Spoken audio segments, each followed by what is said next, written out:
Hello, hello, beautiful people of the internet. Welcome, one and all. It is time for a return to the BattleBrawl. It is BattleBrawl number 4, this time with a format that is slightly different from the previous, where the previous were a team drafted in completely by one individual. This time we've got a two-headed dragon approach with two teams, you know, combined together. So, without further ado, I say we just get this party started. Am I right? All right. So, first up, we have the Dead Boys Mix and Lindworm Truffles facing off against the Swiss Contingent and Second Wind. So, the teams are loaded in. As always, as a reminder, we're gonna do a poll and prediction for each matchup. The team that appears first, or in this case on top, the one that says Dead Boys Mix and Lindworm Truffles, that will be the team that is on the left in the UI. And the other team will be, you know, Swiss Contingent and Second Wind will be the one that appears on the right. And actually, it kind of looks like, do the winners fight each other? Yeah, so there will be a bracket. If you follow that link, you will be able to pull up the bracket. And what I'm noticing, I don't know if this is a problem previously, but I'm too big. My picture's too big. I get in the way of the image, of the UI. So let me make myself a little bit smaller. There we go. That way I don't cover up the number.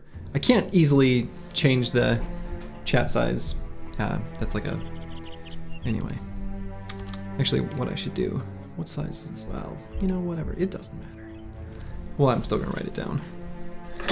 Just so I have it for the future, since that's my normal size. Okay. Maybe top left. I suppose I could just do top left, huh? Well, I don't want to do top left now because that's where the combat log will be. So, yeah, I don't want to block the battle log. This will work. This will be good enough. I just made myself a little bit smaller. So we've got on the left we got a necromancer, 4 fallen heroes, a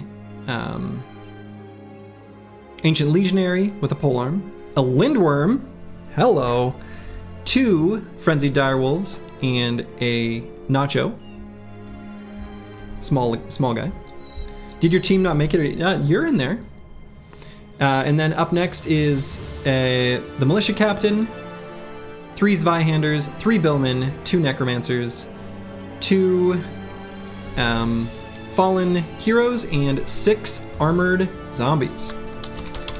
So we'll get the poll up and running here in just a moment.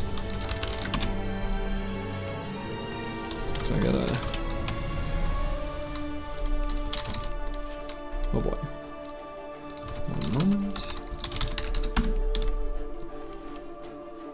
And these full names might not copy paste into the space allotted. Change the duration to 1 minute.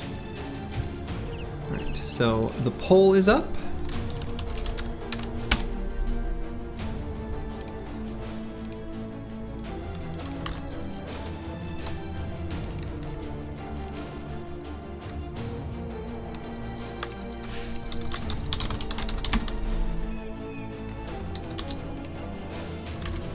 And now the prediction is up. Place your wages.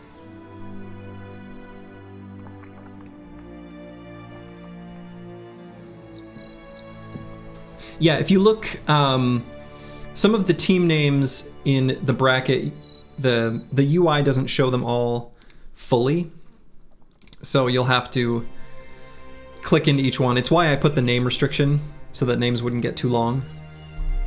So, Looks like more people are believing in the Dead Boys mix. Interesting. We've got just about 69% for Dead Boys mix, now down to 61. Oh man. People putting big bets on, oh, a huge swing at the last second for Swiss contingent. It looks like 76% of channel points going towards the Swiss contingent. I am inclined to agree, actually, but we'll see.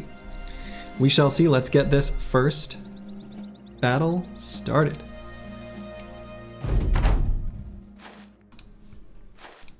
So we'll open up the combat log and just enjoy. So my thought on this is the Zweihanders there of the Swiss contingent are going to be excellent when they're resurrected to fight again as zombies. You're all in with your 12K? Oh no. Because I'm believing in the Swiss contingent in second wind here. I think they've got a really strong team. Though, it depends on how long this Lindworm can survive and how much damage it can do.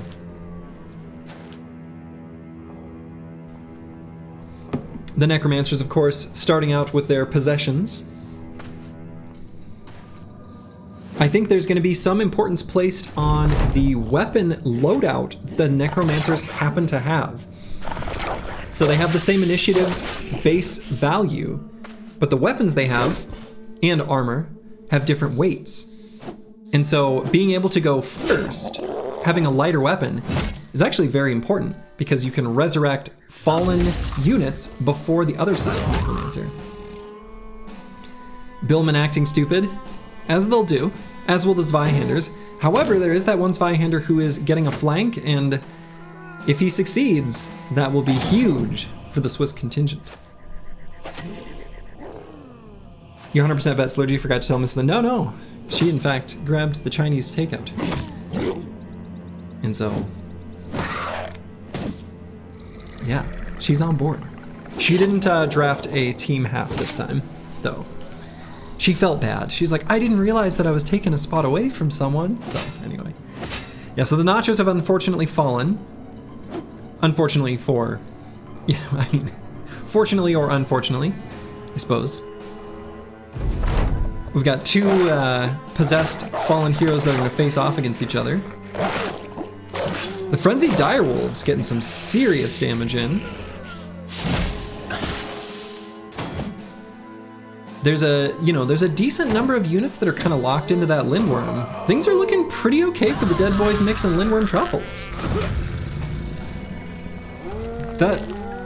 Ooh, but see, that's what I'm talking about. Those zombies raising up. The Zweihander zombie? Oh man. That is a beautiful accidental combo. I love it. I love it. Now keep in mind that Ancient Legionary is also a valid target to resurrect.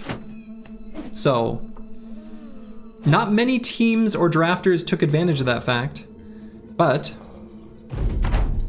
you can resurrect Ancient Dead. Necromancers can do it. Yeah, 2 Necros. You're gonna be honest, you have no clue how this fight will play out? Yeah. It should be close. I suspect that the Swiss contingent in second wind will take it simply because of the the unending zombie resurrection. The Lindworm will eventually fall. That's my prediction. Might be a rare stammed out Lindworm. Yeah, but they only attack once per turn anyway. So what's it matter?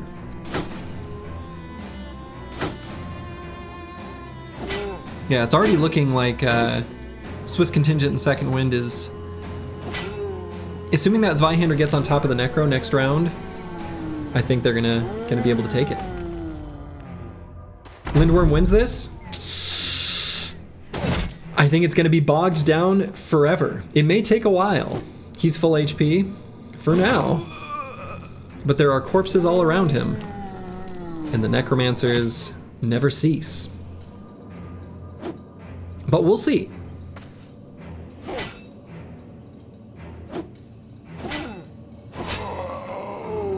Fallen Hero doing a good job of taking out some of these zombies. Lindworm, of course, getting some serious damage in. He keeps killing those zombies over and over again.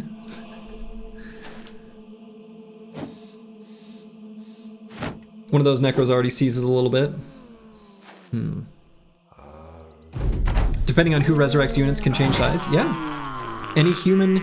Oh my goodness. In fact, it'd be funny if one of these necromancers resurrects the enemy necromancer. That would be beautiful.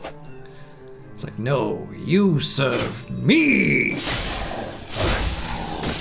The Lindworm is definitely a powerful force, but the endless stream of units will eventually overcome it, I think. Yeah, your necro is down. Lindworm toast.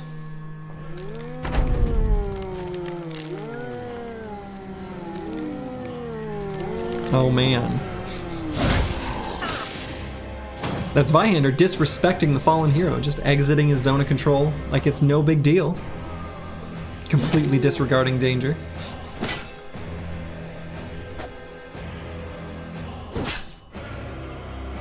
Two very durable teams. Brig if true.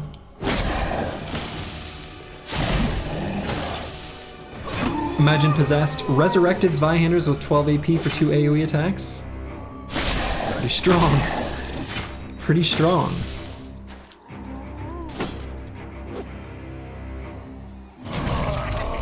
Now that Lindworm, you know, if there were a kill counter, he's certainly hit double digits. But, you know, assuming you know, killing the same enemy over and over again as an individual kill. It'd be funny if they end up having to bite the Lindworm to death. Enemies don't suffer from weapon durability in the same way as players, though. Have there been ifrits drafted so far in these tournaments? Well, you're gonna see some today. Spoilers. There will be ifrits. Ooh, the fallen hero who attempted to flank those necros got cut off. Now, if that fallen hero had made it to the necromancers, I could see this going differently. But as is, the endless stream of undead units on the side of the Swiss contingent in Second Wind, I think might be too much. You better like your team name, but you thought it might be a bit over the line. I don't actually know whose teams are whose off the top of my head. Lindworm's getting real low. It's kind of the last bulwark, the last stronghold of the Dead Boys mix.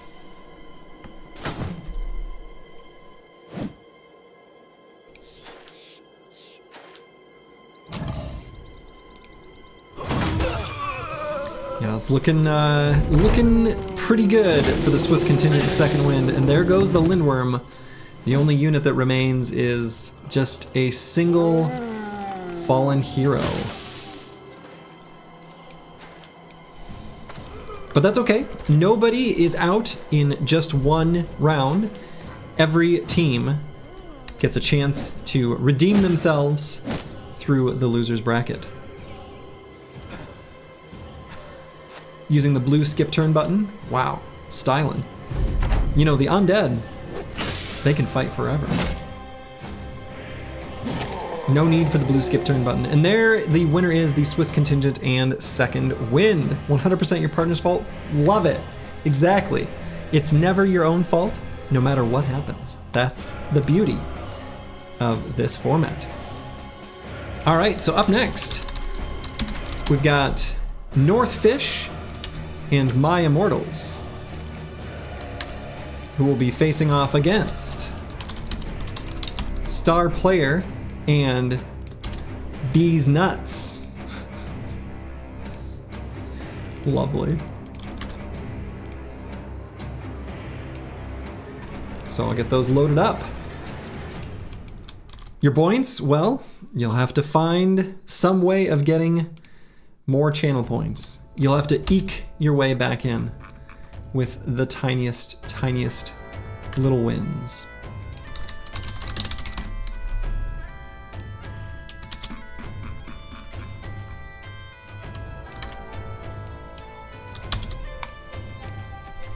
Okay.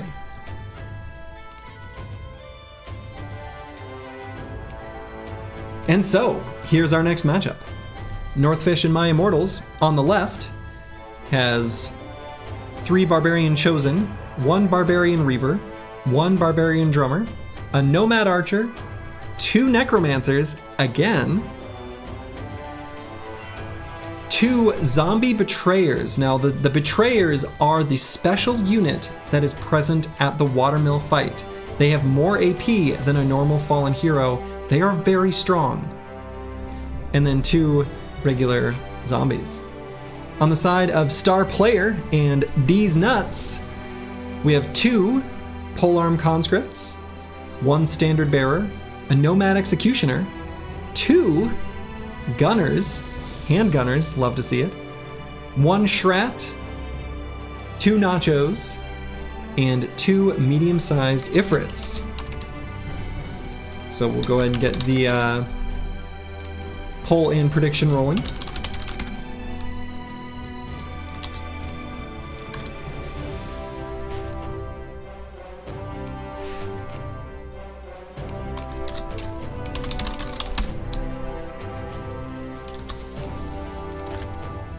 All right, poll is rolling.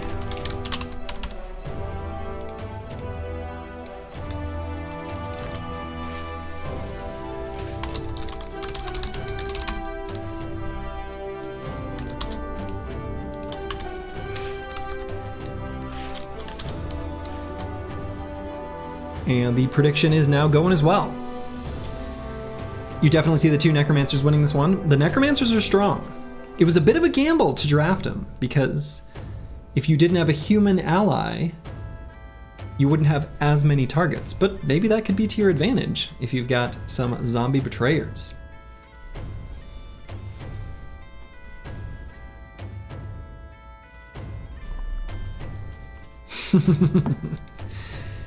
That's right, we got some friendly rivalries rolling. Love to see it.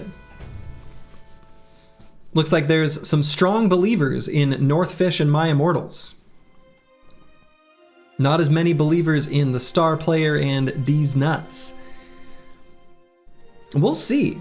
I mean, I think a lot is going to ride on whether these necromancers are properly defended. Because if they get taken out, the power of Star Player and D's Nuts, I think, will shine. All right, it looks like 78% of points were bet on Northfish and My Immortals. That is who people believe will win. Let's see. It's kind of a fun-looking squad for Star Player and D's Nuts. Got a big old cleaver, pretty good weapon for this particular fight. Ifrit debut. There will be more Ifrits. Ifrit's off to a sandy start. I was gonna say rocky start, but they hit one of them.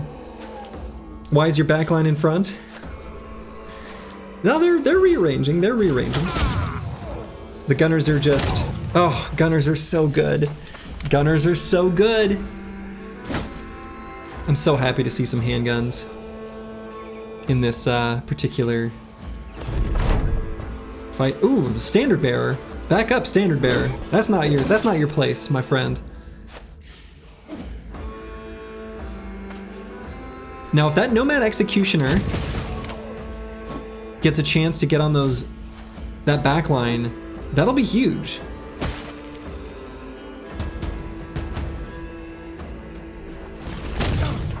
I don't know, I think the backline's doing pretty well just now. Assuming yours is the Star Player and D's Nuts, right? I think they're doing pretty well.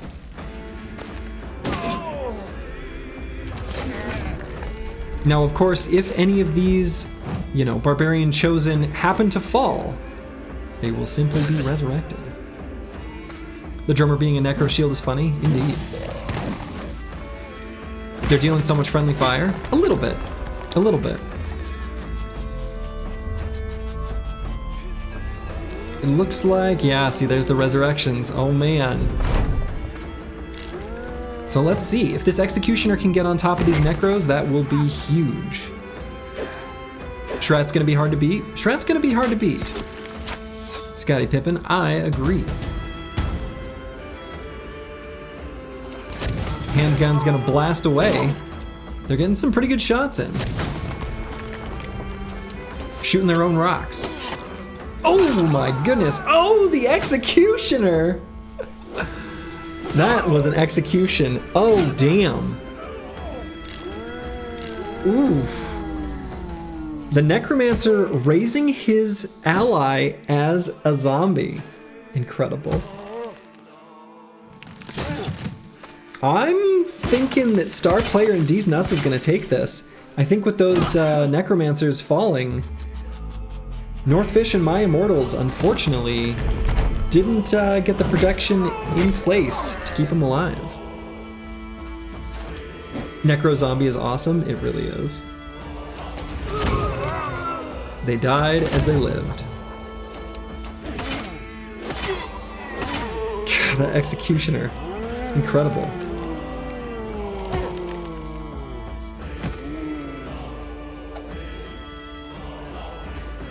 The Gunners have gotten a lot of damage. You know, it would be nice if at the end of these we could see a battle summary screen, just like a normal fight with damage numbers. It would be cool. Looks like these two fallen heroes are gonna get stuck on the Shrat, and they're not going anywhere.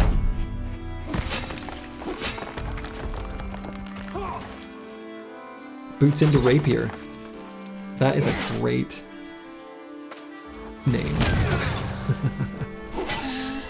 As a...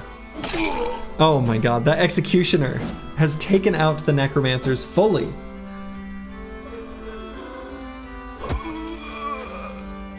So I think what's going to happen here is the back line of Star Player and D's Nuts does look like it is going to fall.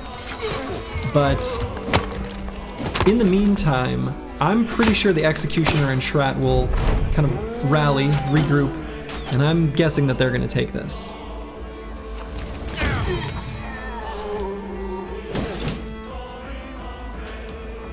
It's called Star Player for a reason. Of course, keep in mind that one thing that I cannot turn off in this mod is units' propensity to run from a fight when they've fallen below 35% of their total fighting strength, as far as numbers are concerned. So units are going to start running when their numbers are fully diminished. Something to keep in mind.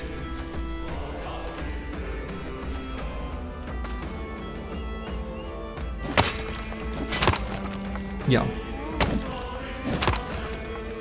Why are the fallen heroes on the left getting extra AP? Because they are not fallen heroes. They are fallen betrayers. They are a different unit. They cost more as far as their drafting cost, but they are, you know, they're stronger. So they're able to attack twice. But even still, they don't quite have enough firepower, it seems. All that remains is those two fallen heroes? Let's see, is this a fallen? They're both fallen betrayers, okay. Two pretty strong teams. I could have seen this one going either way. A lot depended on getting on top of that Necro. Well, the Necros. And the Executioner did it.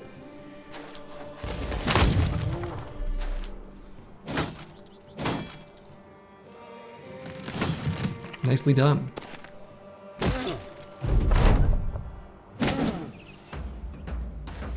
And if people, of course, want to unveil who their teams are, feel free. I think it's fun when we can, you know, do a little shit talking. But I thought about putting, you know, it'd be neat to have a way of putting people's names next to teams, but, you know, whatever. All right, and the winner is Star Player and D's Nuts.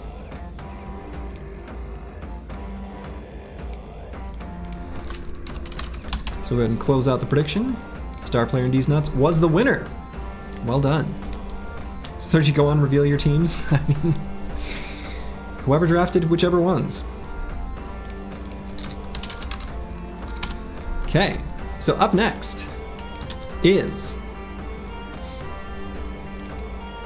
Friendships Made and Chads and Cowards versus Dov Cool Hand and Nightclub Bouncer.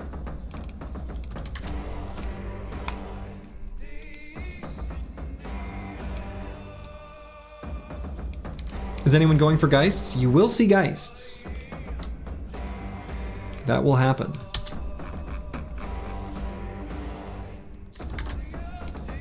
The nice thing about this is you're gonna see most units, actually, by the end of this. The unit variety is, you know, gonna be much higher. Okay, so let's take a look at this. This is gonna be cool. So, Friendships Made and Chads and Cowards. We have 2 Zweihanders, a Gladiator, a Master Archer, a Bandit Raider, Brigand Raider, Briggy, and then 3 Berserkers, a Shaman, and an Ambusher. Kind of a cool group of units.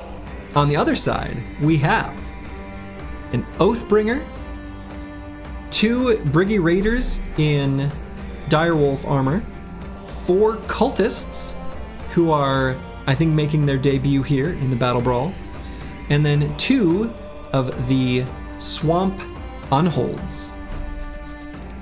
Will their regeneration be enough to keep them alive? We shall find out. Let's get the poll and prediction started.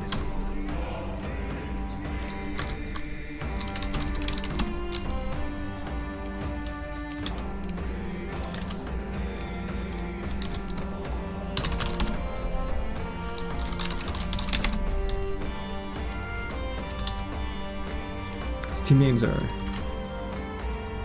quite long. All right, so the poll is up. We'll get the prediction rolling here in just a second.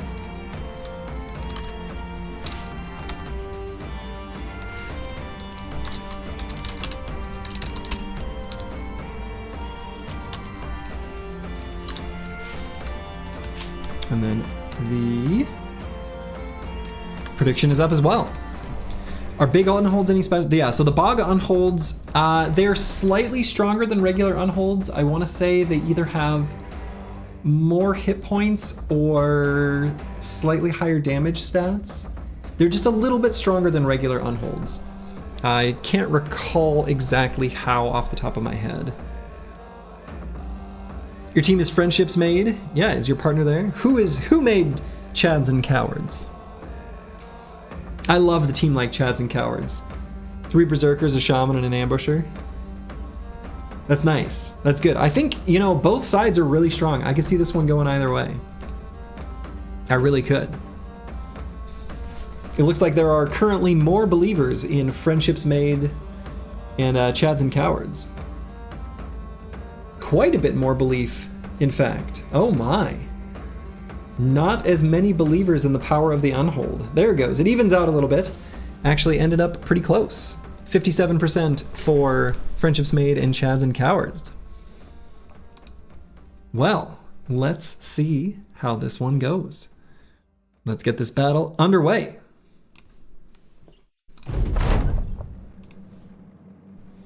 Man, look at that beautiful Oath Taker. Now I do think the Dov Cool Hand, the Dov Cool Cultists, I think they have all weapon masteries, so spawning with a dagger is actually pretty good.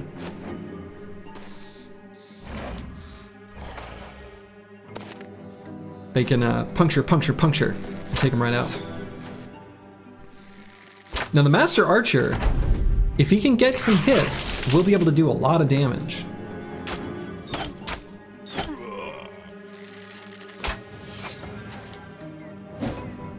So So far, a lot of misses, not a lot of connections.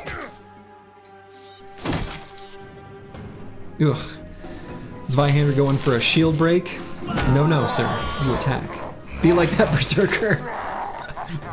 You're hoping your Master Archer could do some work? Definitely. This is going to be a good team for the Master Archer, I think.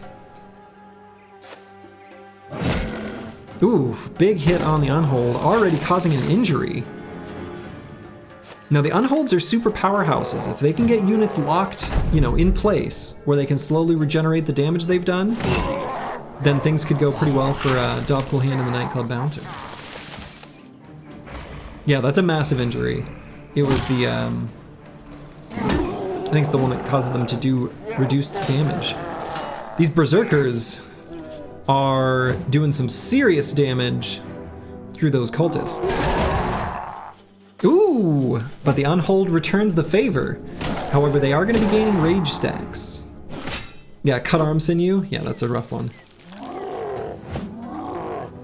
Crippling strikes S tier perk confirmed. You love berserkers? Berserkers are really great. Oh no, the Master Archer shoots his ally in the back. The shaman, of course, has the great debuff of the... He did put on a great debuff onto that unit before it was killed.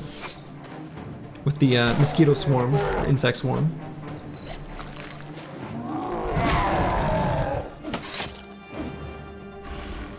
We got a Dovcool cultist on the high ground over there. Will these unholds have enough regeneration to withstand the units that kind of remain after the smoke clears? I think that's going to be the strategy for this squad. I'm not going to count on them in this particular match, but we'll see. That Oathtaker, of course, has the high ground as well, which will definitely help him out. He didn't get stunned by that shaman, which was pretty important. Ooh, unhold missing some pretty important attacks there.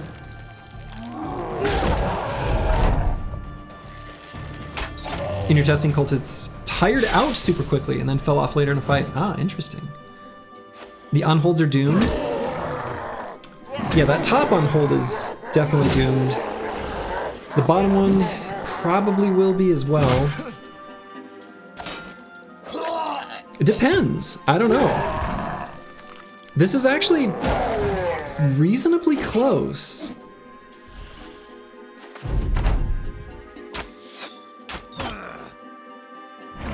The Master Archer, I think, is going to be a pretty key part of this too. Doing a lot of damage. Oathbringer needs to carry big time. Yeah. So far, that's what he's doing. He's got a pretty good weapon to deal with the, you know, units that remain. But their numbers are dwindling. So there's a risk of retreat pretty soon. Oh, there he goes. And actually, yeah, this is an Oathbringer, my bad. Oathbringer. Yeah, the Oathbringer is gonna run away now. Their numbers are simply too diminished. Only 2 units remain, oh boy. Yeah, it's looking more and more like Friendships Made is just gonna take this.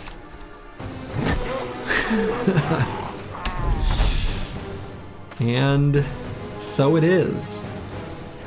Friendships Made and Chads and Cowards. Looking like they got this one.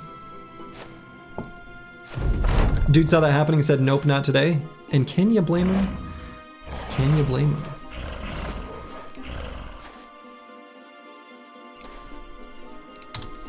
All right, and that is that. Congratulations to Friendships Made and Chads and Cowards.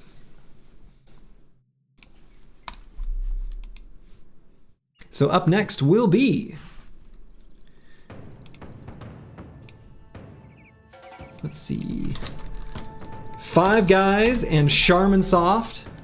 I'm gonna be honest. I said this out loud before the match even started. And I will stick by this statement. I love this team. Five Guys and Charmin Soft. I love it. I'm looking forward for people to see it because I think it is awesome. And it looks like I still need to get... Oh, there we go. Refreshed. So 5 guys in Charm and Soft versus the Heathen and Pocket Sand. Another very strong team that I am looking forward to seeing how they turn out.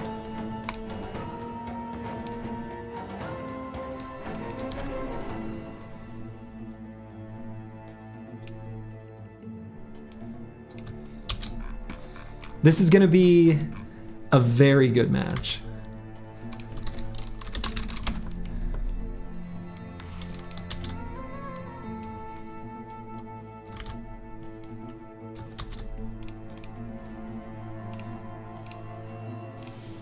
Okay, so to our left, in the left corner, 5 guys in Charm and Soft. We have 4 Barbarian Chosen, 1 Footman, 2 Goblin Shamans, 4 Goblin Ambushers, and 2 Lower Goblin Ambushers. And in the right corner, the Heathen and Pocket Sand, where we've got a Necromancer, the Heathen, with 2 Zombie Betrayers, the special unit that's found in the Watermill, 1 Ancient Honor Guard, a Ancient Legionary with a polearm, and 2 Tier 3 Ifrits. These are 2 very powerful teams, and I could see either one of these winning the whole thing. That's my personal prediction. I'll let my biases known. I'm secretly cheering for 5 guys in Charm and Soft. I can't hide it. I love that squad. I love the composition. I think it's beautiful. But I don't know that this is a good matchup for them. Anyway. I won't poison people's thoughts. I'm invested in this too.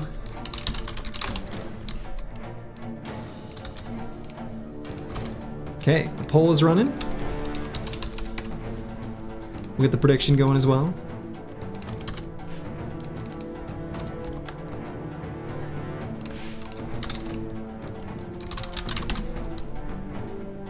I also love the 5 guys in Charm and Soft. Like it's zippy. It's good. Secretly cheering and using the DOD definition of secret. Oh no. Gosh. No more talk of that sort, but that's very funny. Stumbled over my channel through BattleBrawl number 3 and you've since been hooked on my win streak series. Love what you're doing, keep it up. Thank you very much. Zwerg goes pro. I appreciate the kind words and I'm glad you're enjoying. Terrible matchup against the Ifrits? Yeah. The ambushers are not going to be effective here. But the Barbarian Chosen will be, so we'll see. We'll see how this goes.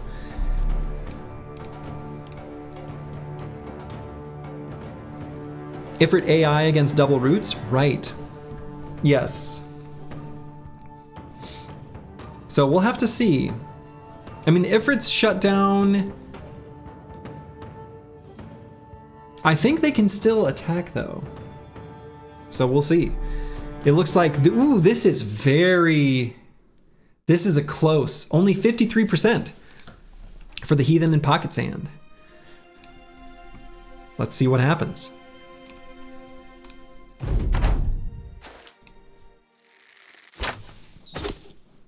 Yeah, so there's not going to be very good targets for these ambushers. Unless they can, sneak to the back and target the necromancer. Yeah, who is 5 guys? I love it. It's just 5 guys. Okay. The 5 guys taking cover behind this bush? Incredibly intelligent. Surprisingly intellectual? Who could have seen this coming?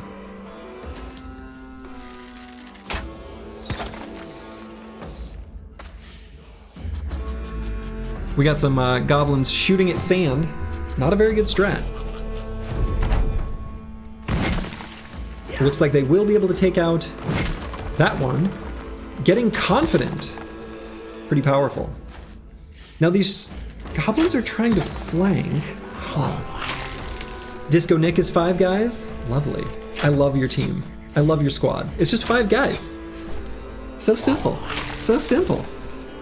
Now we got a little rotation. The AI tends to use rotation a lot better than they use footwork. Oh, Insane Killer is yours, Charmin Soft? Love it, love it. Ooh, that was a huge hit on that. Oh my god. That's so much damage. Okay, alright. Oh my god. Oh my goodness. Holy moly. Those round swings were kind of a big deal, huh?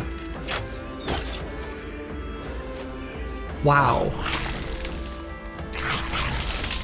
Now the shamans are doing a good job. Since they have a proper, you know, supporting squad, they are going to be able to get some good roots in, both in this fight and looks like through the loser's bracket, if I were to predict. Ambusher's doing jack shit. Yeah, Ambusher's doing jack shit.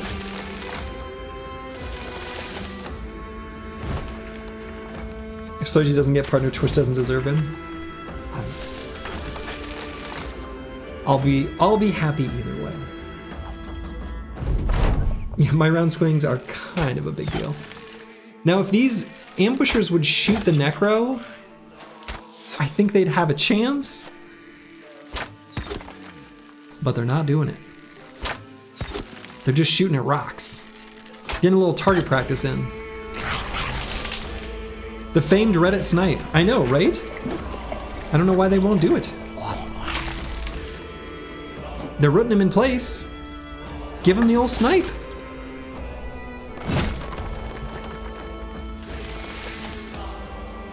Now the chosen that remain, you know, they're serious fighters.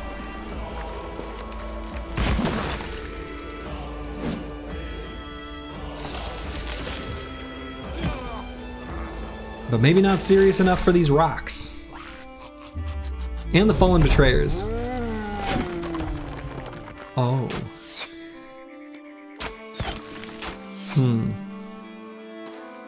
Hello, Eagledub. Slurgy's favorite team faltering? Yeah. They may not be the strongest, but I love them. I don't have an explanation why. Rock enjoyers rejoice. Oh, the necromancer raising up the chosen as zombies. Disaster.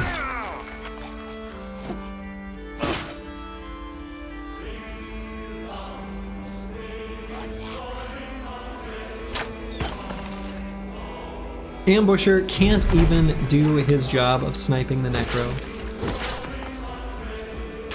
Yeah, Rusty Axe zombies are definitely scary. Oh, he tried to shoot the necro and couldn't do it.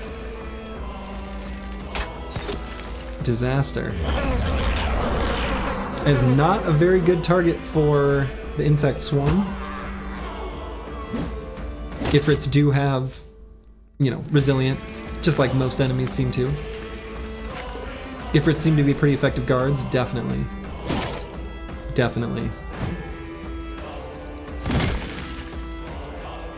Oh, I need to update that timer command. Ooh, okay. The zombie chosen takes out his former ally. Didn't know the shamans could stun in melee? Oh yeah.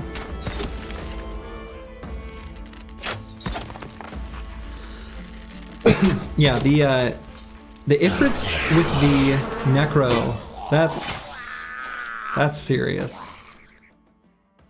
That's some serious longevity on that team. On the side of the heathen and pocket sand, that's a strong combo. A very strong combo. Oof.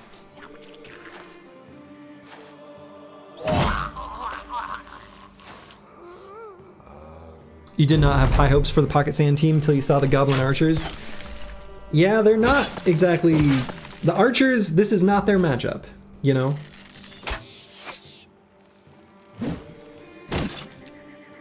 The Shaman is doing his best back there. That's alright, they'll just have to climb their way through the loser's bracket, you know? Zombie betrayers are also very strong units. They definitely are. Ooh, we got a ifrit doing a little styling over there. Little dance up and down.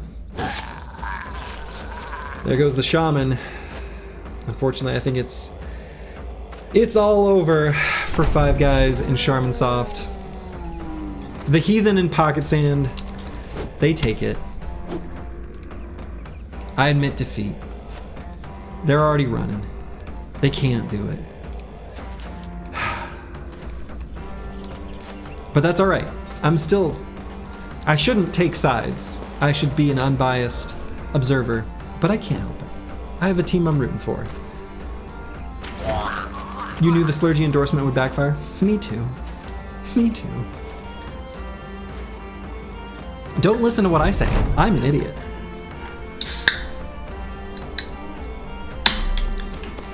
Crack open another sparkling water. Well. We'll let the last goblin flee, I guess. Almost back to 1k points. Nice, nice. Shaman, Slurgy the Shaman does it beautifully because he wants to tell his goblin tribe they can't participate in these tournaments. Ah, maybe.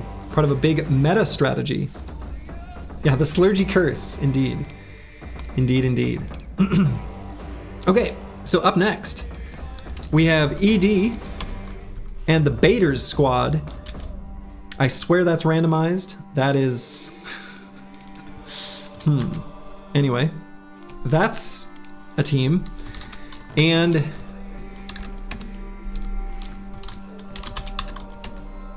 Barbara Bill and Stupid with an arrow sign. Which, incredible. Incredible.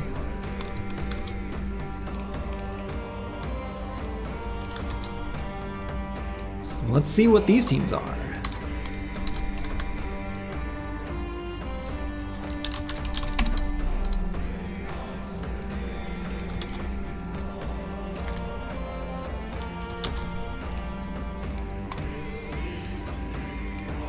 Noodle Bean is here at last. Wonderful. Okay. And so, on the left, ED and Baiters squad has a Shrat, 2 Alps, 2 Frenzied Direwolves, paired up with 1 Swordmaster and 5 Arbalesters. Hell yeah. Love it. And their opponents, Barbara Bill and Stupid, has 3 Barbarian Chosen, 1 Billman, 2 Barbarian Reavers, and 4 Shamans. Interesting. Interesting. Okay. We'll get the poll up and running. Huh.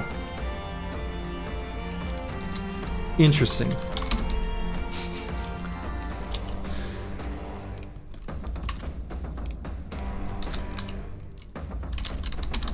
These team names are so good. All right, the poll is up. We'll get the prediction rolling.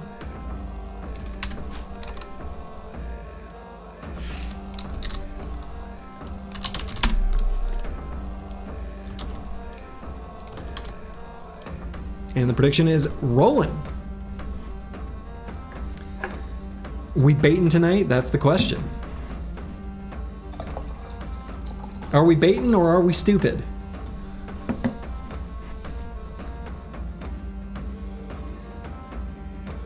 You're not sure the 4 Shamans will do much? They kind of have diminishing returns?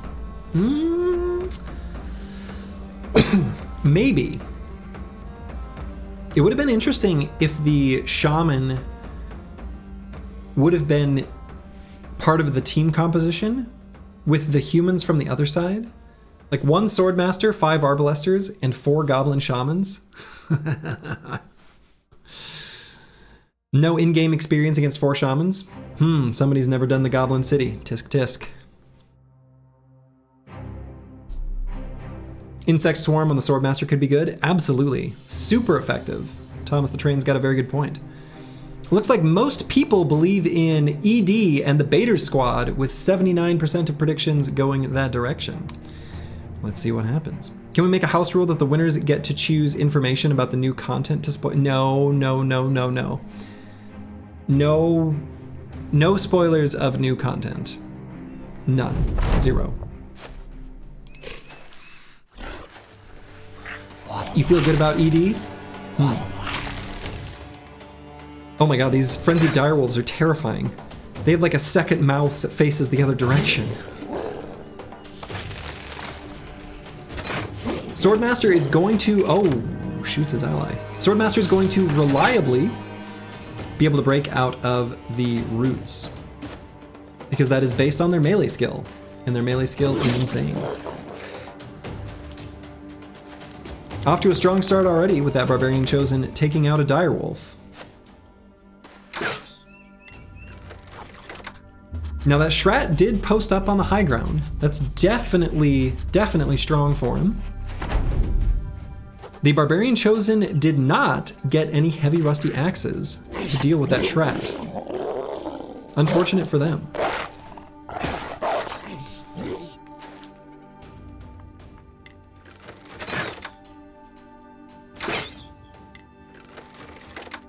Arbalesters doing their best to shoot these chosen, or excuse me, to shoot the shamans. Boy, I hope they put an insect swarm on the Swordmaster.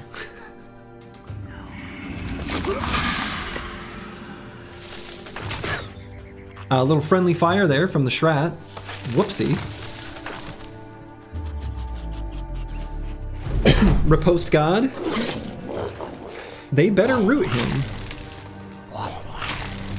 My friends, your target selection is all wrong. The shamans.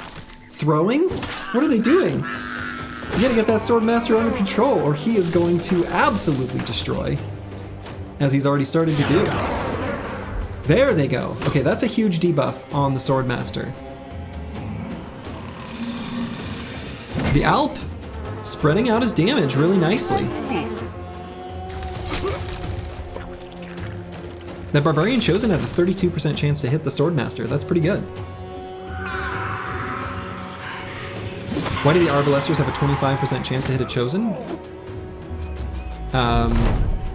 If they've got a debuff on them, on their skills. No, that wouldn't be a bug. You can see there's an insect swarm on most of the units on ED and the Baiter squad. I don't know, I think the debuffs from these Goblin Shaman are too strong.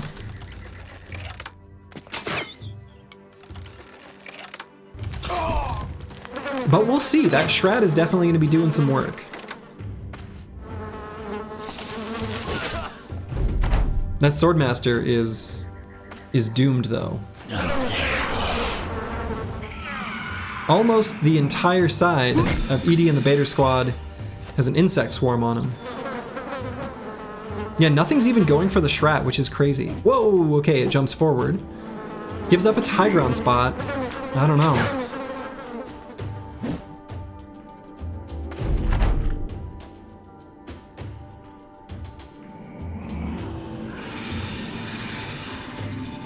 The Alp seems to be much more intelligent than the Alps of the last BattleBrawl. Not immediately waking up whoever they put to sleep.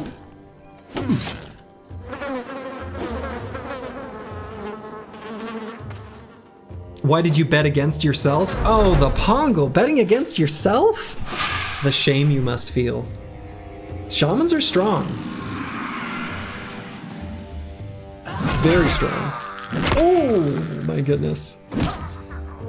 Okay, the only units that remain on the side of ED and the Baiter squad is just the single Alp and the Shrat. Can the Shrat do it? Is the Shrat gonna GG? Will they rage quit?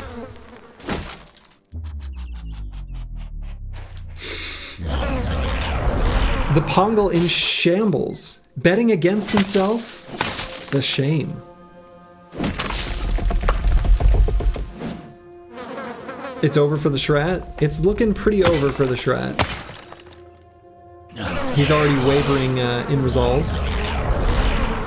Yeah, and they can insect swarm. Maybe they just choose not to because of resilient or some other reason. I don't know whether shreds have resilient or not. We can see if the insects go away. Yeah, looks like they have resilient, so that's probably why they weren't doing it. Look how they massacred my boy. Yeah, it's looking like the winner is probably going to be Barber Bill, huh? Barber Bill and Stupid. Looks like they're going to take this one. How long can this Shrat hold out? That Swordmaster baited your points. Also, Twitch held that comment for a review, which is very funny to me. 2 out of 5 so far, not your game. That happens. Oof. How is that Shret still alive? There it goes. And there it is. Ooh, a huge swing in channel points. Not enough people believed in Barber Bill and Stupid. But maybe you should have. All right, up next will be the Distorted Maniacs and Slurgy's Big Balls versus Rage and the boys.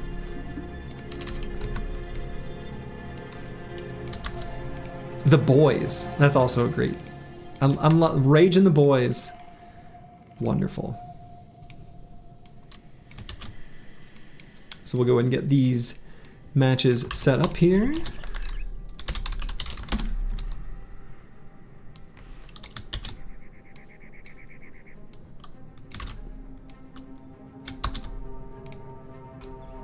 Boys in the house. Wah. So, Distorted Maniacs and Slurgy's Big Balls. Our Distorted Maniacs are a the Sword Lance unit. The name is escaping me right now. The Desert Devil is the guy who can either have a Sword Lance, but sometimes like a falchion. Blade Dancer. Thank you, Dark Paladin. Yes, Blade Dancer. 1 Blade Dancer, 3 ranged mercenaries, and 2 militia captains, and 2 big balls. 2 tier 3 ifrits making an appearance again. On the other side, Rage and the boys. We've got a necromancer, we've got a scroll bar here. A fallen hero, fallen betrayer, a ancient honor guard with a polearm, 2 geists, 4 orc young, low, a warlord, and a berserker.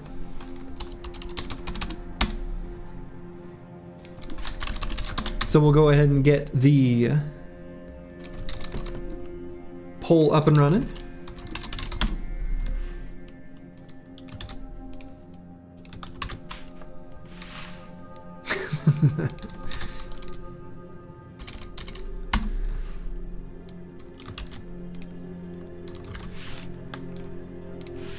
Polls going. Prediction will be started momentarily.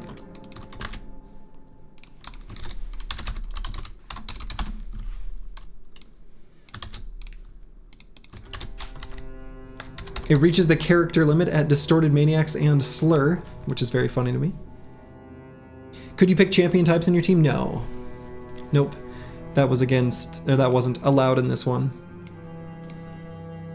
But in the future, I may allow like a single champion or something like that. We'll see. We'll see.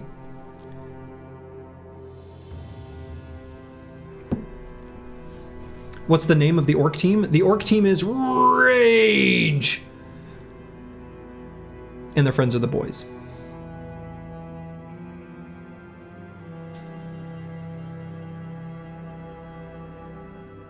You're not going all in with your points on this one? You're not confident? Yeah, I could see this one going either way. I see the potential either way for sure.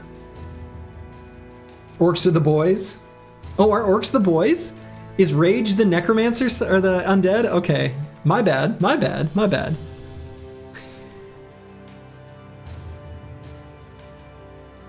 All right, and the winner, most predictions, 63%, going towards Rage and the boys. Let's see what happens.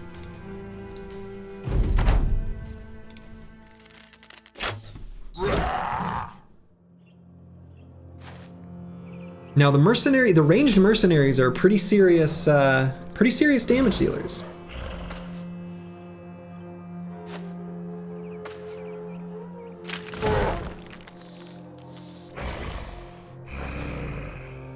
Now the Orc Young aren't able to get off their starting charges. Doesn't look like. We'll see if they're able to next round. That's going to be always important whenever you're fielding Orc Young. Sword Lance, trademark, game over. The Sword Lance is strong.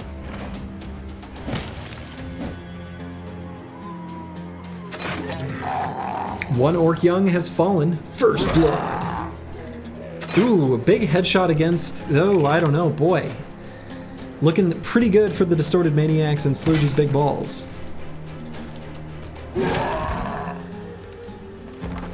Ideally, from the side of the Rage and the boys, they want to let their, you know, berserkers gain some rage stacks, and that's just not happening here. Orcs notoriously counter blade dancers that can't help but footwork out. That's true. That is something we have seen historically.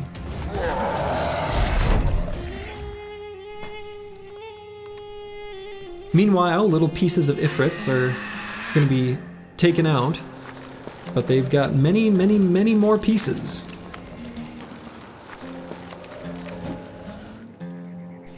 $18 ifrits is a lot, yes. Militia Captain is a Swordmaster cosplay. Yeah, he does look like a Swordmaster. It's true, it's true.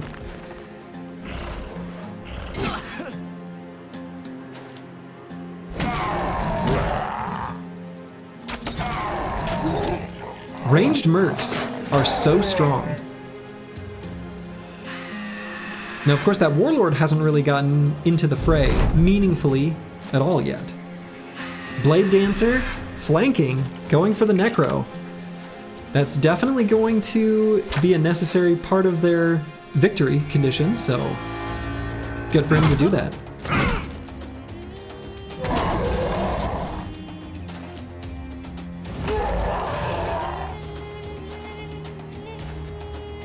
If that Necro falls, I don't have high hopes for Rage and the boys.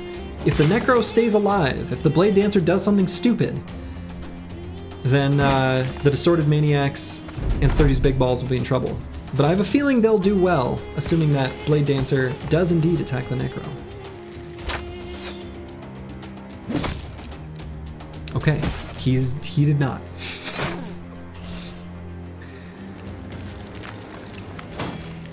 Now, it doesn't look like the Necro has a target to resurrect here at the moment. No human corpses. There's now a human corpse available. The Archer guy's trying to Reddit the Necromancer. Doing his best. But the Warlord will have none of it. I'm gonna turn off my messages. Ooh, the Geist almost takes out an Ifrit? That was unexpected.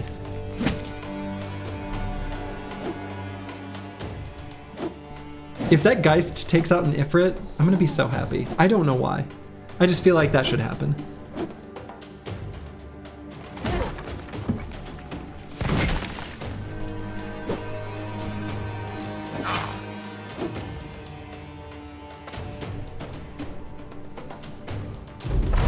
Those ranged mercs, though, seriously durable.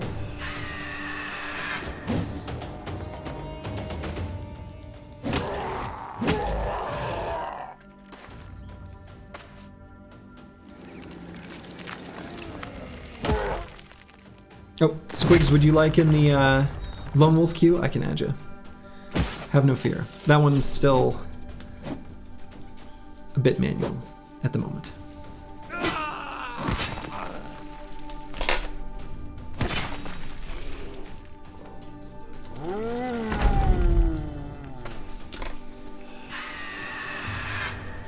Geist unfortunately screaming because he has a target with resolve. Now, of course, the Necro did... Oh, shoot. All right. The dreams... Oh, shit. The dreams of the Geist taking out the Ifrit are dead, but things are looking pretty good for Rage and the boys. That Sword Master... Excuse me, that Blade Dancer needs to get on top of the Necro and just take him out. Will Lone Wolf be on the new patch? Yes. It will be.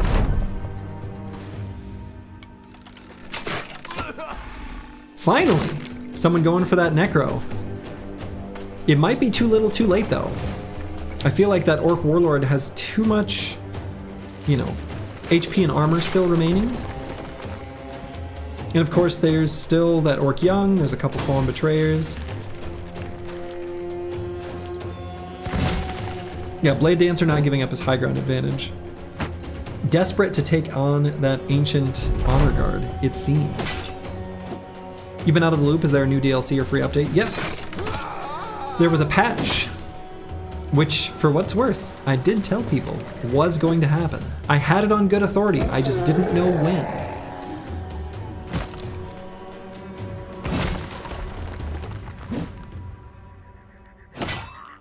You predict the Blade Dancer will run?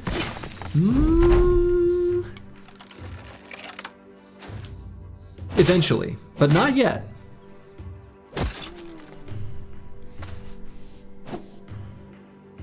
Yeah, zombie betrayers are seriously powerful units. So there's only 2 units that remain on the side of Rage and the boys. Now, will that Warlord run away? If he runs away, I guess that's it.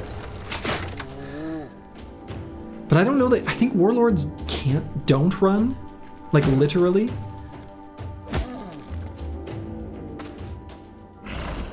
Yeah, I think Warlords always fight to the, oh my god.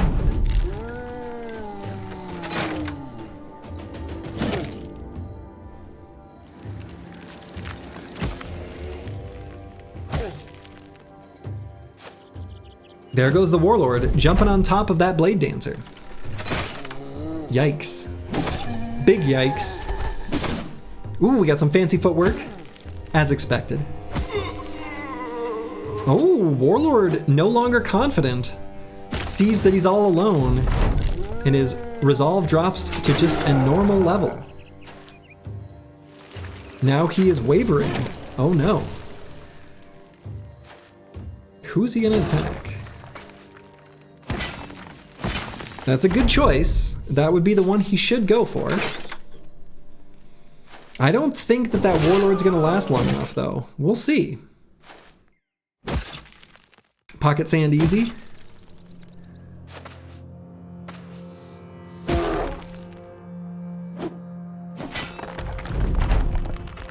So the Ifrits, the small Ifrits are gonna... Merc shoots his allied sand. Oh yeah. I think that the Distorted Maniacs and Slurgy's Big Balls are gonna take this one.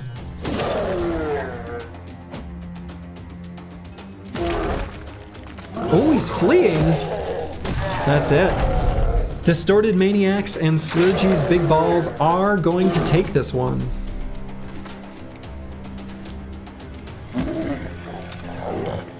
And that's it. I can't believe it, but the Orc Warlord ran away. What a coward. Ooh, huge swing in channel points. Massive swing there. Okay. Up next.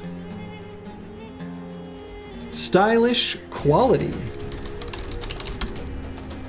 And the Sandy Dead. No Ifrits though. At least I don't think.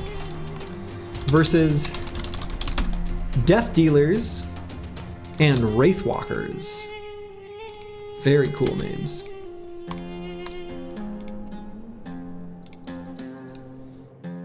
Star Player and Nuts got the W. Indeed they did. Almost at half of what you started with Brawling points. Nice. Nice. Okay.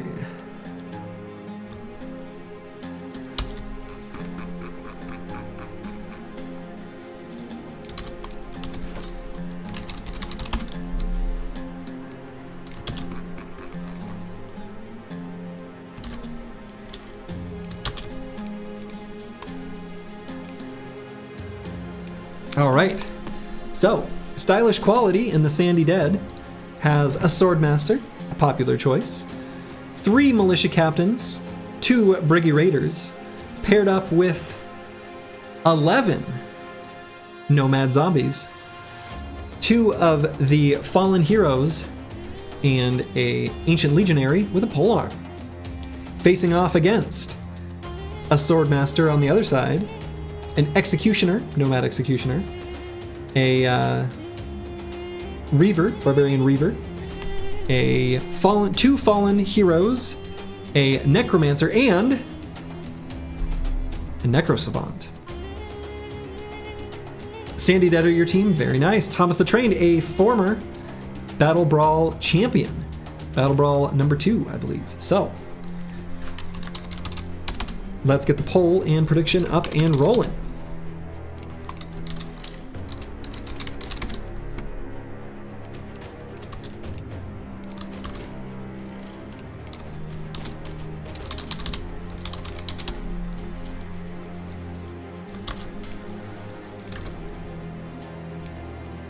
Poll is rolling.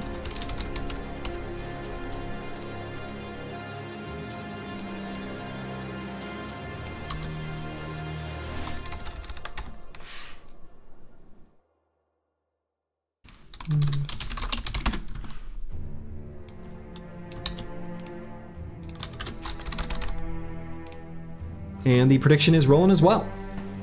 Yes, enemy zombies and any humans that have fallen on the battlefield are valid targets for a necromancer.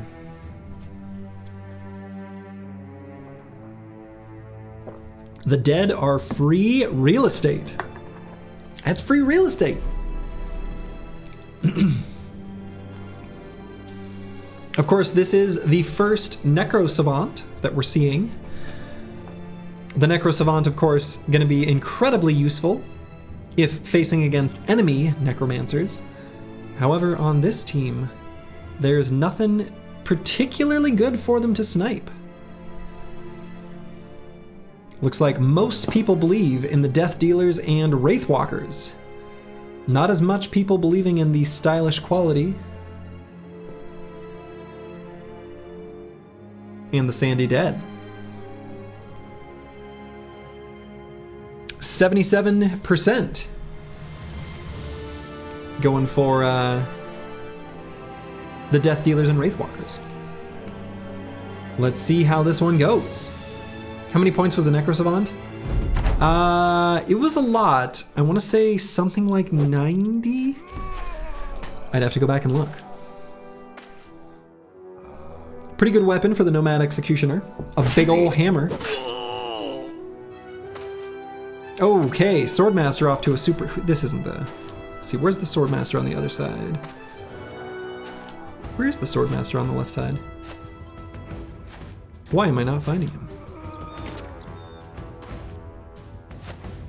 There was a Swordmaster on both sides, right? Oh, there he is. Okay, I see him. I see him, I see him, I see him. First blood has fallen. Necro Savant getting in there, getting a taste of some of that blood. Militia Captain, of course, do have the rally ability. Invisible Bandana Man, well, it made him camouflage. Of course, the Swordmaster on the side of stylish quality in the Sandy Dead has the ability to riposte. Very good rally, bringing his resolve back up. The Swordmaster on the side of the Death Dealers and Wraithwalkers does not have the ability to do riposte. The Nomad Zombies have 0 chance. We'll see. We'll see. That Executioner's positioned in pretty good spot.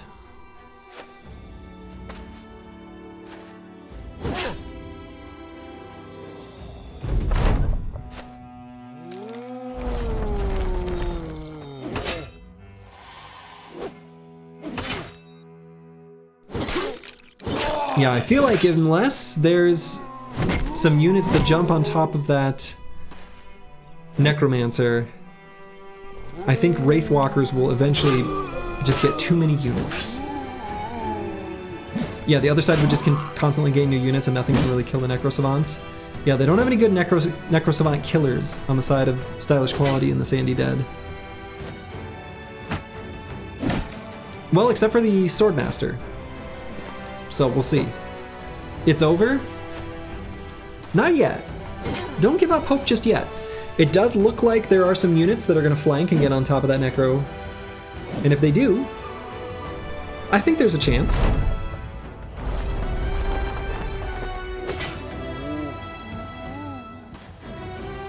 Yeah, they're going for a big flank.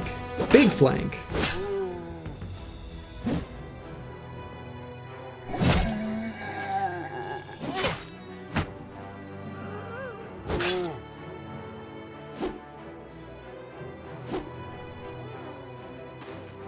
There they go, on top of the Necro.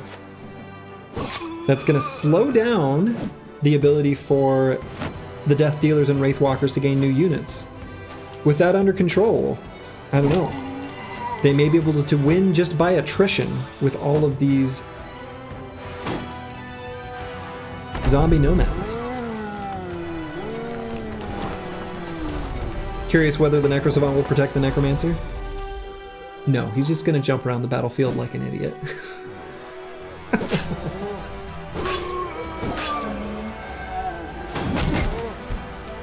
Swordmaster getting some serious work done, of course.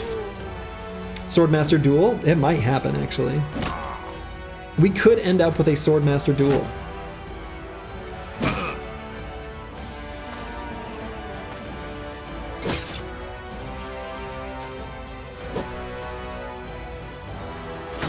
The Nomad Executioner has done a really good job of just not getting hit, even with attacks that have a decent hit chance against him.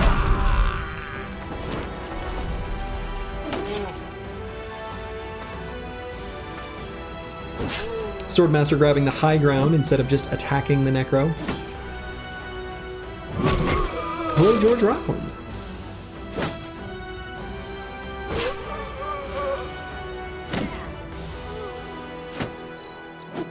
Ooh, and I just noticed there is a champion that incidentally spawned on the side of Stylish Quality in the Sandy Dead.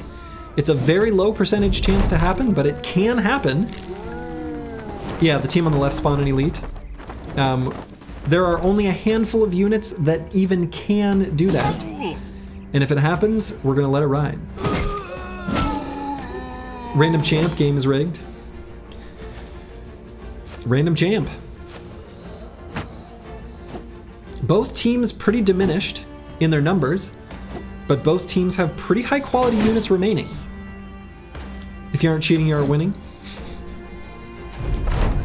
Game definitely brigged. Definitely.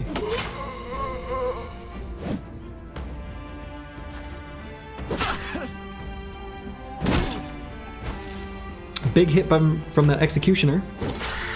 Swordmaster jumping on the Necrosavant. Swordmaster versus Necrosavant duel. I'd go for the Swordmaster in that one.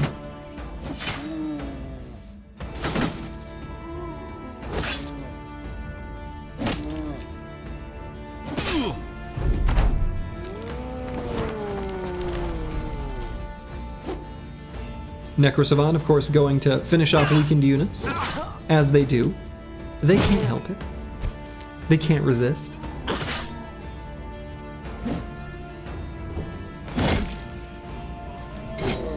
Team's still looking pretty even, and you know, they're really jumbled together. They really created quite the the melee here.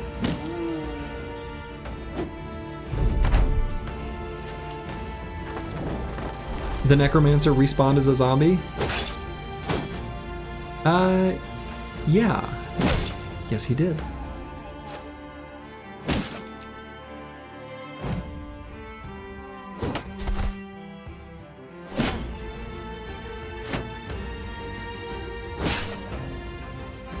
Teams are almost like inverted. Like the team that started on the left is mostly represented by units on the right and vice versa. I mean, ish. It's a mess.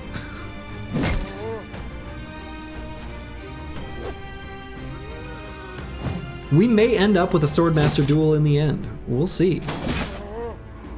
Yeah, the champ didn't do much. That's true. Where was the rule set? You mean like the draft pool, or what do you mean by that, Vendera one?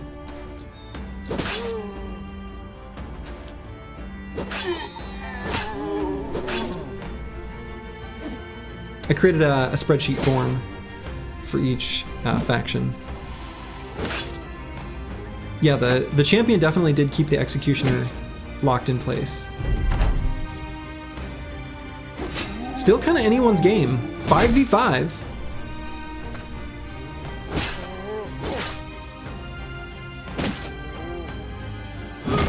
You're looking for it in the Discord?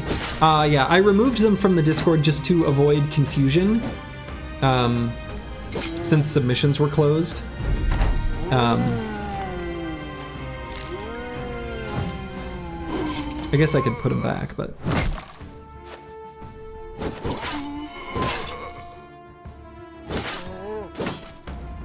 Still pretty close here.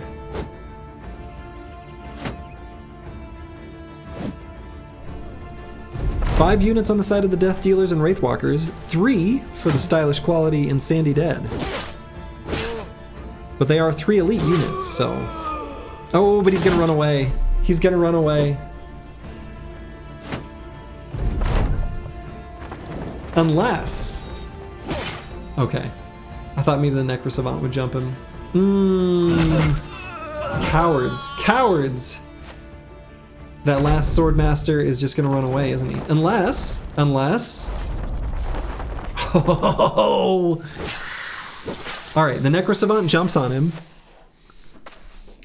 Now, in all seriousness, that could make it so that without running away, oh my god. Stylish quality in the Sandy Dead is still in this.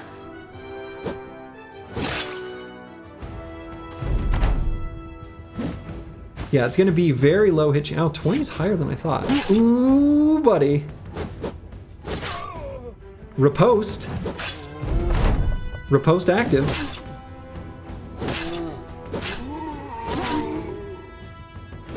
Oh my god. This is so close. Okay, the executioner. Okay, alright, okay. That was super close. But in the end, the Death Dealers and Wraithwalkers took it. That was a close one, damn. Good match. Good match. Looks like 78% of you were right, but just barely. Just barely. Such a cool ending. Yeah, that was a very cool ending. Very cool ending. Okay. So the last match of the winner's bracket is Pincushion and Buff Conqueror versus Rocks and Plebs. Which is just a great name.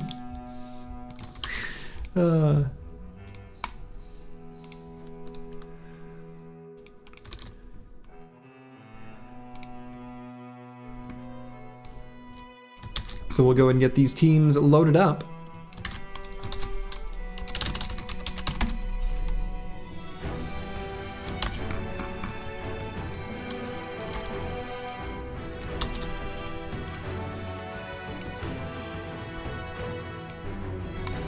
Okay. So on the left, Pincushion and Buff Conqueror. We've got a Nomad Executioner, a Barbarian Drummer, 6 Nomad Archers, and a Barbarian Reaver, alongside the Conqueror with a Necromancer, and 5 armored zombies. Then on the side of Rocks and Plebs, we've got a Sergeant, 3 Briggy Marksmans, a Hedge Knight, a Briggy Raider, a Lower Merc, and 13 of the T1 Ifrits, and 1 T2 Ifrit. Interesting. So we've got very appropriately named teams. Let's see how this one goes.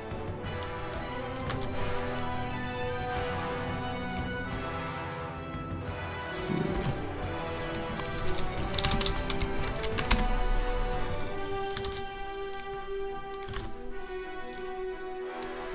Poll is up.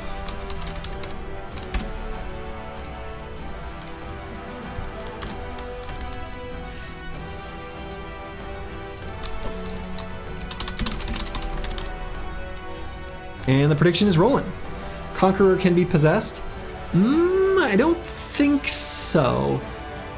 I think the Necromancer can only possess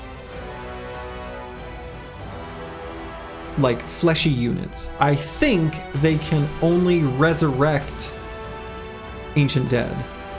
Now, the real question is, can the Conqueror be resurrected by a Necromancer?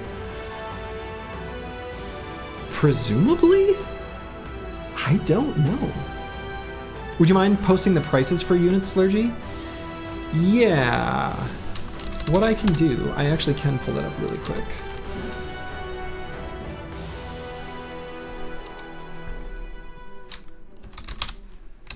Let's see.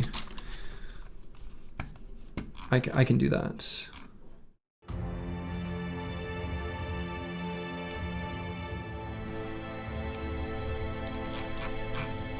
I will post it in the Discord because it's too long.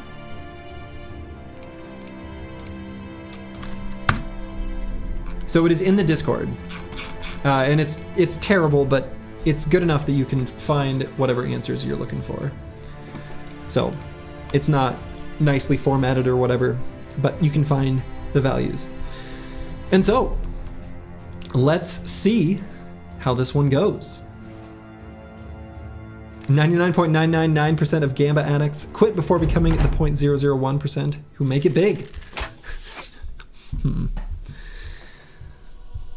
That is a really high. Rocks and plebs.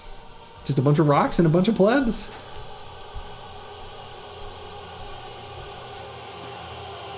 Is this at the same time the list of every single unit in Battle Brothers? Actually, no. This time, a few of the units are gone.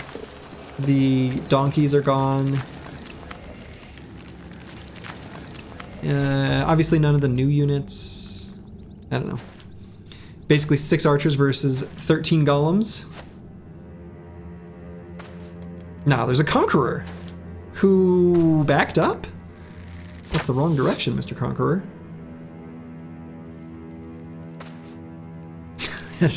How do you do, fellow plebs? Ooh, sniped. Incredible. And a zombie resurrected immediately. You love to see it. Love to see it.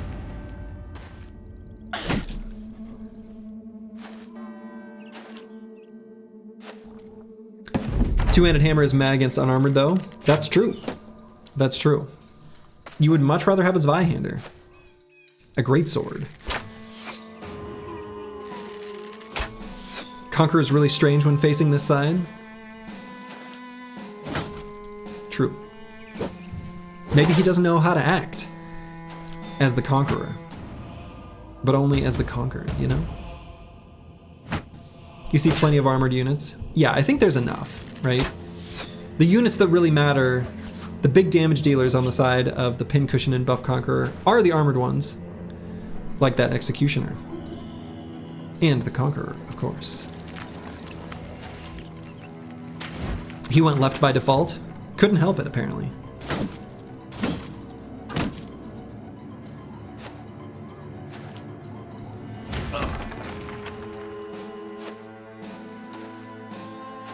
Now, it looks like that Hedge Knight is trying to get something of a flank. Trying to get on top of that Necro. If he's able to do so, that'll be huge for Rocks and Plebs. If he's not, well, I suppose then it's anyone's game. Hedge Knight equals hammer flank. I can't disagree. He is a bit of a flank hammer.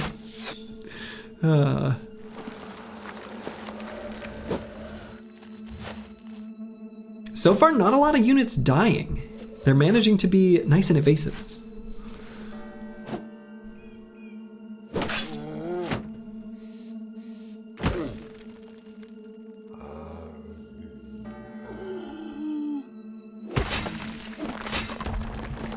There we go. One rock falls, and they've got a big surround then on the remainder of the plebs down there.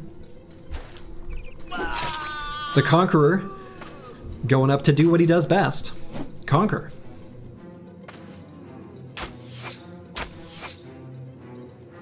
Lone Wolf Slurgy will be hammer flank confirmed. Nah, y'all know what the Lone Wolf's gonna be. There's not a person who has seen the Slurgy stream that doesn't know what the Lone Wolf's gonna do. If you don't, then you're a fool. Executioner and Conqueror have this? They might. But there's a huge rock back there. There's one real big rock there on the top right of the screen that you shouldn't underestimate.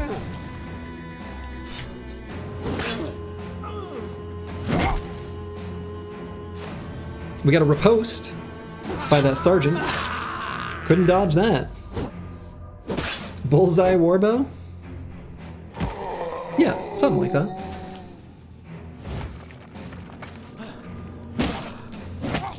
Utility banner Lone Wolf.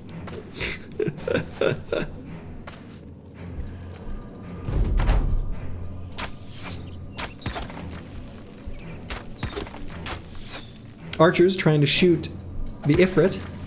Not their best target, but you know, they took out most of its armor.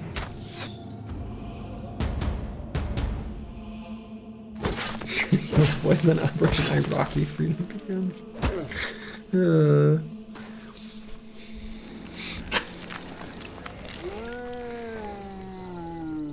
know, it's that zombie that keeps resurrecting that's making it so that that T3 Ifrit isn't attacking, and I think that's giving the Pincushion and Buff Conqueror like enough momentum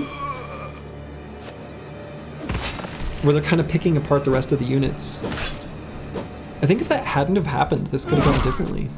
But as is, things are looking pretty good for Pincushion and Buff Conqueror because of, well, the Conqueror. Turns out, the Conqueror, pretty strong unit.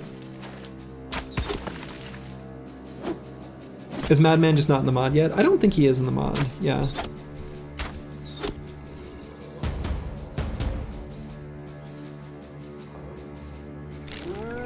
I don't know what he would be listed as. Maybe just Madman? I don't feel like I saw him.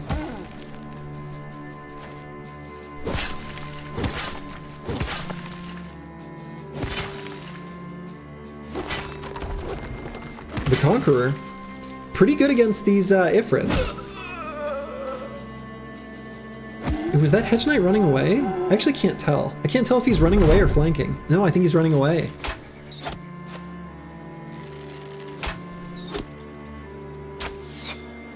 Doesn't he fulfill the ambition to hunt beasts? Should be Barbarian Madman.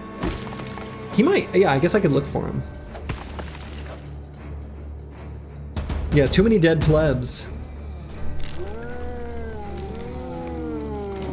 And the rocks, unfortunately, not picking up the slack. These cleavers slicing through rocks. Hedge Knight near the edge of the screen.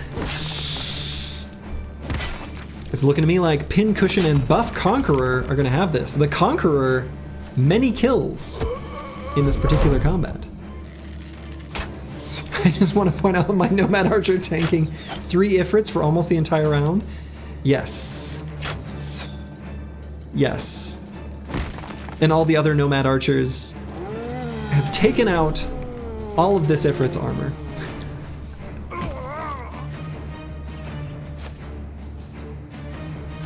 You think part of it is that many rocks combined, making there be less units? Yeah, that might be why. But I don't think the Ifrit, I don't think Ifrits will run away. I think they'll fight to the death. Executioner and Conqueror, best buddies.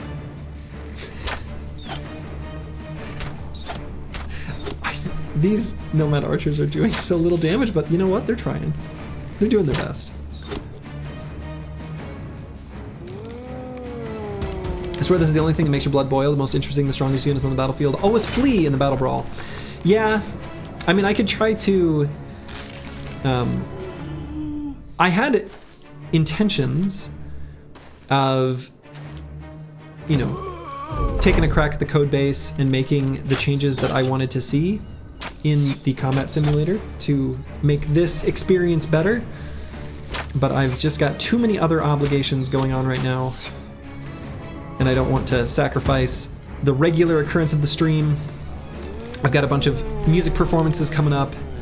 I've got a bunch of things going on. My day job keeps me busy. Haven't had the opportunity to crack at it. Even though, if I had infinite time, I would. Ignore your life for us? I know.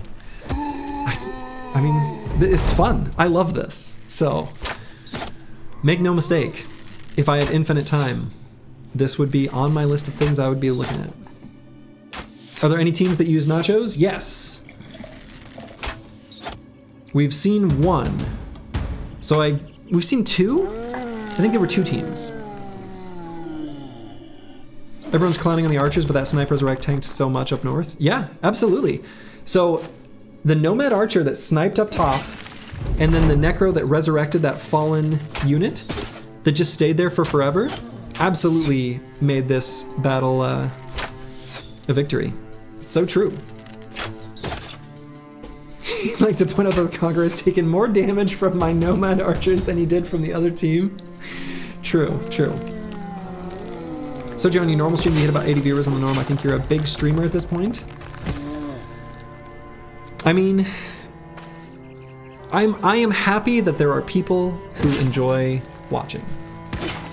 So, happy to have folks here. I'm glad that I'm able to provide some entertainment.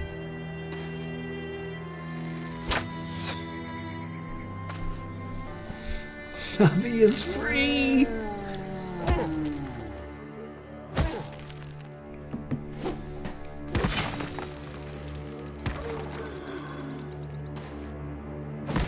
Of course, now all these humans on the battlefield become part of the army, the Flood.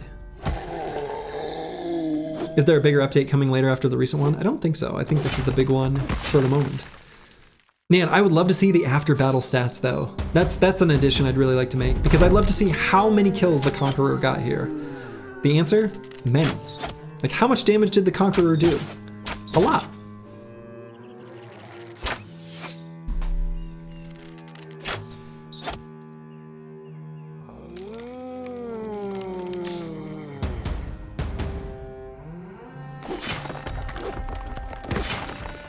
And so there's just 2 rocks remain. I think this is over. This is over. It's definitely gonna go the way of Pincushion and Buff Conqueror. I love seeing the Conqueror win. That makes me very happy. Pincushion and Buff Conqueror takes it. 60% of you were right.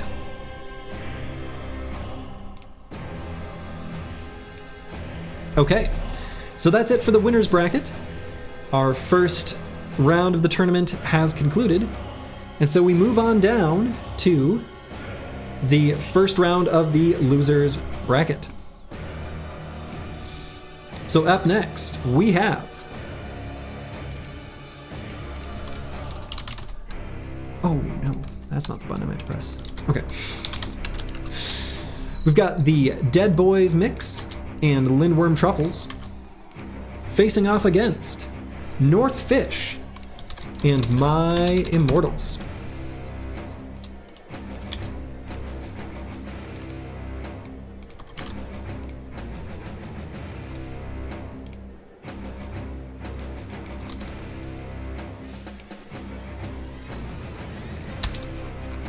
Unfortunately, this will mark the first unit, or excuse me, the first team that will be eliminated.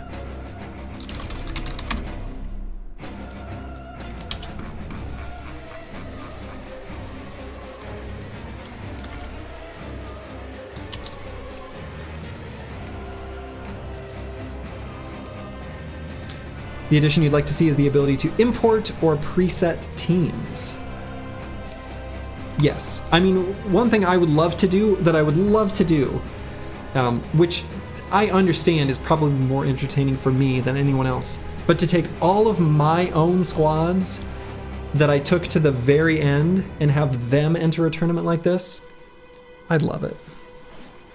Anyway, so Dead Boys Mix and Lindworm Truffles, here on the left, is, as the name implies, a mix of Dead Boys and a Lindworm, with the Lindworm's Truffles.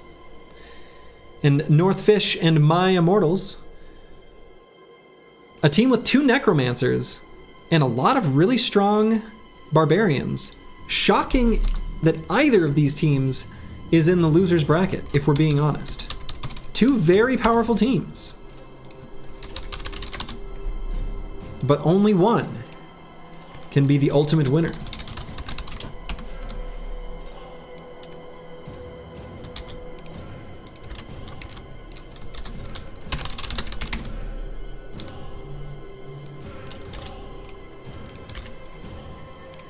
The poll is up.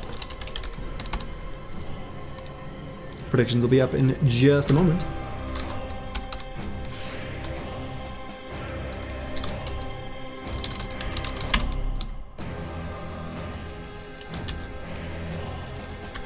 And the prediction is rolling. Anatomist would win all. I believe that that's right. But you know, I just want to see it happen.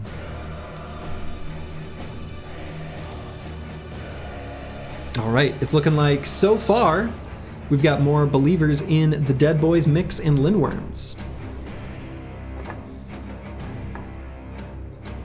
Can you do it with the add bro button? Yeah, so there's a spawn company button that will spawn your company that's already preloaded, like from the save, into the left side. But some modifications would need to be made to the mod to be able to load like a second save onto the other side. I think that's, I suspect, kind of a non-trivial addition, but anyway. Go Lindworm, do the thing. Good, Dark Paladin betting on himself. I think, right? Isn't that your team? Okay, very close. 56% for North Fish and My Immortals. That is a very close prediction. Let's see how it goes.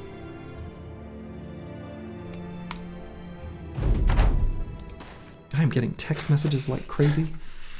Who is texting me? Who is texting me at this hour?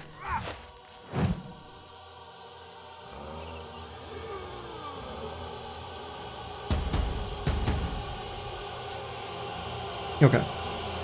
Oh, okay. Okay. You don't think they can kill the Lindworm?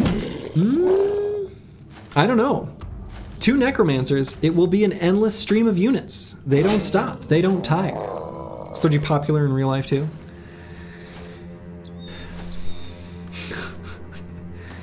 No, I'm a nerd. I grew up on the internet. This is where I live. Those Chosen will carry. The Chosen and, of course, the Fallen Heroes. How were the teams balanced? There were draft pools that community members submitted based on point values for each unit. So, people drafted based on what they believed would make for a strong team composition. The initial seeded values, if you will, were based on the in-game score value assigned to the units, which we learned after a couple battle brawls needed to be adjusted. So it's been an iterative process, but I've been making adjustments based on past performance. You feel like a closeted nerd with your hockey? All of them are way manlier than you, but you can somehow hang with them? Yeah, I mean, I can relate to that. I can relate to that sentiment quite a lot. Lindworms fit into the category of an enemy that can kill a bro, which makes them scary, but don't contribute to carrying a full sweep. I mean, I think they're pretty good. I think the problem, again, is just unless the Dead Boys mix and Lindworm Truffles can get on top of the necromancers, they're going to face an endless stream of resurrected units. So the Lindworm will eventually fall. Now see that? This guy right here, this fallen hero, that's the real MVP. If the Dead Boys mix and Lindworm Truffles can take out both of those necromancers, they're going to be in good shape.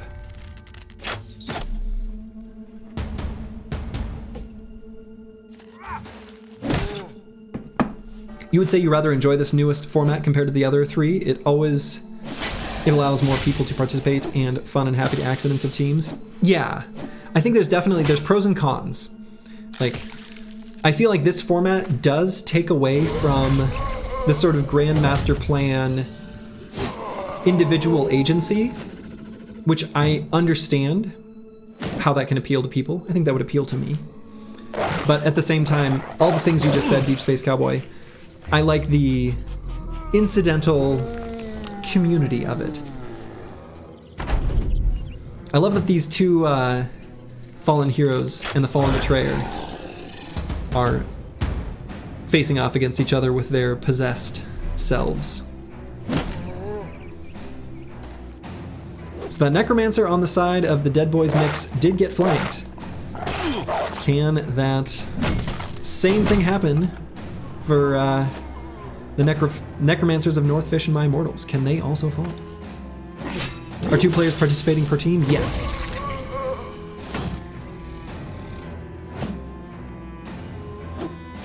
I can't, so this fallen hero keeps missing. He keeps missing this necromancer. I can't believe it, but it's happening.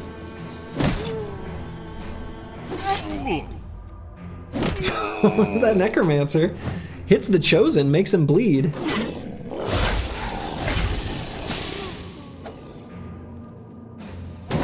Were they completely randomly chosen, or could they communicate about the team? They were randomly, so each person, there we go. That fallen hero finally hits that necro. Players drafted their 200 points worth of team, and then I shuffled them, and then paired them up with someone of a different faction. So they were split up by humans, beast, undead, and greenskin. And then they were randomly assigned an ally. How often did you shuffle them? So honestly, I did have to shuffle them more than once because there were too many clumps of the same type next to each other. So I just shuffled until I was able to create an actual lineup. So I guess technically I did shuffle them multiple times. Not that anyone else would have any idea.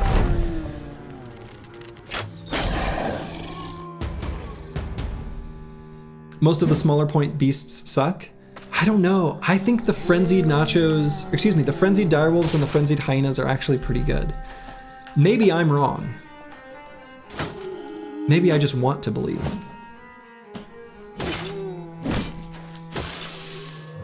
Frenzied nachos. Another rigged tournament. Another rigged tournament. So unfortunately, this fallen betrayer getting on top of that fallen hero who was trying to flank the necromancer is making it so that there is always a necromancer remaining on the side of Northfish and My Immortals, which means there will be that endless stream of units that the Lindworm will eventually fall to.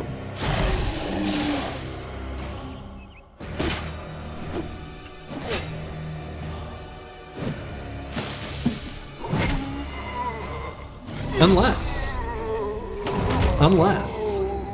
We'll see.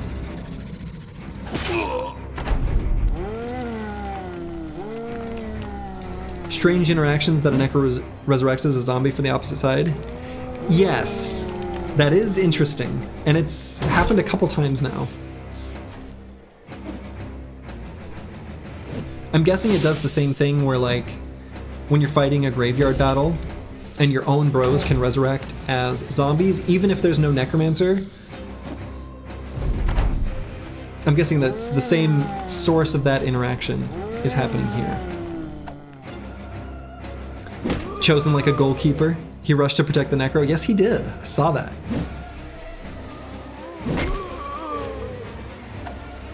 He did indeed. If a human gets killed by a zombie, it can resurrect. Yeah.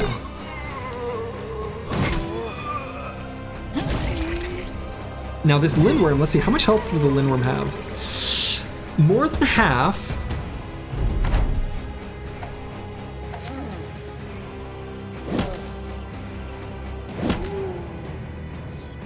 That flanking fallen hero is running pretty low on health, though.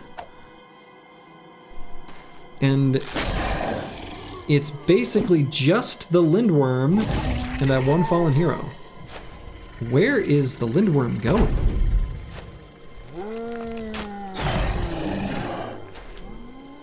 Are loadouts randomized? Yeah. Yep. Loadouts, so the weapons that the units happen to spawn with, those are indeed randomized. He's wavering? No, he's confident. The red flag means he's confident.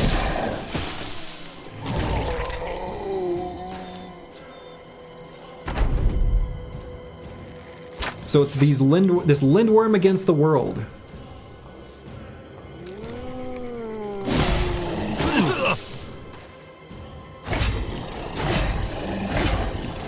Lindworm actually lost his tail for a moment. Yeah, for a moment.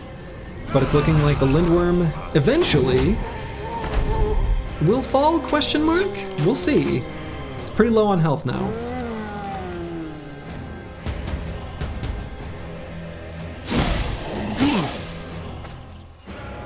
Very low on health.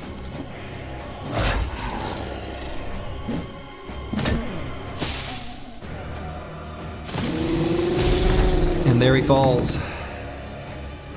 It's looking like the Northfish and My Immortals is indeed going to take this one in the end.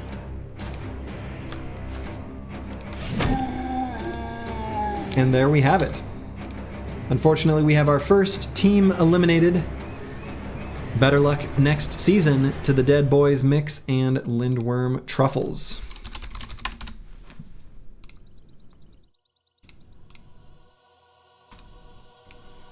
So we'll move down to our next match in the losers bracket. We have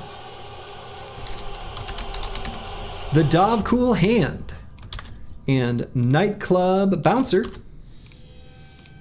versus Five Guys and Shaman Soft.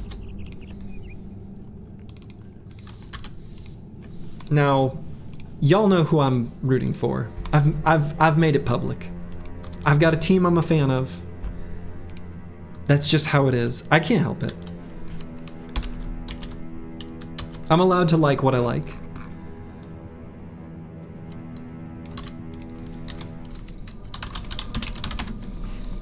But the Dovcool Hand and Nightclub Bouncer also has a special place in my heart because they are making use of some lesser seen units from both halves of their composition.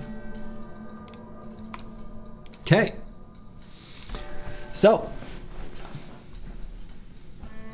Dovcool Hand and Nightclub Bouncer has Oathbringer, some cultists, and some boggy unholds, some swamp unholds, going up against Five Guys and Shaman Soft. It's just five guys and some shamans with ambushers. And this time the ambushers will actually do something. Because they're not just going to be shooting at rocks.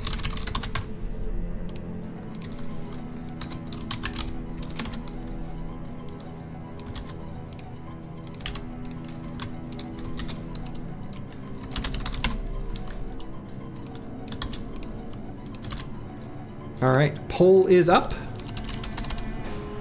The prediction will be started in just a moment.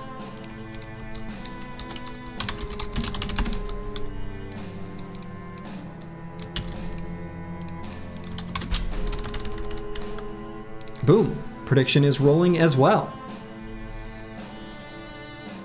Love the shout out, especially since it means we'll absolutely go out in 2 rounds. Well, I mean, anything's possible. No Hexen in any team, yeah. Hexen have only been letdowns. Did you find the mailman in the code? The mailman?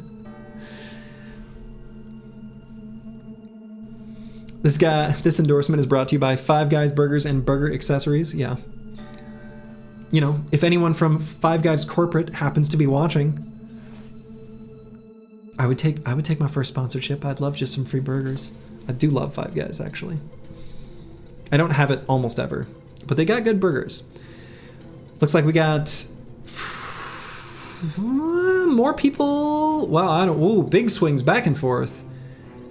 It looks like 63% believe in Five Guys and Charmin Soft. Did you find the madman in the... Okay, yeah, so... I'm not seeing him. He's not... I don't know. He might not be added to the combat simulator. I'm not sure. I'm not going to look for him right now, Crackalack. Sorry. Five Guys is way overpriced? Definitely. I agree. It is indeed way overpriced, but they are tasty. We happen to get a champion here. Zug Tucker, the elusive. Some very, very strong opening roots from these shaman.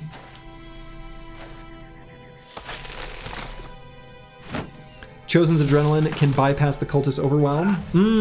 Very true. And it looks like Five Guys and Charmin Soft do acknowledge their ranged advantage. The Barbarian Chosen are hanging back, protecting their ranged compatriots.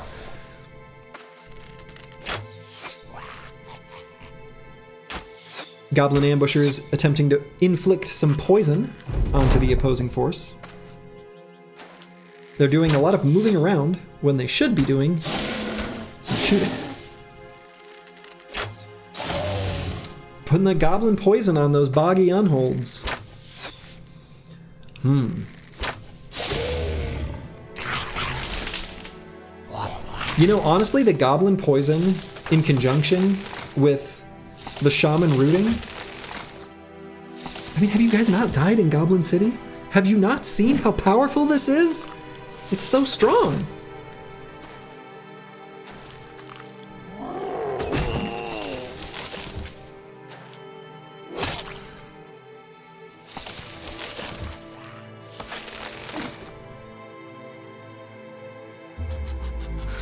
We'll see if that Oathbringer gets in a good position. He will have the opportunity to flank. Ooh. Starting to waver. Cultists overrated confirmed? Maybe.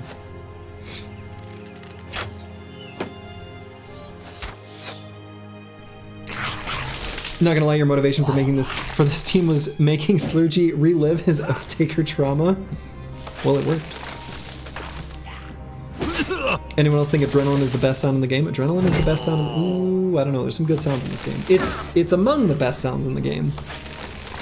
I think the taunt is better, actually. The taunt is very good.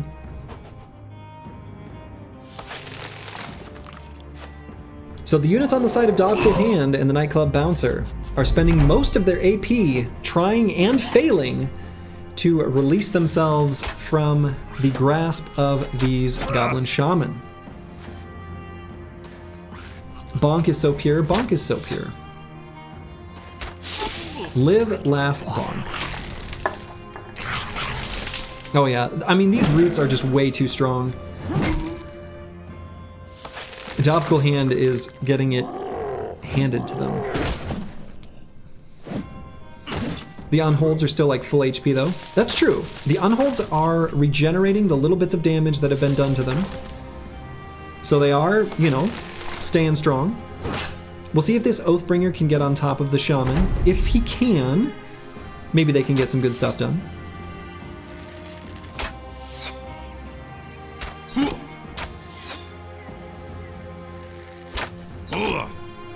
The cultists having nimble makes it so that it's much more difficult for these ambushers to get damage through to cause poison. Oh, all right, so much for flanking. That Oathbringer has been locked up. Oh, and suddenly the cultists, all in one round, drop like flies. Yikes. Big yikes.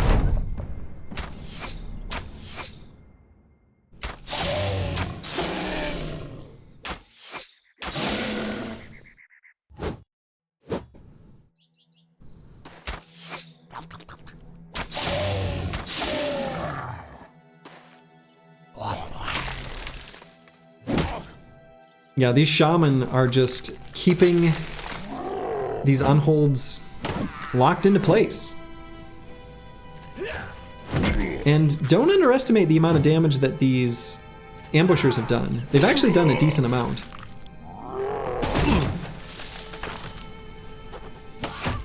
$140 resolve and he's breaking. Do they have 140 resolve? Wow. No, there's always that 5% chance.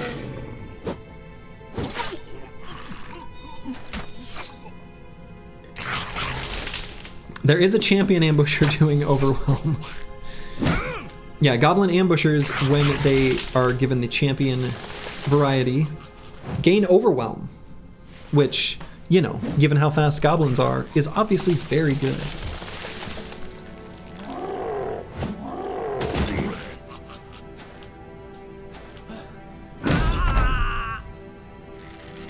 Looks like all that remains are the two unholds. They are, you know, they're resilient, both in the literal and metaphorical sense of the word. But the Chosen are going to be able to do enough damage. The Chosen and their goblin allies. We'll let them try. They'll do their best. They can get one attack in after attempting to break free from their roots.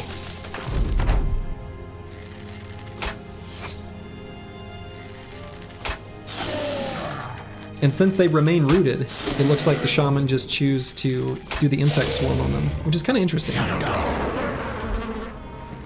Once everyone's rooted, that's kind of the next option available to them, I suppose.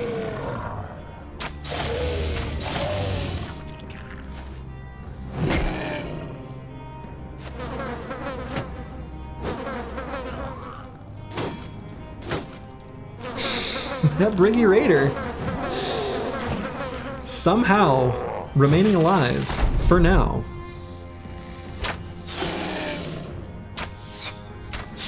This is some advanced unhold torture.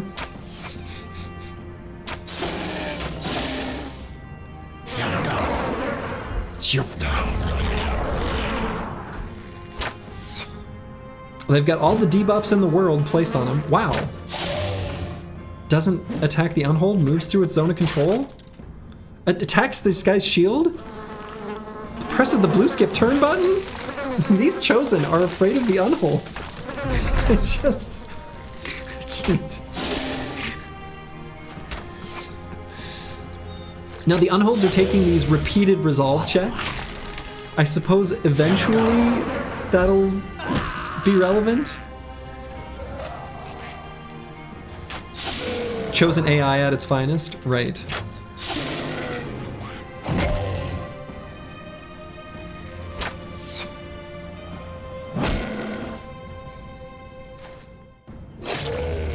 Okay, I think that top unhold is finally gonna fall. Next round, maybe? We'll see.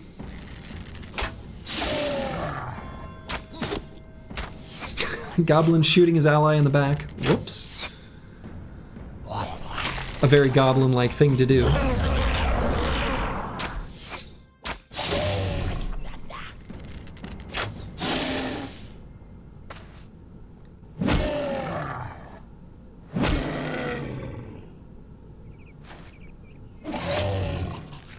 And they live another round.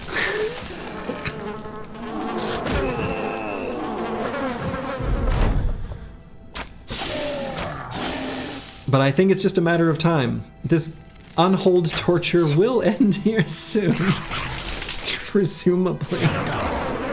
Maybe. The unholds have lasted a comically long time, though. There one goes, though. And there goes the other. Somehow I figured it would happen at the same time. Better luck next season to Dov Cool Hand and the Nightclub Bouncer. The winner is Five Guys and Charmin Soft. The team I'm rooting for remains in. So, up next we've got ED and the Baiters Squad. Whoops. Versus Rage and the boys.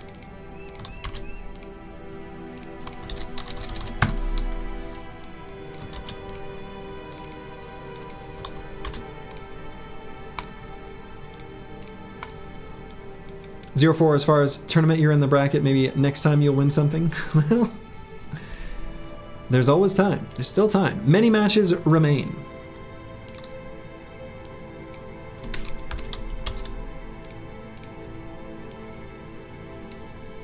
So I'm getting the matches configured here.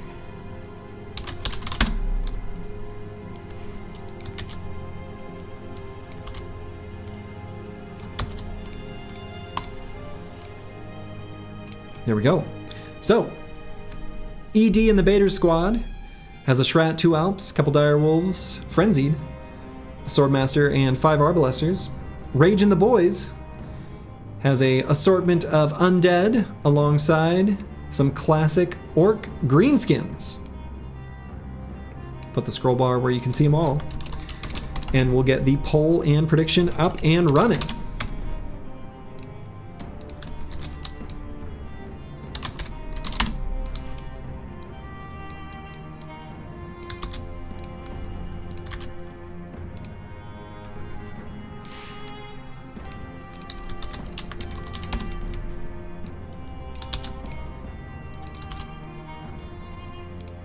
All right, poll is going. We will start the prediction.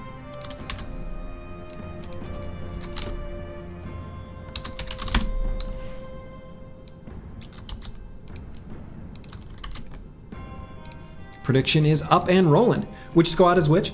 So I will always do it where the top squad is the left and the bottom squad is the right. So ED and Baiters Squad is the one on the left. Rage and the Boys is the one on the right. That makes sense? You're welcome.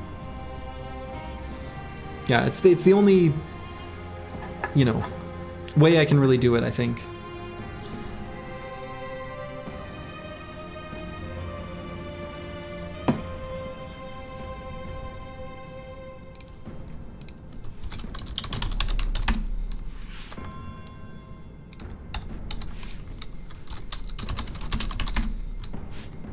Okay. Looks like predictions are pretty even between the two teams. Plenty of believers in both sides. Looks like ED and Baiters Squad, no. Yeah, ED and Baiters Squad just a bit. But Nihilismo says he's all in on Rage and the Boys. Once again, betting against your own team? Well, we'll see. For some, that has not worked out. But the nice thing about betting against your own team is that you're a winner either way.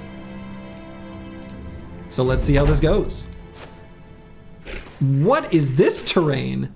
Whoa, whoa, whoa, whoa, whoa. That ghost is on a pedestal. What in... What? What? How are they ever going to fight that Swordmaster? A good question. So far, the Swordmasters haven't done particularly well, though. This is some utterly bizarre terrain. I have no idea how these... Yeah, I don't know. How did the Alps spawn so close? Oh, they spawn kind of randomly. The terrain is a fix.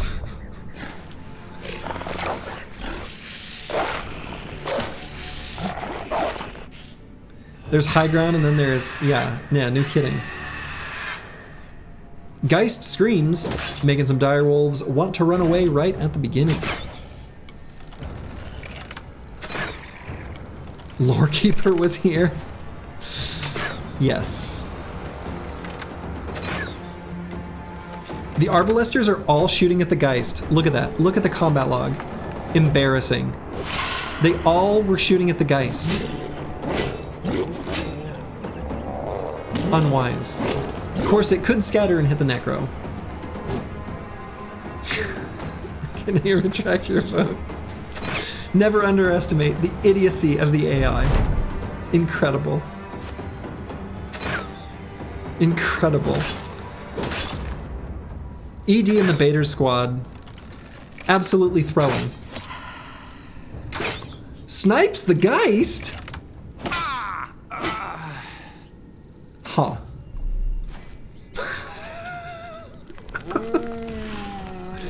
Oh, what a zombie though. That zombie is suddenly making it so that none of the arbalesters can shoot their crossbows. Remarkable. Geist has left his stoop.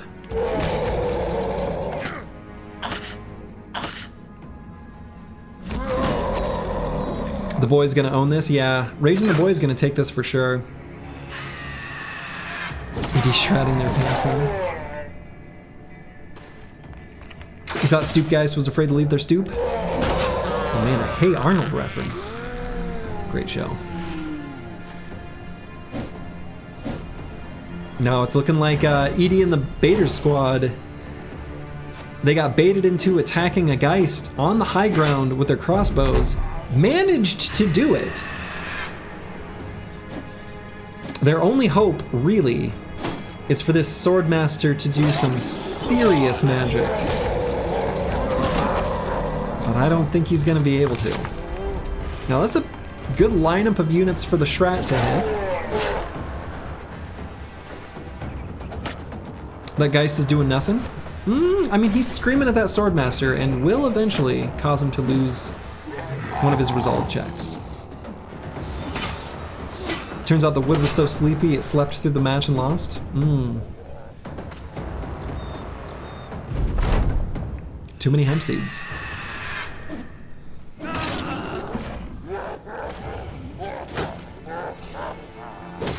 Please, Mr. Swordmaster, be gentle. Nah, he's gonna footwork into every unit he can find. So Raging the Boys, right now their attention is split between the Shrat and the Swordmaster. That Swordmaster is still gonna struggle to get much damage in against the Orc Warlord. Even with Duelist, Orc Warlords have such an insane amount of armor. He's not gonna be able to do much damage.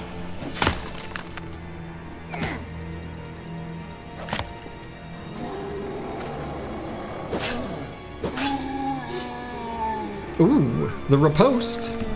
Riposte activated. Swordmaster's sword will break before he can kill everyone. Well, they don't, enemy units, they don't have weapon durability in the same way the player does. So his sword, his weapon will not break. Actually, it can fight infinitely.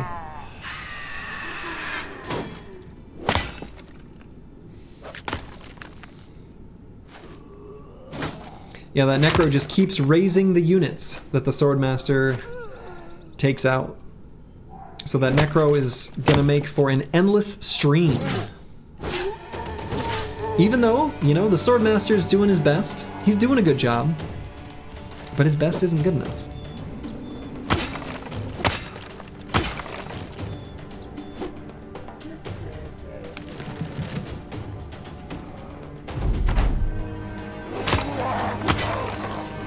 The Shrat on the bottom is going to fall here shortly, and then it'll be up to the Swordmaster to be a hero, to win the whole thing for ED and the Baiter squad.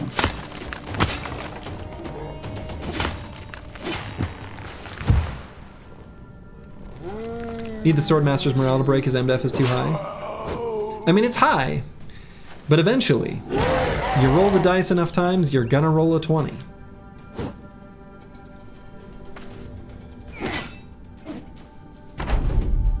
Your best isn't good enough. Parents confirmed.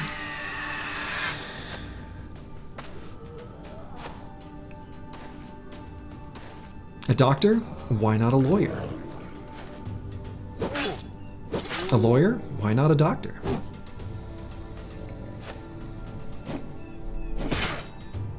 Yeah, Riposte is lost when he gets bumped, and his resolve has fallen. The Geist's screams eventually did get to him. And so, it's looking like Rage and the Boys is gonna take this one. Type A-, why not A+? God, what's that guy's name? There's a... Emotional damage! That guy, he's very funny. I can't remember his name. I think he made that joke. Maybe not originally. Stephen He, yeah, that's the guy. Funny dude.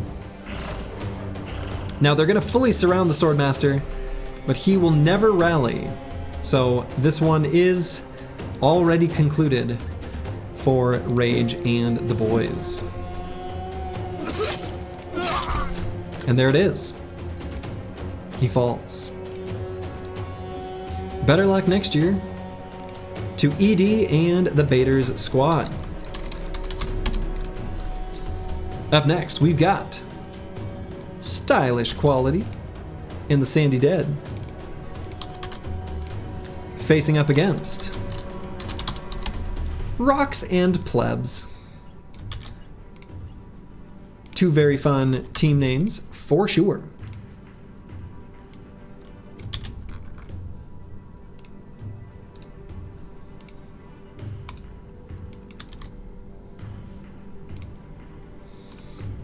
Okay.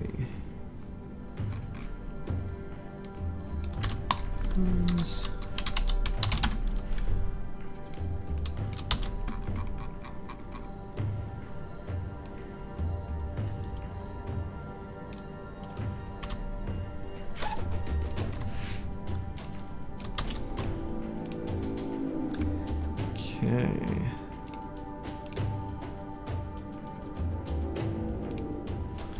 All right.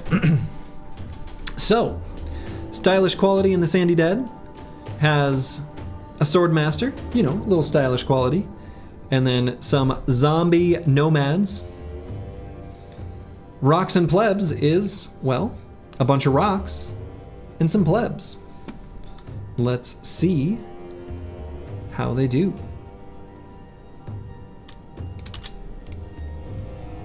We'll get the poll and prediction rolling.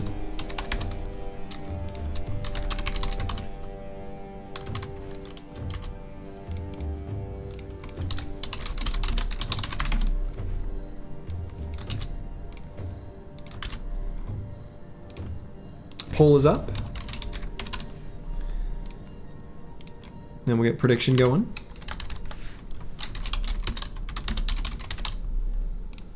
Prediction is going. Get some popcorn, boys. This one will take a while. Yes, this one is going to be a little bit of a slog. There's going to be nomad zombies resurrecting, ifrits recombining,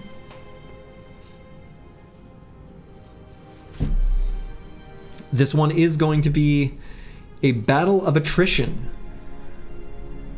Of course, the Sandy Dead, the nomad zombies, will only resurrect a limited number of times without the aid of a necromancer.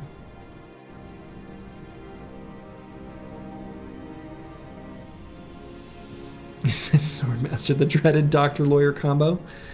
We shall see. Any thoughts on how to kill the Kraken with Oath Takers? Yep, don't.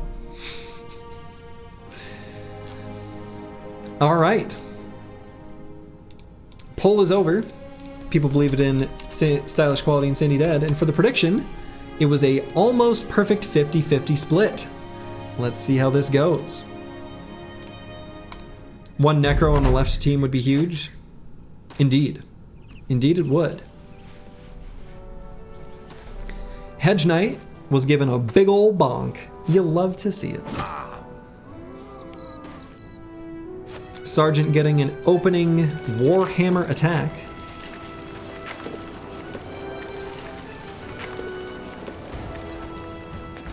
There is something interesting to the idea of starting with the lower tier ifrits so that they spend the first turn combining, kind of delaying entering the fray. Depending on the team composition, that could be a good thing or a bad thing.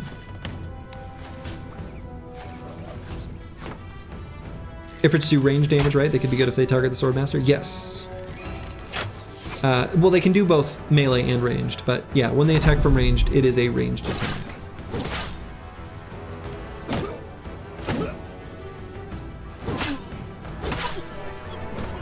Of course, the Swordmaster has already made it deep in the ranks of Rocks and Plebs.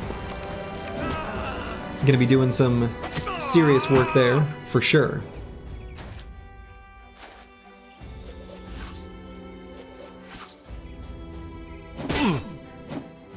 A lot is going to be riding on whether the Rocks get some good ranged attacks on that Swordmaster. If they're not able to, well, that Swordmaster's going to do what Swordmasters do.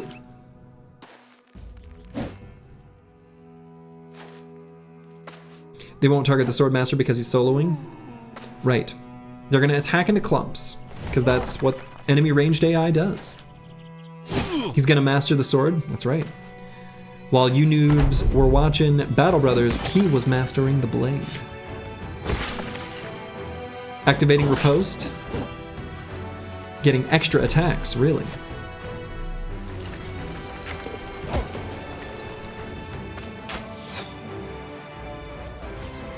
Ouch, that felt personal. No. That wouldn't apply to anyone here.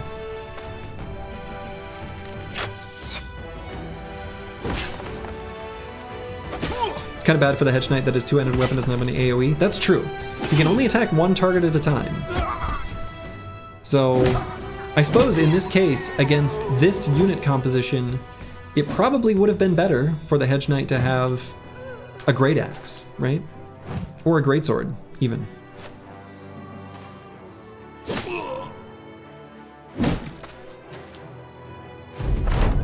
Fallen Hero giving that sand a bonk. Swordmaster moving into melee with a T3 Ifrit. I suppose that means it can't do a ranged attack and will attack the Swordmaster for 5% in melee. Incredible.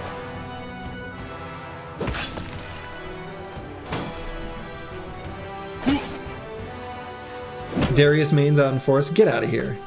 This is Dota's the superior of the MOBA games. Right, isn't that a League hero? I'm not actually sure. I'm sure it is, because only in League of Legends do you main a hero. In Dota, the game's too strategically complex. You can't main a hero. You can main a role, but like, you know, some matches you don't pick Storm Spirit when the enemy mid hard counters you, once you reach a certain point.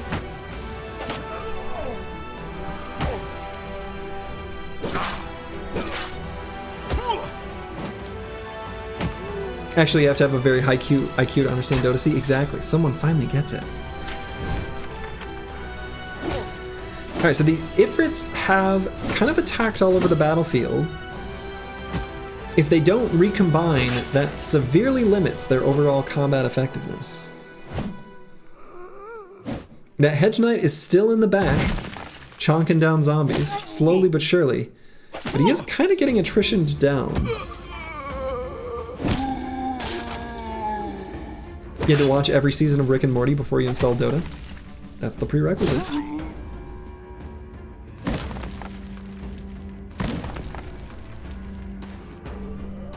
You played Dota when it was a Warcraft 3 custom game? Hell yeah. Good times.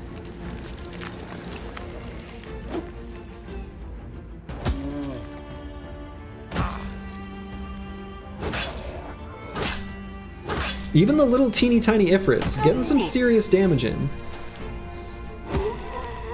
I still feel like this could go either way. This one's still pretty close.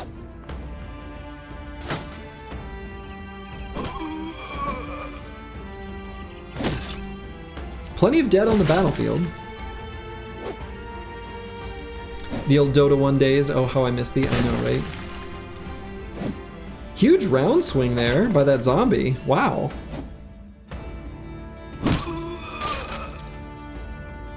Hedge Knight attacking the Nomad's shield. Okay, questionable. Questionable.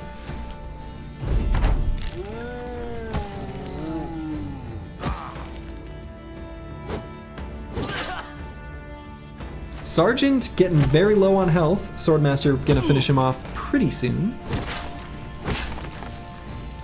Visitarari ventan, hojas spila dota. Are those the lyrics? I know the song. I recognized a language I didn't even know, and I knew what that had to have been.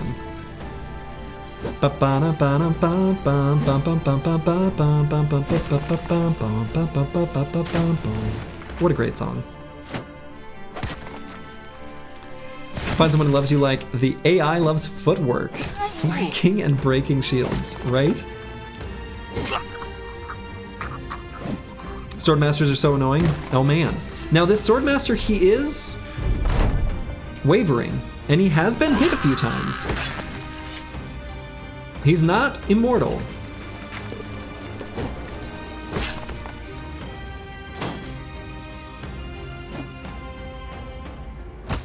Now, will that Hedge Knight raise up as a zombie then, since he was killed by a zombie, or was he finished off by that Ancient Legionary? He might have been. Also, these two up here, this Fallen Hero and Ifrit, they have been dueling for like 8 rounds now, and nobody's really done any meaningful damage to the other.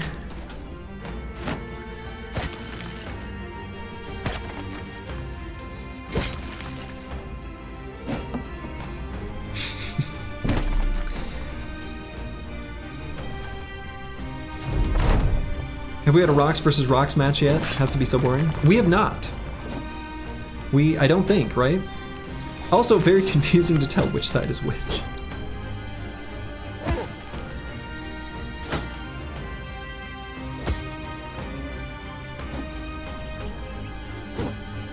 You didn't know Swordmasters were that good? Oh man, Swordmasters are so good. They're the master of the sword. How could they not be?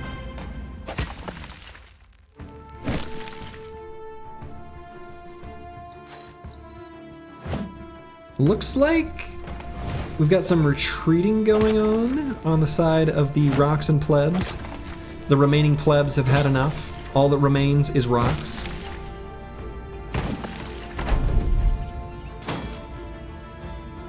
Why you know Sword Doctor? Right.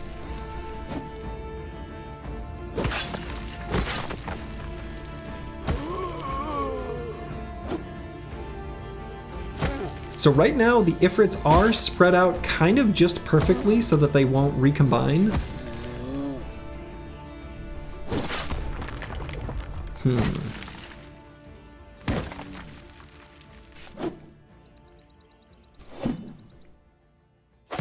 Hard to tell which way the units are facing when they don't have faces. Yeah, it kind of is. Oh, we got the Ancient Dead dance. That Fallen Hero at the, doing his duel at the top might finally win. We'll see.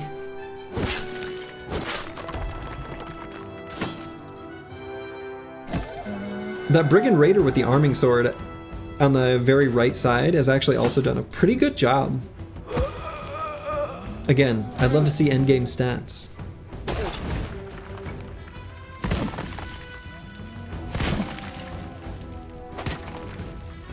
Some of these zombie nomads, you know, when they spawn with the woodcutter's axe and they're able to do the round swing, kind of good, actually.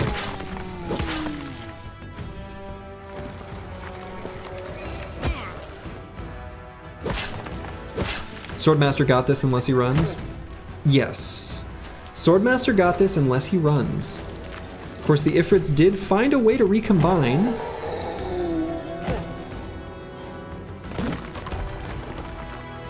And the zombies, well, they're not gonna run. They'll fight forever. So as long as the Swordmaster keeps enough of his, you know, zombie allies alongside him, he'll keep fighting.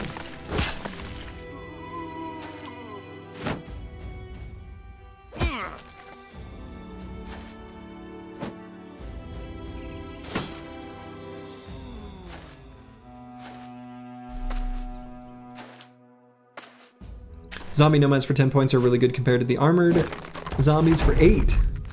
Yeah, I'm inclined to agree with that.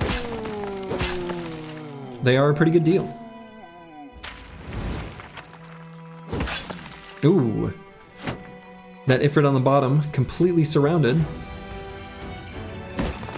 Has a Master Archer been in the match yet? Yes, there is a team with a Master Archer. But I believe they are in the winner's bracket, because the Master Archer, well, did some good stuff. Swordmaster missed 2 95% chance attacks in a row. I don't know if anyone saw that. But now these rocks are unable to combine unless something changes on the battlefield. The 4 that remain are separated into 2 distinct groups of 2. So it's looking to me like Rocks and Plebs is probably going to meet their end. Dude, this Brigand Raider with all these injuries has been seriously impressive. Like, he is hitting almost all of his attacks. Kind of incredible. Well, there go all your points. Oh no. You gotta keep them separated. So it's looking to me like stylish quality and the Sandy Dead, they've got this one. A very even prediction. So half of you will be very happy. And there it is. Better luck next season to Rocks and Plebs.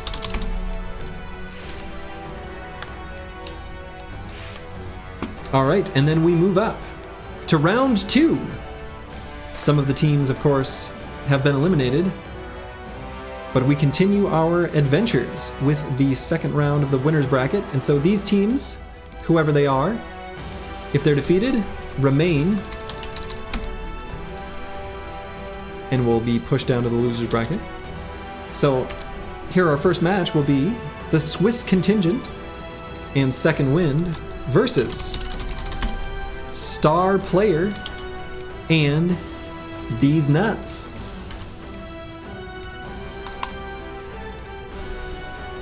Thomas the Train says, my team won. They did indeed. The Sandy Dead persevered, pushed through.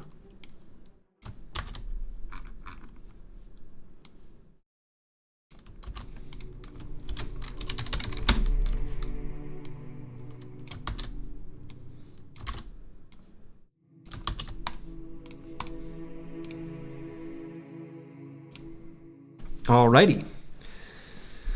So as a quick reminder, Swiss contingent in Second Wind has Zweihanders and Billman, alongside 2 necromancers and a assortment of powerful zombies. Whereas Star Player and D's Nuts has a mix of Southern Army units with some gunners, alongside a Shrat, a couple Nachos, and a couple Ifrits. So we'll get our pole up and running first.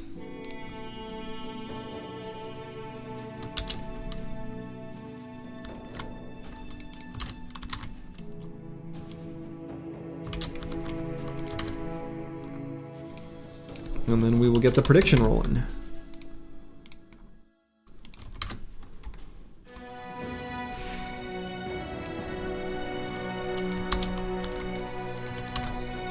Prediction is up. Yeah, the Executioner has been a very powerful unit. I've kind of enjoyed seeing the one-off Executioners do very well.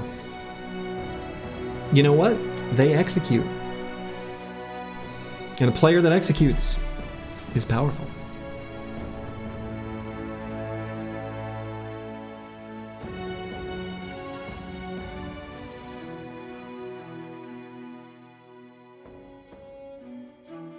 Go Swiss Contingent, Undead, Landsknecht, and Pikeman for the win.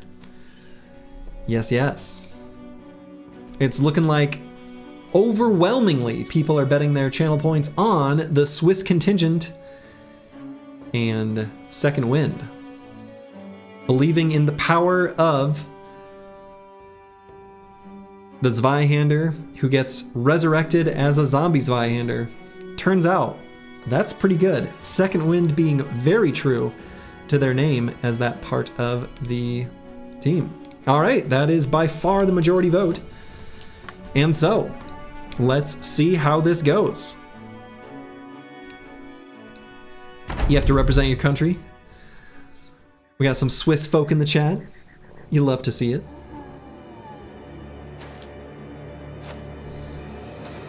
The Zweihanders push forward. Executioners are just bargain bin hedgies, except they don't spawn with a shield plus sword and axe. Yeah, they've got some different loadouts. They're a lot like Hedge Knights, for sure. For sure.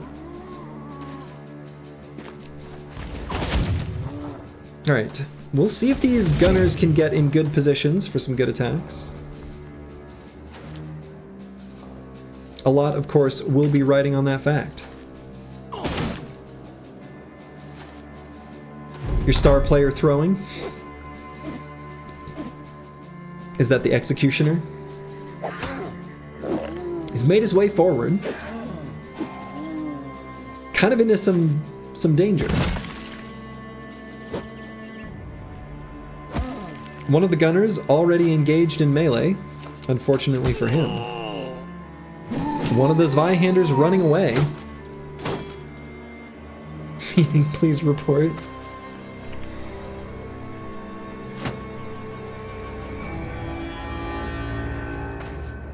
The militia captain rallying so that the necromancer wouldn't flee. Wow. That's an interaction.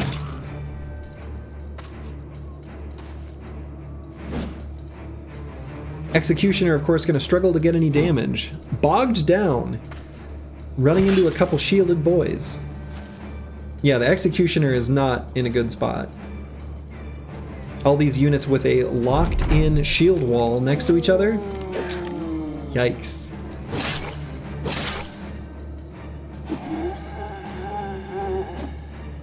Nacho deciding not to jump on top of the corpse of the unit he just destroyed.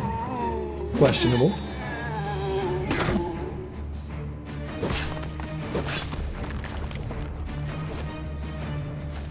Now, the Zweihander on top there, who's fleeing, might, maybe, be able to run away and rally. And if he doesn't, that's okay. He'll simply become a zombie. And fight again. This team is trash. You deserve the loss. Dota players everywhere in shamans.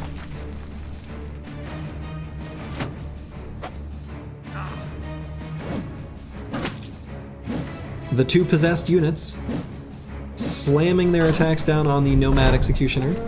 Also, keep in mind, fallen heroes, when they attack a unit, build up more fatigue than a normal unit. So this Nomad Executioner is already exhausted. So even with increased regen, I'm pretty sure he's only going to attack one time this next round. Because he's already stammed out. If he attacks at all, I guess. He lost his helmet.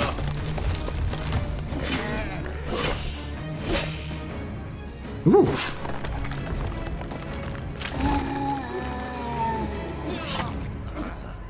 Nope, I guess he can attack 3. He must have battle flow. I think he regained some fatigue from that kill. Yikes. Now, if those nachos can never mind.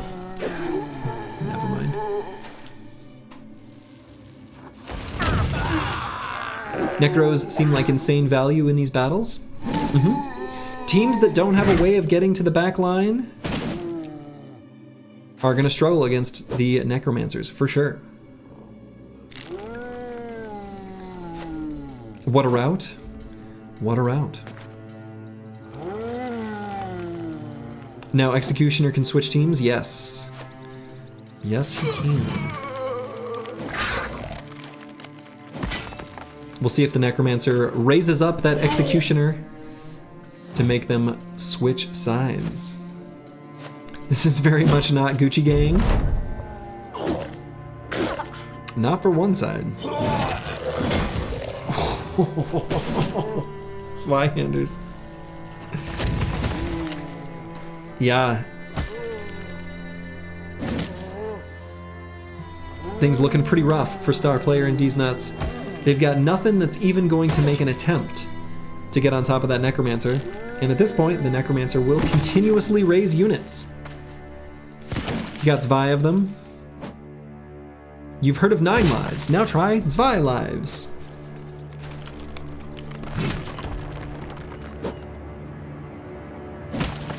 Are they gonna go with a flag? Yes! We've got the standard bearer. Incredible.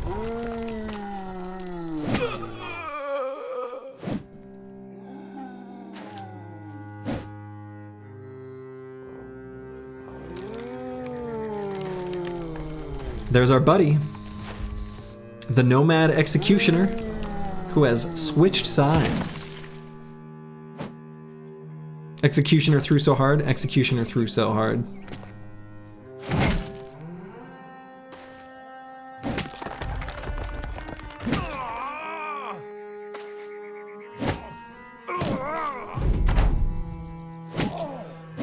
It's looking to me like star player and D's Nuts is gonna find their way in the loser's bracket. Even the tree is running away. The Shrat is fleeing. Wow. Wow.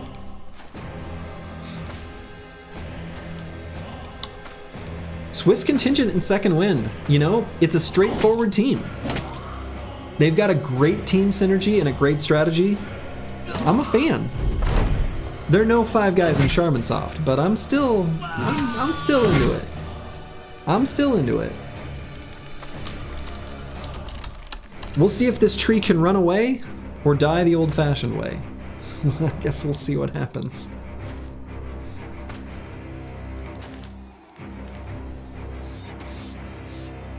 Trees can't even walk, yet he's running away. True.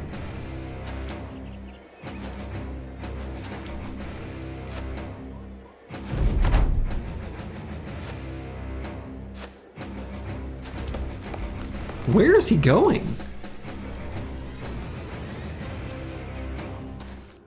Well, we'll watch this fight out, but I am calling it. The Swiss contingent in second wind, they are winning this one.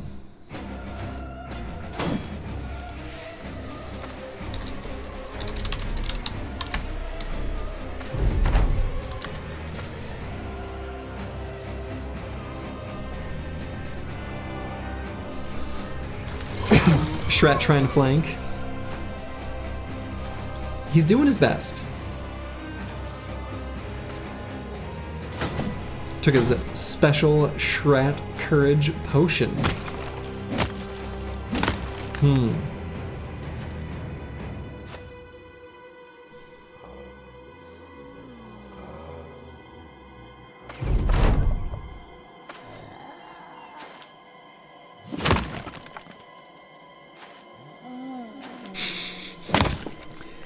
It was a brave Shrat, you know? Did his best. Taking some big, fearsome procs.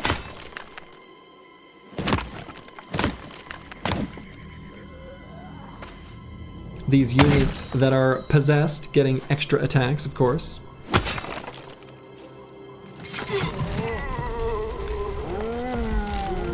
They're trying.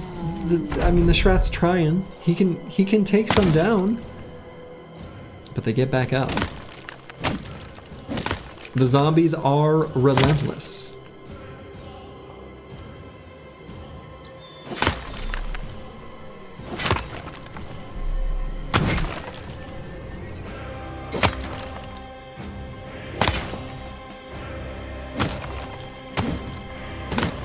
Still confident though, which is kind of incredible. Has not let his resolve falter even a little. They're not missing. Well, they've got him fully surrounded, right? So they've got pretty high hit chance. 95% chance on the Zweihanders. I mean, a lot of them are 95% hit chance. Yeah, that's surround plus backstab, exactly.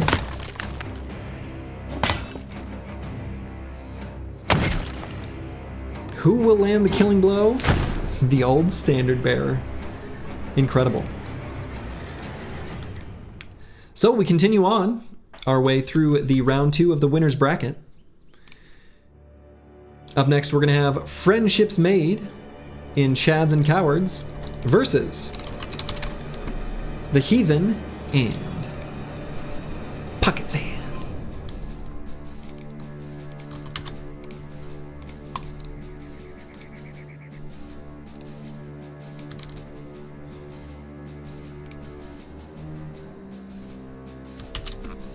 Pocket Sand. Low in your initiative and damage numbers.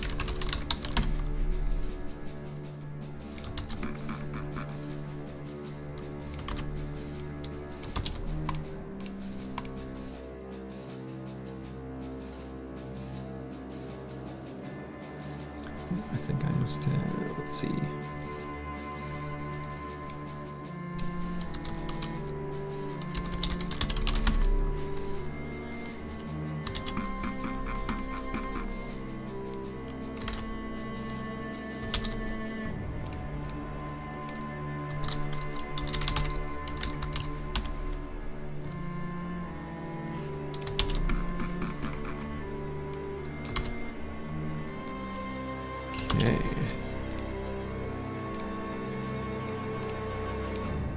Okay, so Friendships Made in Chads and Cowards is a smattering of different friendly humans. They've got the power of friendships. And Chads and Cowards, we've got some Zerkers alongside a Goblin Shaman and an Ambusher.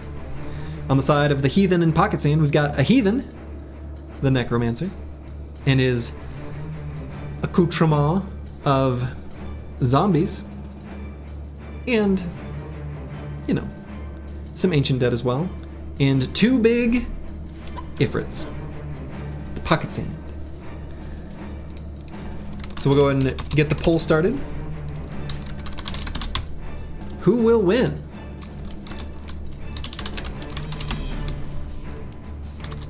We shall see.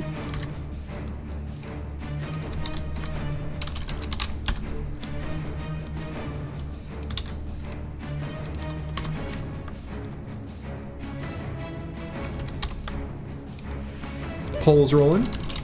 Prediction will be up in just a moment.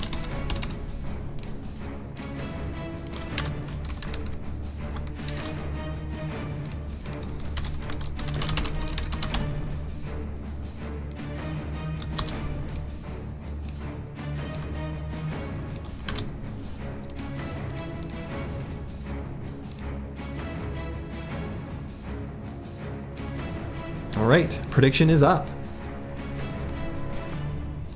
Please, Master Archer, be smart and shoot the Necromancer. A lot is going to be riding on that fact. If the Master Archer can snipe the Necromancer, I've got high hopes for Friendships Made in Chads and Cowards. If the Master Archer decides not to, Well, better luck next year. All in on your team? Nice. Squigs86 believes in the power of their team. You love to see it. Pretty even split. There's believers on both sides here. A decent number of the channel points that are otherwise of limited utility. Yeah, but it's looking like, wow, friendships made, and Chads and Cowards gets the majority of the prediction values. Sorry ass Executioner through the match, you're sussing him of match fixing. We'll start an investigation.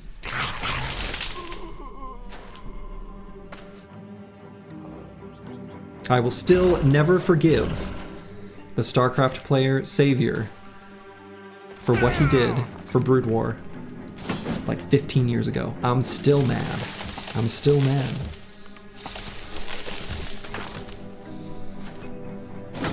Especially because I was a fan of his.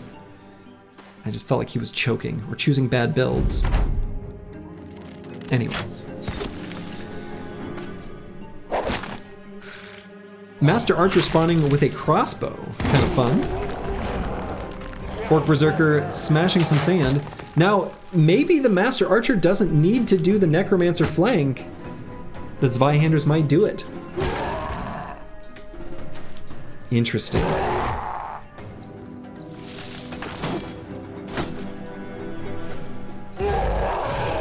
Korea drafts Savior again. You only have to do your military service one time.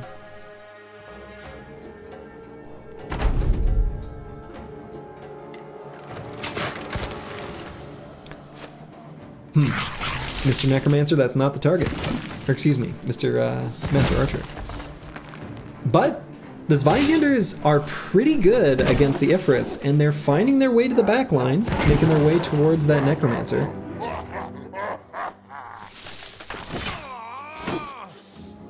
The Orc Berserkers, of course, might gain enough rage stacks to be pretty resilient to damage. We'll see. He's had his first military service, yes, but what about second military service? I don't know, all my Korean buddies that did their service were quite happy to be done with it. Or, you know, at least for some of them, they found a way to do public service instead of military service. One of my buddies is like an uber nerd, and he's like the scrawniest human being ever. And he now works for a bank, writing software. Perfect. Anyway, I don't know exactly the arrangement of it, but instead of doing like regular military service, he did like an internship for the public power distribution system as like public service instead of his military service. I think it's kind of frowned upon, is the impression I get from, like, he doesn't like to tell that to other Koreans, but anyway, I don't know. Anyway, that Necromancer locked into melee, and now the sandy balls are not going to be able to get as good attacks as maybe they'd like.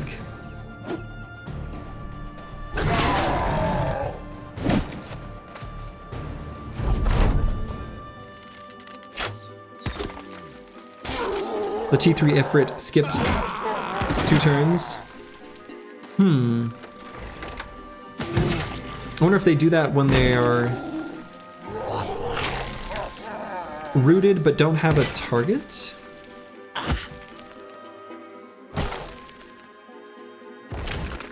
No, there he goes.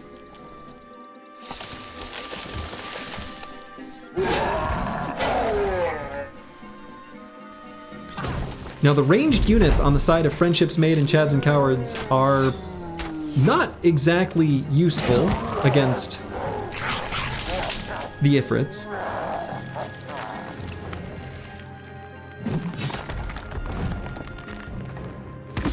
But I don't know if there will be enough damage on the side of Friendships Made and Chads and Cowards to be able to take out these rocks. We'll see. You feel like gladiators were too expensive? Might have been.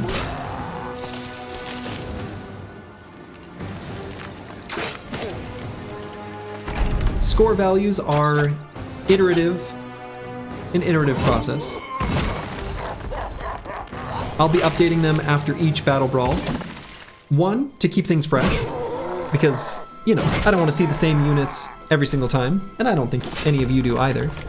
And the other is just to make the balance a little bit tighter. Gladiators being too expensive is kind of their whole existence, though. True. I love how brazenly the AI will use AoE attacks when their allies are in range. It's so funny. That Orc Berserker has so many, oh my god, has so many Berserk stacks. Incredible.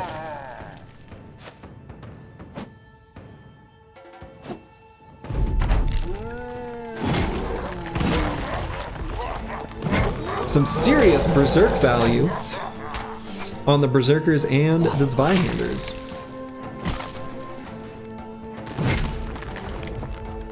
Friendships Made and Chads and Cowards did pretty well here. It's a good squad.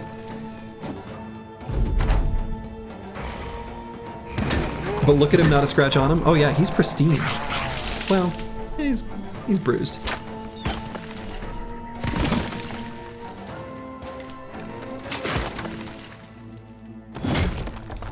Yeah, Friendships Made and Chads and Cowards. They are taking it.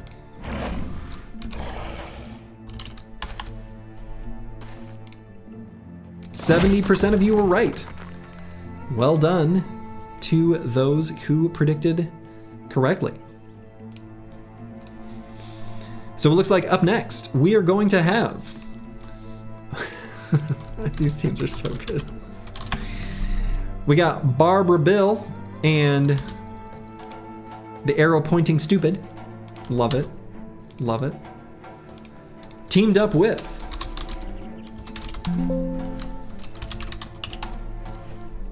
the Distorted Maniacs and Slurchy's Big Balls.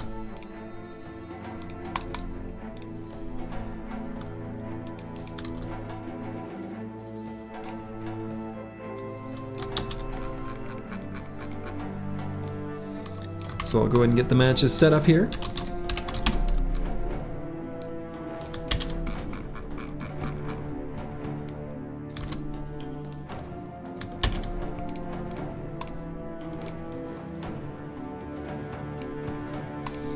So, Barber Bill and Stupid is some Barbarian Chosen, a Billman, a couple Reavers, and 4 Goblin Shaman up against... Oh no, not again. Desert Devil is a... Blade Dancer. Okay, my brain got there eventually. Blade Dancer, 3 ranged mercs, 2 militia captains, and 2 big ifrits. There's 2 T's in Distorted. Oh. You know, that's probably... It's either, well, I don't know where the error lies. It could be on my side. Oh well. Right now they're the Distorted. Whoops.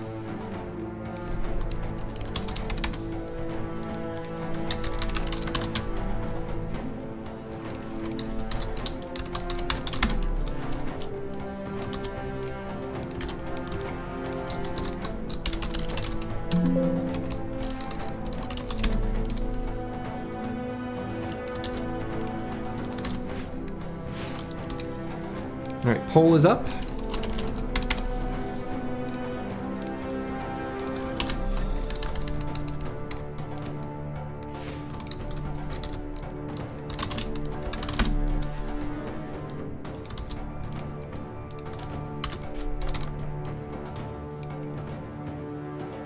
And predictions rolling as well. The store is where you buy dice. What are Barb Marauders? Yeah, so Barb Marauders are the Barbarian Reaver. Barbarian champion are Barbarian Chosen. The way the Combat Simulator shows their names is the way they're listed in the code, and then they're mapped to what the player sees. That's one of the things, one of the handful of improvements I'd like to make to the Combat Simulator, but is what it is.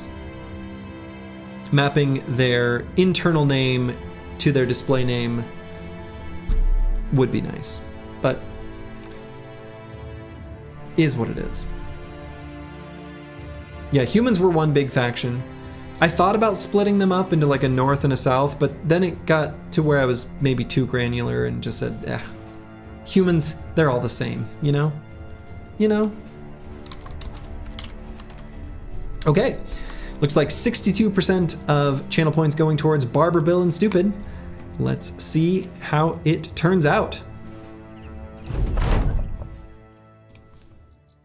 What happens if you make a unit a champion that normally isn't? I think they just get like a stat boost.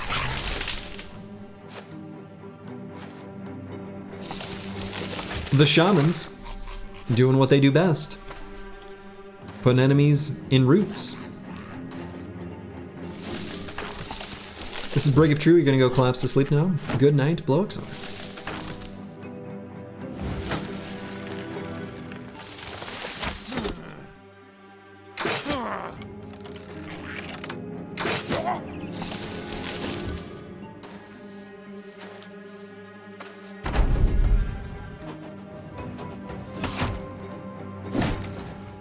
Shield push, so that he could throw. Incredible. I don't know that there's enough damage on Barber, Bill, and Stupid. I'm a little worried. I think the power of the Ifrit is going to be on display here. Barber got to close the gap. Barber got to close the gap. But I don't know that Barber got the damage for this. Why did the rock pass its turn? It seems that when the Ifrits are rooted, they will sometimes do that. I don't know why.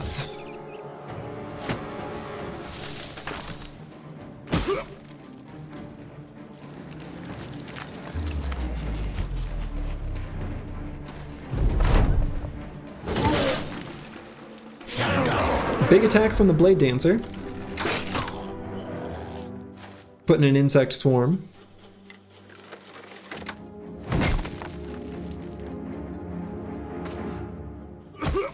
This is over, LOL, 1k lost.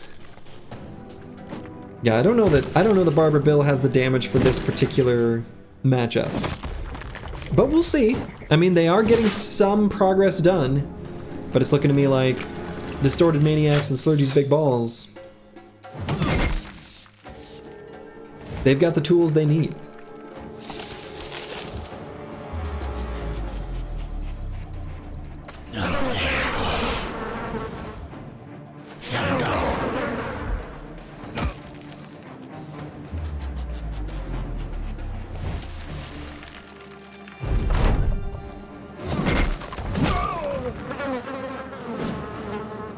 Now, a lot of the units, of course, are afflicted by various debuffs on the side of Distorted Maniacs, but I don't think it'll be enough. But maybe. We'll see. Jensen 1, glad you found the YouTube and glad you're enjoying the series. Welcome to the live stream. Normally rocks only spawn as T1, right?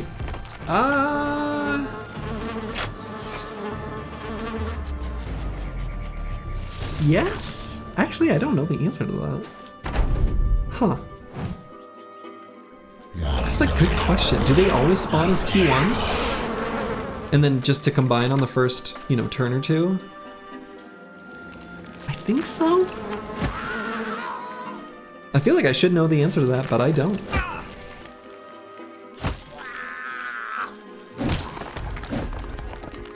Now, the Ifrits on the back line are ripping through the shamans there. This has caused the ifrits to split.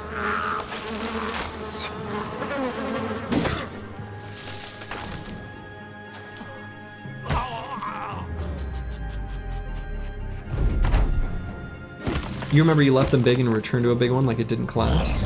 Interesting.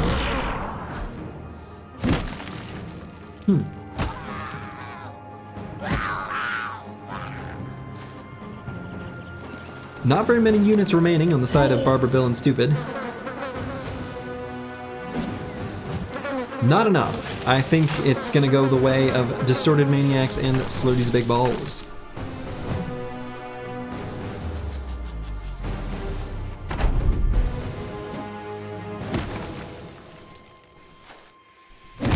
That is a very, very brave little barbarian chosen. The barbarian chosen that could, who walked up to sand and said, "You should not think, you should not grow, you should not exist." And the sand said, "Too bad." Barber Bill didn't carry this stupid team this time. Not this time. Not this time. Stupid is a very fun team though. I love just 4 shamans. There are some teams that the 4 shamans is good against, as we saw from their first match in the winner's bracket.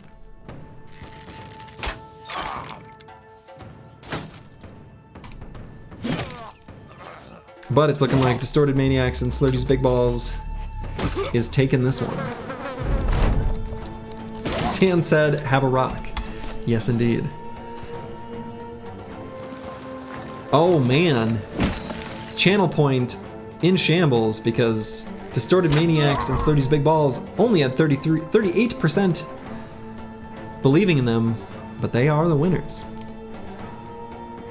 So up next, our final match of the second round of the winner's bracket is going to be Death Dealers and Wraithwalkers versus Pincushion and Buff Conqueror. You love to see it.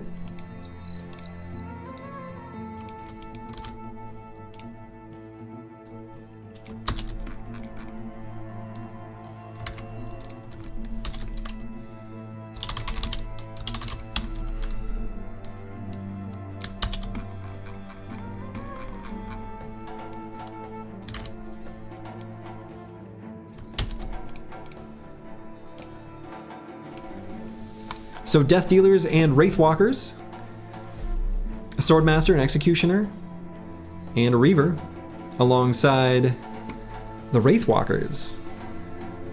We've got a Necro with some Fallen Heroes and our only Necro Savant, versus Pincushion and Buff Conqueror.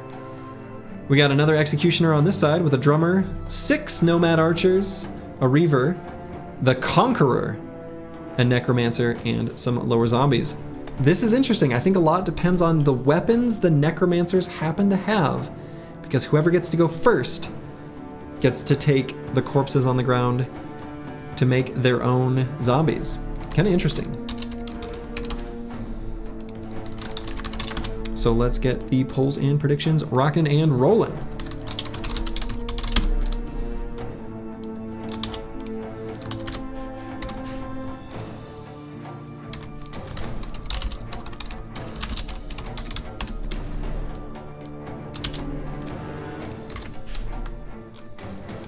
Poll is going. You have a meeting, you gotta step out. Hopefully you don't miss Big Ball's third game. Yeah. Good luck with the meeting, random dude lurking in chat.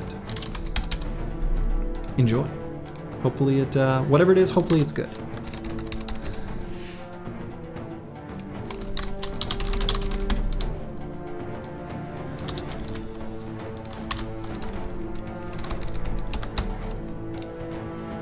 All right, and the prediction is up and rolling. This is hard to tell. Yeah. Can someone explain to you what a BattleBrawl is?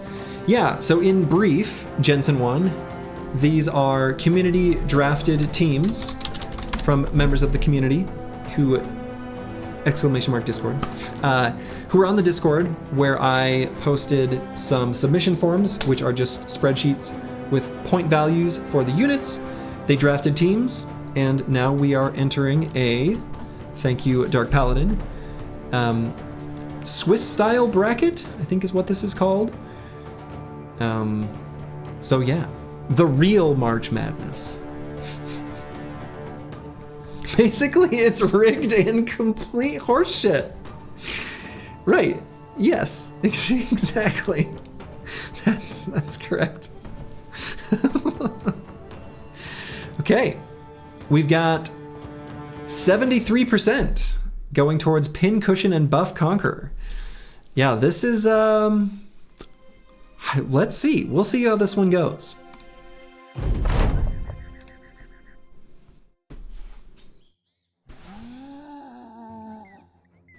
Now, the Necro Savant is going to be able to jump on the Necromancer of Pincushion and Buff Conqueror. I'm just kind of realizing that now. Is this Chaucer's team? I don't know. You'd have to ask him. I think so. I think Pincushion and Buff Conqueror is the Chaucer and someone. Now that Necro Savant has found some pretty juicy targets. I'm shocked the Necro Savant chose that spot though.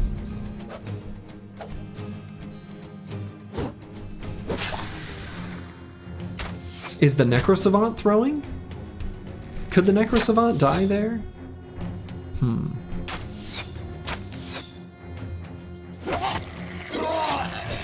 No, the Necro Savant will be just fine. Swordmaster doing work. We'll see if the Conqueror can jump on top of that Swordmaster.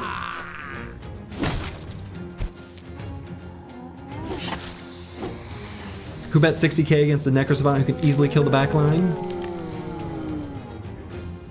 A good question.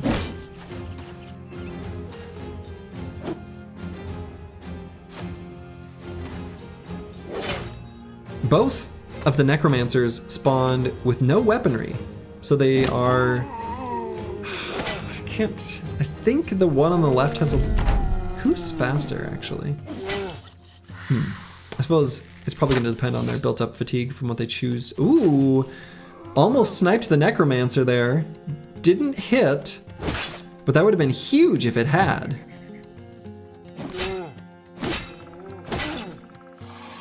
If the Nomad Archers can snipe that Necromancer...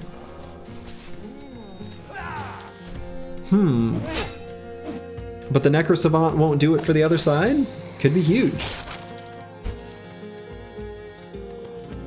Executioner choosing to break shields? Questionable.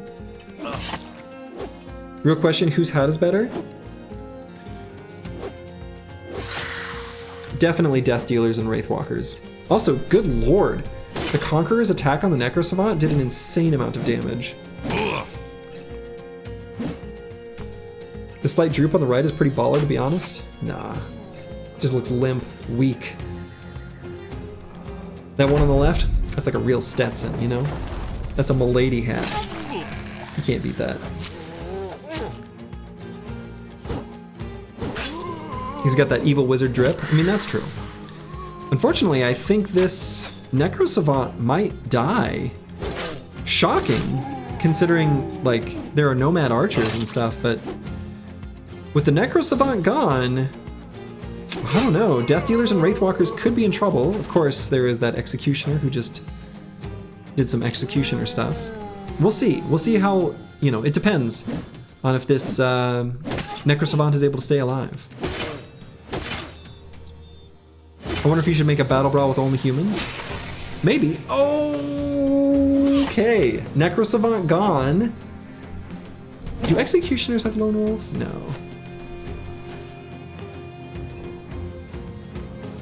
For the love of God, can the Necro Savant just attack the Necromancer? I am shocked that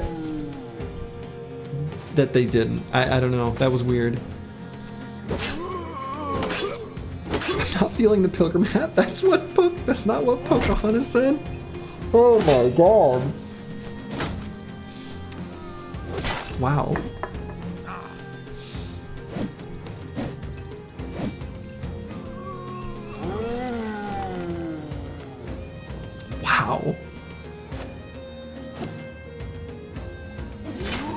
Archer started breathing right now. Yeah, we've got a couple archers pulling their weaponry back out. The Conqueror has actually been making a pretty good showing here.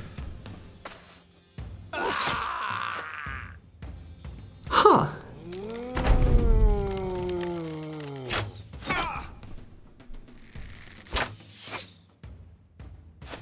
Yeah, the Nomad Archer's giving him the old Le Reddit special, shooting that necromancer down. Yeah, I don't know, that Necrosavant's behavior was bizarre. Now, of course, there is still this Swordmaster, who is a force to be reckoned with. So, there is still a chance for Death Dealers and Wraithwalkers.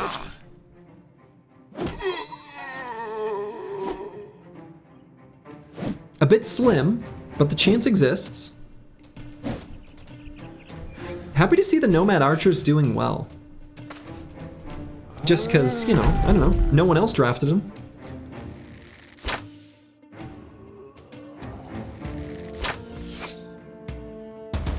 %, come on, hit that Necro. Swordmaster, cleaning up. But, you know, ooh, Executioner hit that 8%. Uphill against a Swordmaster, who's confident. Not an easy target to hit. Died to the Reflect, yeah, that Executioner on top. Hit the Conqueror and perished. Oh, goodbye, Necromancer. Incredible.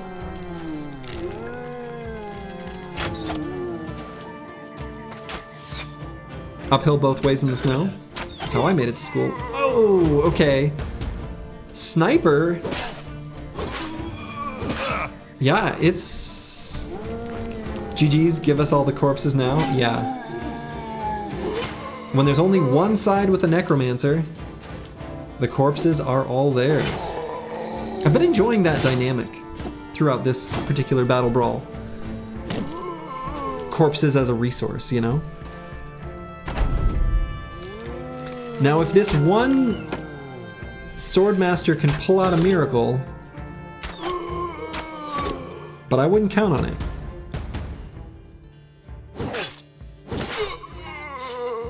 Riposte, good call. He'll have to get very lucky here, but... Yikes. And will the Conqueror finish him off?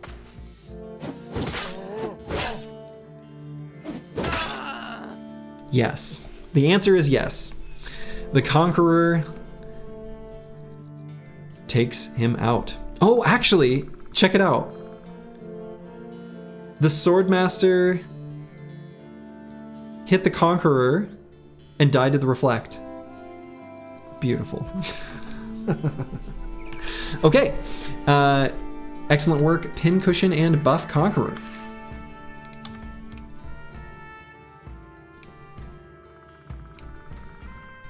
So we will now be moving to the round 2 losers bracket. So our next match, whoop, that's not what I meant to click, will be Death Dealers and Wraithwalkers will get a chance for redemption right away. Death Dealers and Wraithwalkers versus Northfish and My Immortals.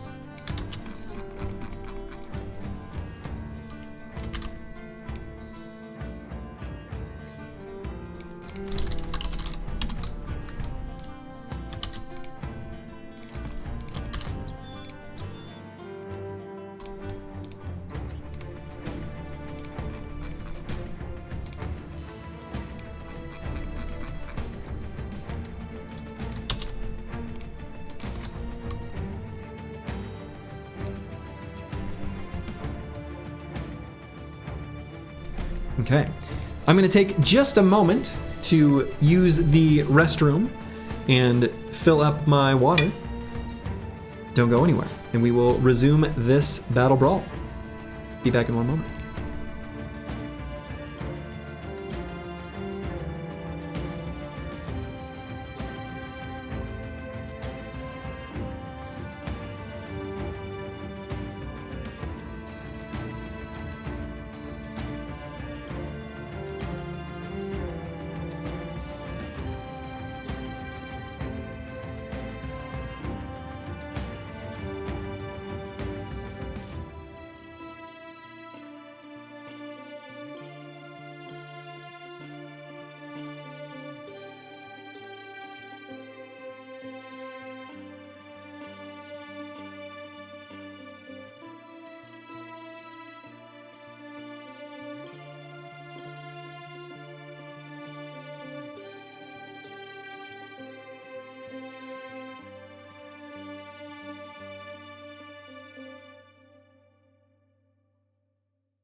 All right, I have returned.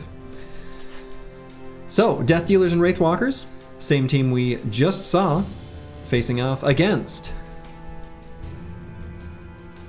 North Fisher My Immortals. A smattering of barbarians alongside a necro group. Slurgy points? Yes. Ah, yes. You're right. I need to click the winner. Pincushion above conqueror. Thank you. Luckily, it won't let me start a new prediction until the old one is closed. So, there's no way for me to start a new prediction without closing out the old one. Sorry for missing it. I didn't get an opportunity before I went to the bathroom. Well, had the opportunity, just didn't do it. All right. And the prediction is up. The Necro Savant can redeem himself. Yeah, we'll have to see. It's kind of shocking to me that the Necro Savant teleported.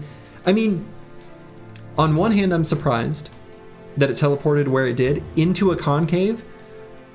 But on the other hand, it was 3 nomad archers. So, like, it must have deemed that was okay.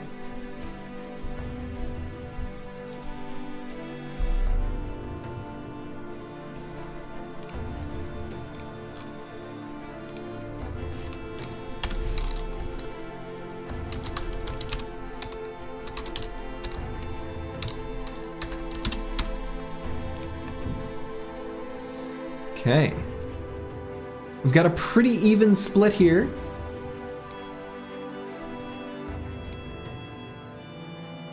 All right, 57% for Death Dealers and Wraithwalkers. Did you not see my one archer just solo tank an ifrit for 8 rounds? The archers are monsters. I mean, yeah, apparently so. Wouldn't have predicted, but I kind of love to see it. All right, let's see how this goes. Will the Necro Savant take this very tasty, look at it, look at this spot right there. High ground spot. Will the Necro Savant take it? We'll see.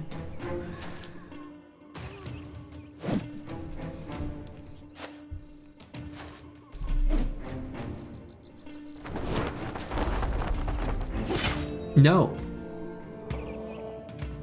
The Savant is going to choose to engage with, like, a fallen betrayer with a flail who's possessed? Okay, the Reaver... Wow, misplays all around. What is happening? Ooh, fallen betrayer hits the Swordmaster in the head though. That's huge.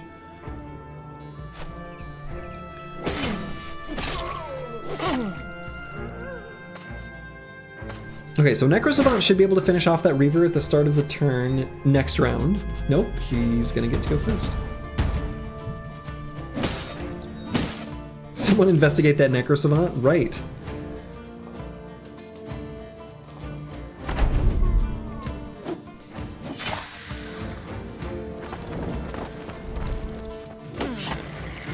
Okay, that's a sensible choice for the Necro Savant. That's a good target.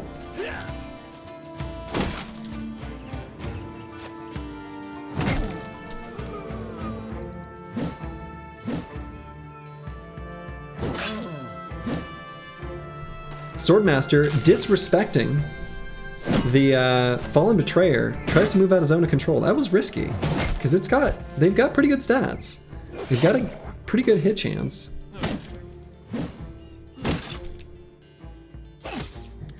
Savant is a stupid insider? Might be.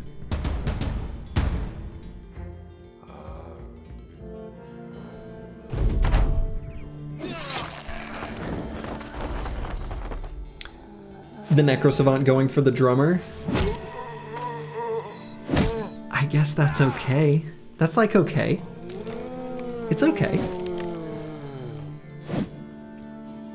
I've seen worse. I've seen better. It needs to go after this necromancers. Executioner slowly getting eaten alive there.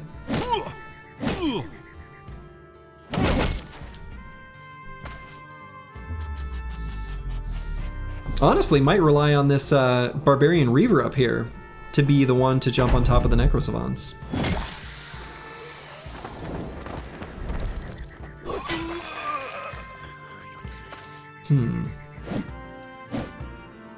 Necro Savant doesn't want Giga Tile because he'll technically be flanked. I mean, that's true, actually.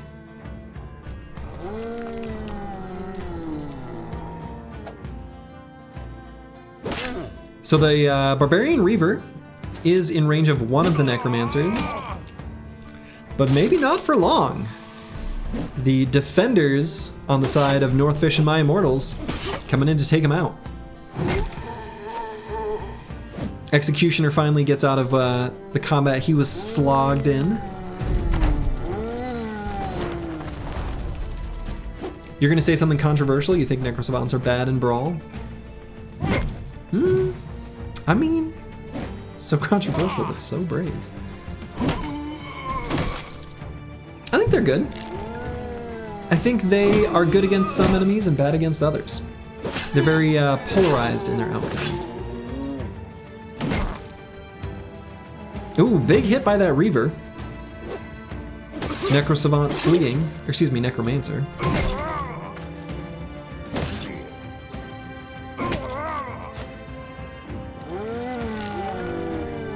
Backline Reaver has perished.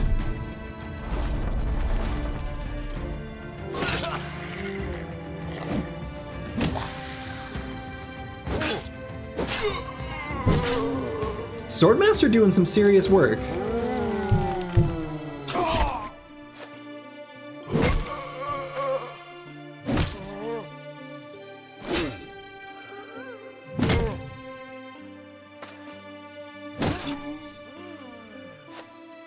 The Northfish and My Immortals, of course, have some barbarians on their side now. Necro Savant jumping on the fleeing Necromancer. That's a good move by the Necro Savant.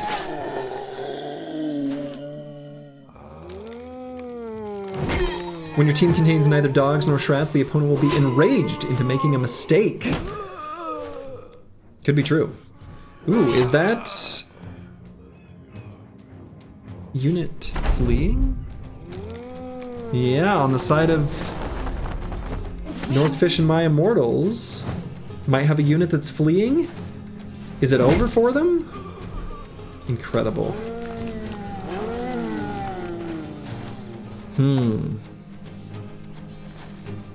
Well, hello, Mango. Hello, sweet boy. Do you need to hop on up here? This is little Mango. Thank you, my love. He's a doofus, but he's a good boy. Run free, little child.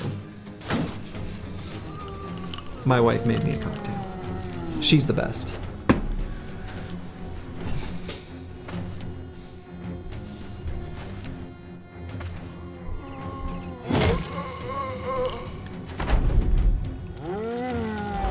It's like a sangria.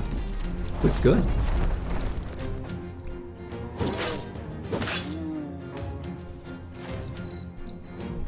The Necro Savant did finally manage to do it. And it's looking like the winner will be Death Dealers and Wraithwalkers. They stay alive.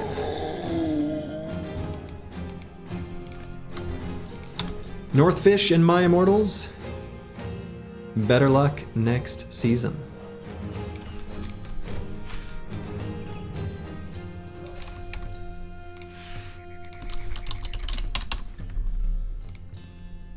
Looks like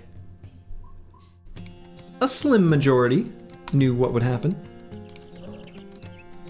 Necro Savant MVP-ish. It just took him a little while, you know? It took him a little while.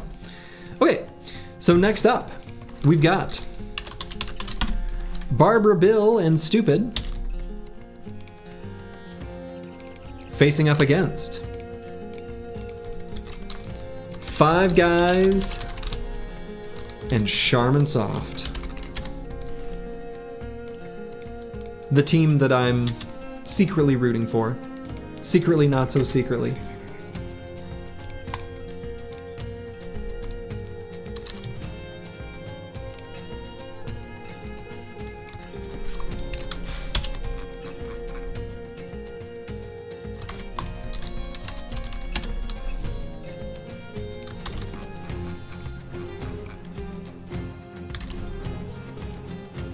This is going to be some shaman on shaman violence. You love to see it. Yeah, shamans versus shamans. So Barbara Bill, they've got, this is almost a mirror. Like, these are pretty similar looking teams. You've got some barbarian chosen on both sides, a billman on one side, footman on the other, reavers on one side, but like ambushers on the other. Anyway, this is a good matchup. This is a good matchup. It's going to be close, a little bit of a mirror, so we'll see how it goes. So let's get our poll started.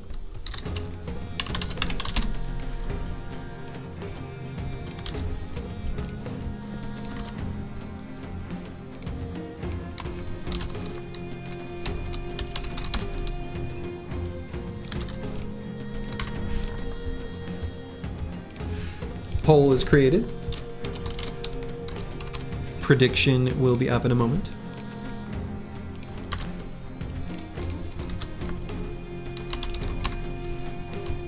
Of course, remember, we are in the loser's bracket. So one of these two teams will be eliminated. Chowser, I need you to go all in on Barbara Bill and lose. Thank you. There can only be one shaman team? Yeah, there can only be one. They're like the Highlander, but goblins.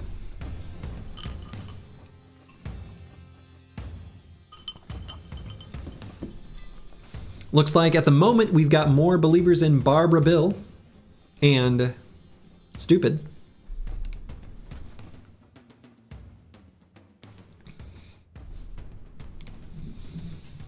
%. Ooh, no, big bet. Placed on Five Guys and Charmin Soft. Now currently representing 57% of the pool. Now 64. Ooh, and it evens out. Wow, 55-45, with 55 going towards Barbara Bill and Stupid. Archer's gonna do work. I'm inclined to agree with Disco Nick. I'm rooting for, and I believe the winner will be, Five Guys and Charmin Soft, which means I will probably be wrong and will have cursed them. But we'll see. I think the Goblin Poison has the opportunity to really shine here if they don't just shoot into the only shielded. There we go. Rigged terrain? Question mark? Kind of some high ground advantage here that's not fair. Teams just sitting still.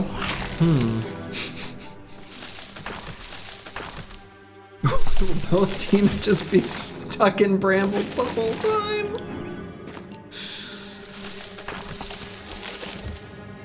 This one needs to speed up. No. We'll let it play at normal speed.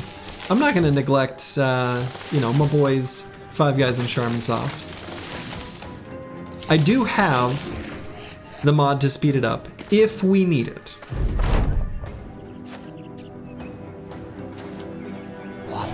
But we've got some maneuvers going on here. There's a flank happening. There's some melee contact. Things are happening.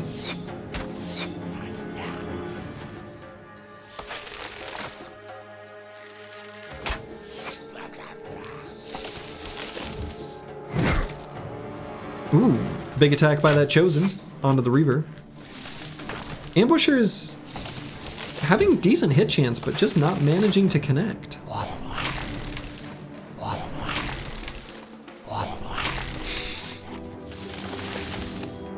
All of the shamans, of course, rooting shamans from the other side. shaman on shaman violence.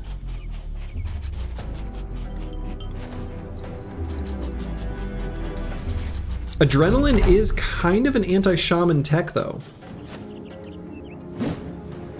That Chosen has high ground on the other, with a similar, you know, sort of loadout. Does favor him, even though he missed that first attack. You could say a lot of people are rooting for this matchup. Very nice. I like it. 10 out of 10, would pun again. Ooh, big stun. Even with the low ground, that Chosen on the side of Barber Bill and Stupid is winning his little engagement up there. Surprised we haven't seen any insect swarms yet.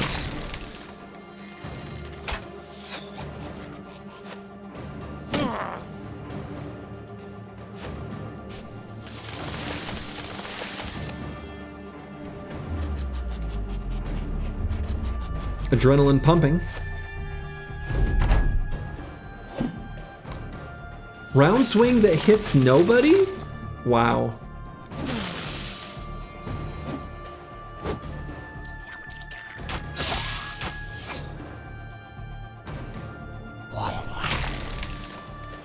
With the jungle that spreads through the battlefield, insects might come on their own. True. They may do that. We'll see.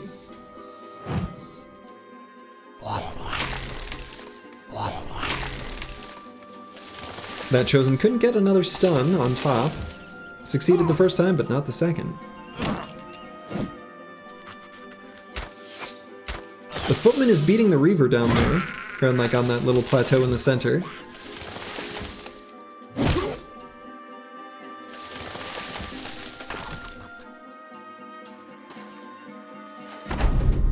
Barb Chosen without Drum retire pretty quickly though. They won't be able to Adrenaline forever.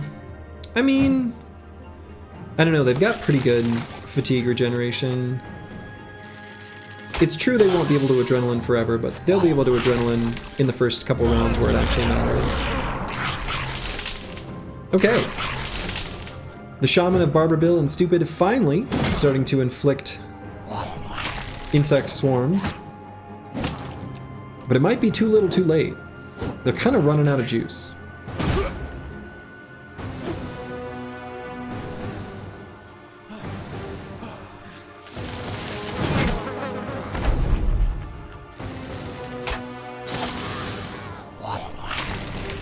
All of the shaman are still alive, but given the targeting of the ambushers on the side of Five Guys and Short and Soft, they may end them soon enough.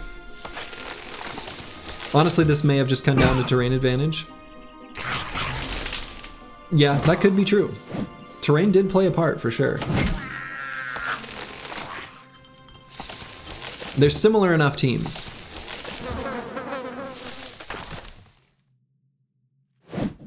I do think the little bit of extra firepower on the side of Five Guys and Charm and Soft does make a difference, though.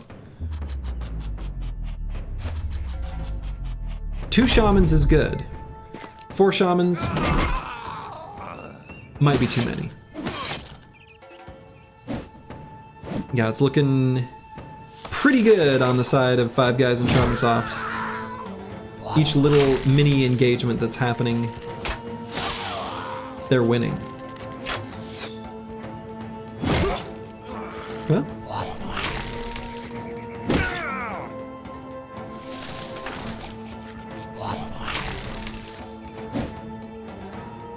That's what happens when half your team picks support. True, you gotta have some carry on your team.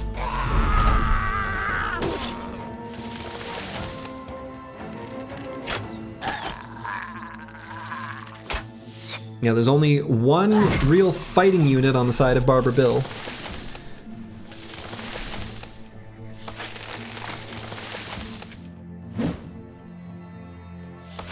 And that one fighting unit can't seem to connect their attacks.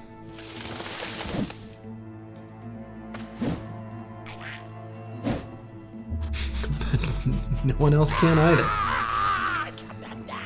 You pick Enchantress so you can pretend to be a support for the first 10 minutes and then carry later. That's the big brain play. Dark Willow support, but then just rush Ags. You know, normal stuff.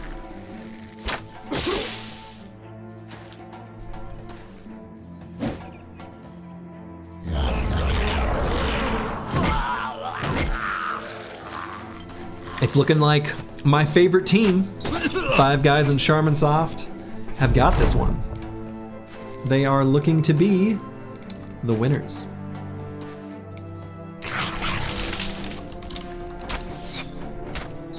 Only 45% of you believed that would be the case. Thought that the streamer curse would overcome, but they were too strong. Boom! Five Guys and Shaman Soft. You always trusted our boys? Me too. Me too. Okay. So,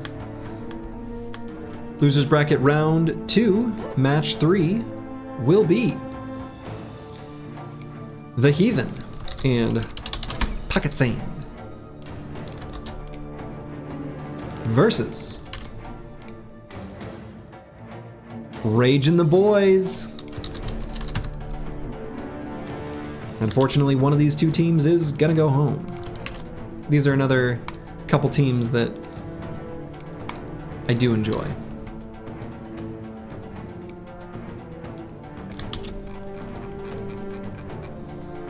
So we'll get them set up here.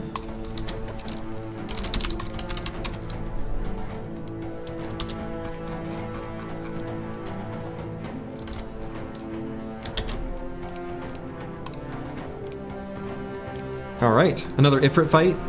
Yes. So, the Heathen in Pocket Sand is the Heathen, this necromancer here, with a little accoutrement of undead alongside two big ol' ifrits. And on the side of Rage and the Boys, well, we've got Rage and we got the boys. Just a nice smattering of necros and orcs. So we'll go ahead and get a poll up and running. Place your bets.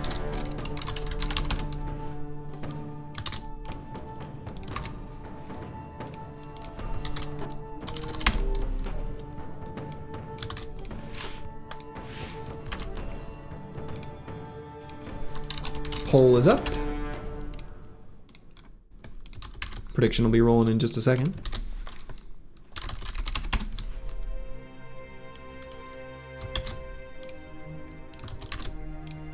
Prediction is going. Another chance to see ghosts killing ifrits. I know, right? I so desperately want to see a Geist use its melee attack to take out an ifrit. I want to see it. I want to see it.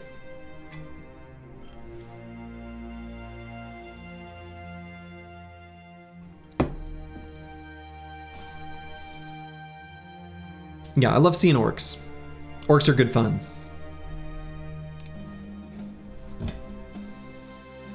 Looks like we've mostly got believers in Rage and the Boys. These people hate sand. It's coarse. It gets everywhere.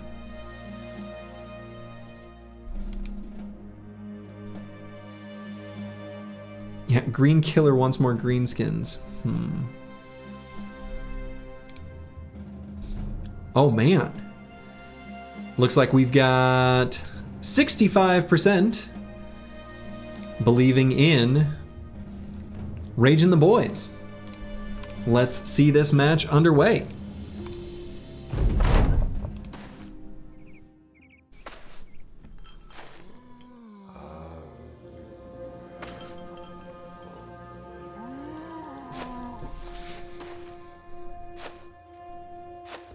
Yeah, Ifrits, it seems that the T3 Ifrits won't do an attack in the first round or two. Interesting.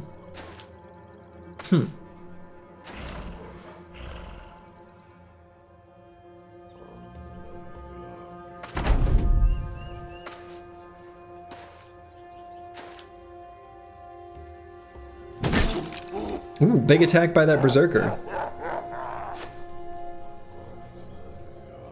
Ideally, you know, from the perspective of Rage and the Boys, that Berserker engages later. Builds up some rage stacks, kind of hanging out in the back, you know?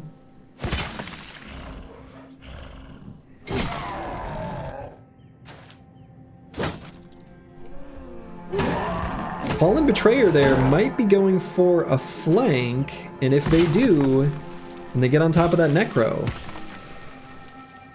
Oh man, we got some Geist on Ifrit violence. Love it. Oh, so close. All right, nobody else attack that Ifrit. Leave him alone. Let the Geist take him out. Nice attack by the Berserker. Whew.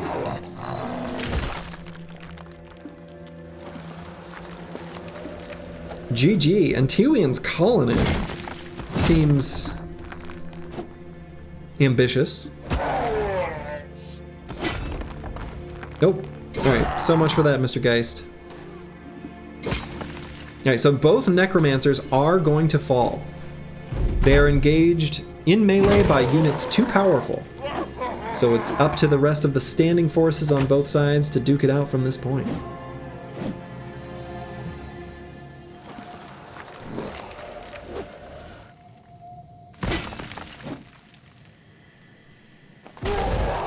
I'm not sure which side is stronger.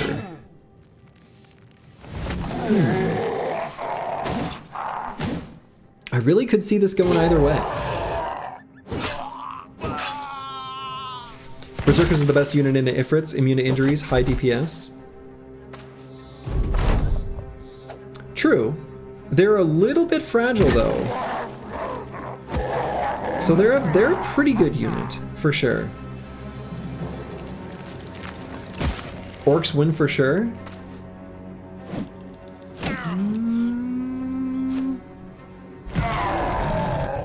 Probably. I think I agree with this.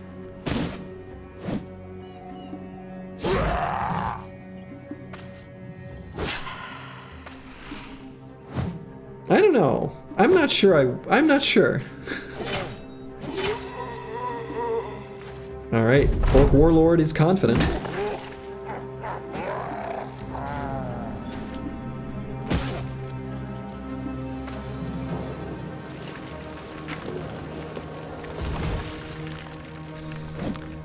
That Ifrit that just attacked at range was almost dead. I think that's going to be the downfall for this, for the side of Rage and the Boys. The Ifrits get close to dying and then they just split up. Then they get close to dying, then they just gather back together. Can the Orc Warlord not wah in this? No, he can. It's just that there's no need to. Most of the enemies either don't have resolve or, you know, his allies aren't fleeing, so there's no reason for him to use that skill. So when the evaluator comes through to score it, he just won't do it.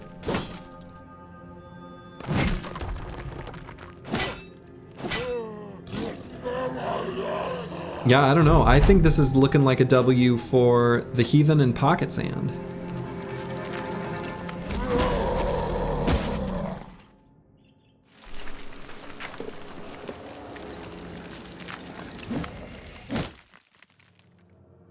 Did the Ifrit kill his own Necro? I think he had raised up as a zombie. Right? I don't know, I missed it.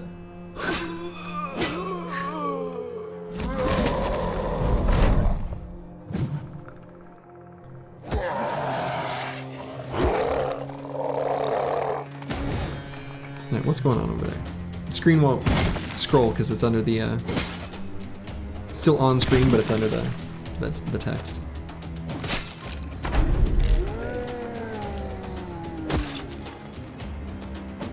I mean, there are still, you know, some fallen heroes and fallen betrayers on the side of Rage and the Boys. That Warlord is maybe not long for this world, but could be that enough damage has been done. This is close. Freddy's surprisingly smart this fight. Yeah.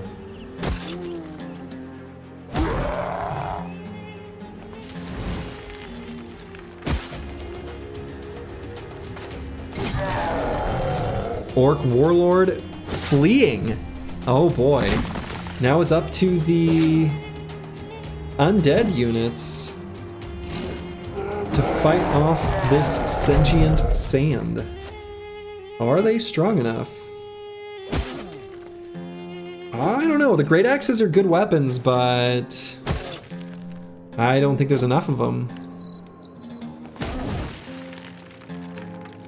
They will have round swings, so we'll see if they can make good use of that.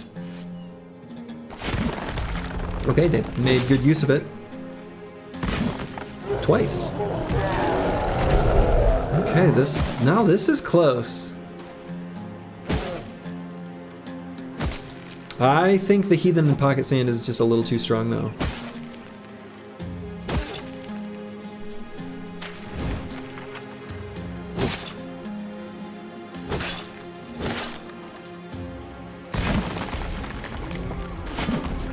Only those two Great Axe units remain. One's a fallen betrayer, one's a fallen hero.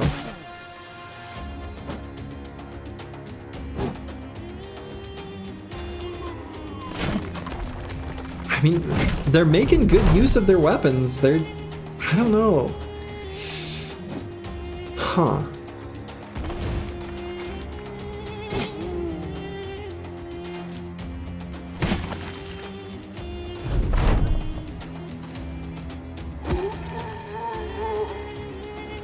The undead also don't get the benefit of being able to raise again if they are the last to die. True.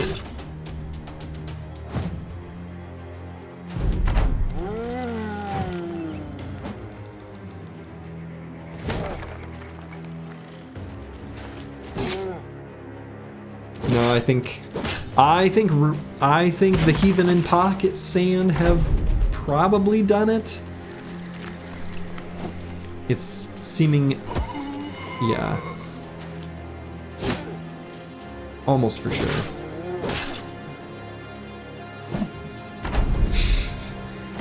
The round swings were good. Better luck next season to Rage and the boys. The winner is the Heathen and Pocket Sand.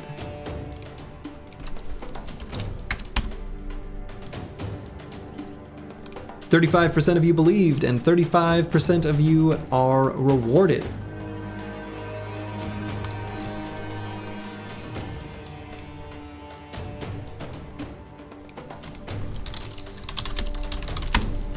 Up next, we've got Star Player and D's Nuts versus Stylish Quality and the Sandy Dead.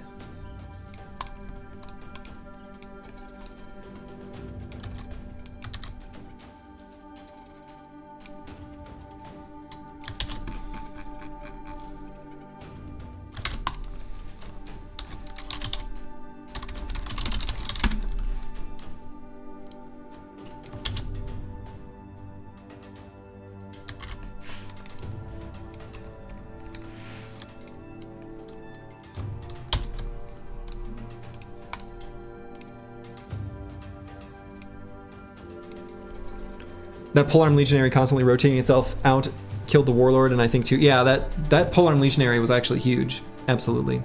Okay, so Star Player and D's Nuts has their Executioner, their Star Player, and a smattering of Southern Army units alongside D's Nuts, Shrat, couple nachos, and some ifrits. Up against Stylish Quality and the Sandy Dead, we have a Sword Master and a whole bunch of zombie nomads. Dark Paladin, thank you for the Prime sub. I appreciate that very much. All right, we will get the poll rolling.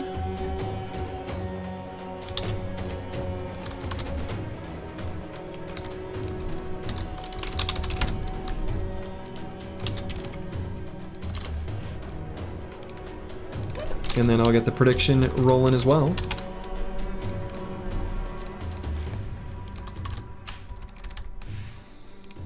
I love where it happens to truncate on some of these teams. You know, there's a character limit. So Stylish Quality and the Sandy Dead just becomes Stylish Quality and Sandy. Like, who is Sandy? I don't know. She's on their team. It's kind of fun.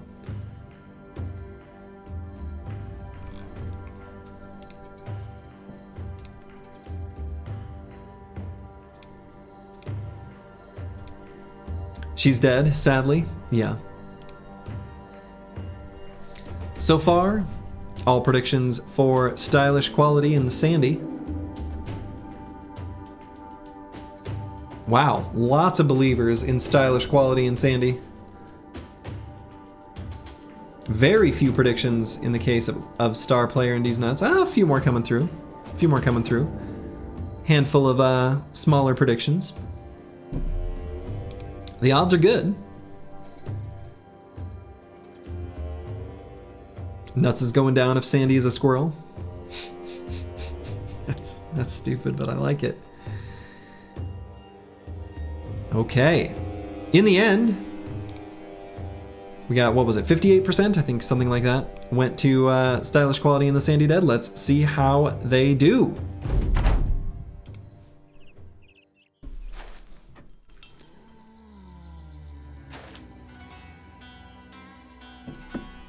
Swordmaster bravely charging forward. Lucky that Executioner missed.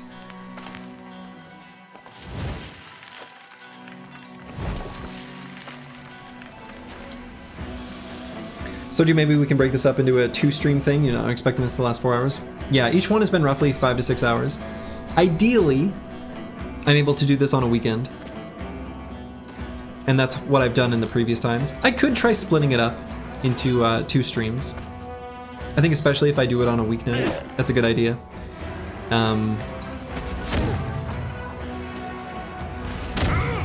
I like it better when it's on a weekend. Unfortunately, I was busy last weekend, and I will be busy this weekend as well. Actually, I maybe will be free on Sunday, but time TBD. So.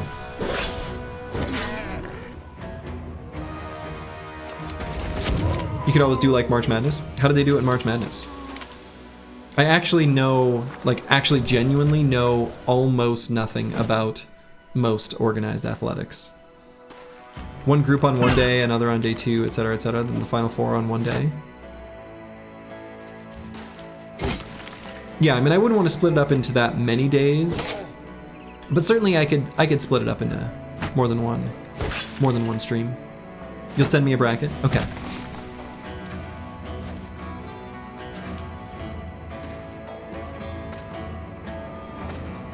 Even though we are only in round 2, we actually are well over halfway through. This is match...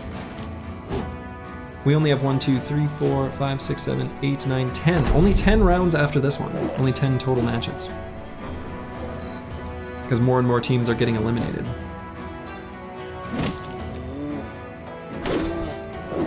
Could become like start stream, do a few games, and then start streak play. Yeah, I don't really want to do that though.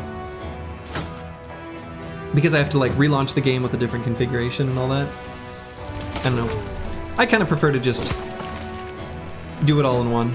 To me, that's more fun.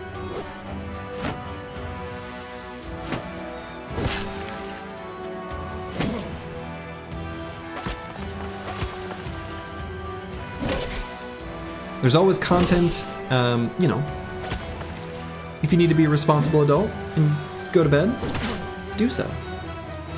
The VODs will be there for you if you want to see what happened after the fact. There's always content in the banana stand. That's right. All right, so this match, Swordmaster was getting some real good attacks in. I saw that, unsurprisingly.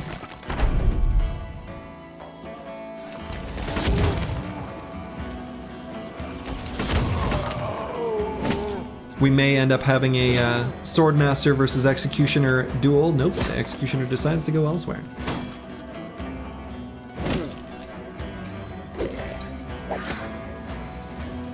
Make first stream like a qualification, then maybe second best of 3s, top 8 maybe. I mean, yeah, I don't know. There's a decent amount of like stuff that I've got up and running on all monitors right now that you guys can't see that let me load the matches quickly, manage the brackets, set up things that I don't normally have on a monitor that I watch chat on and things like that. So I've got kind of a whole different configuration from a streaming perspective to do this. So it is a lot smoother when I can do it all as one you know, nuclear event. You can see from the window behind us. Yeah, you probably kind of can, you know? You see yourselves. There's a little bit of a reflection.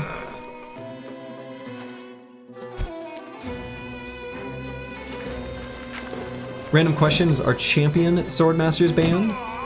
We didn't allow people to make champion units in this particular battle brawl. You honestly like it as is? Good, me too. From a standpoint of running the event, I like this. This works a lot better for me.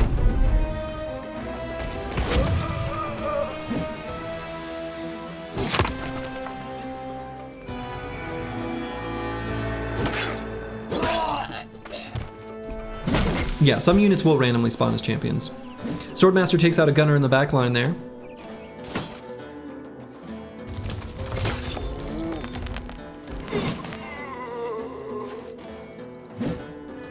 Shrat still looking real healthy though.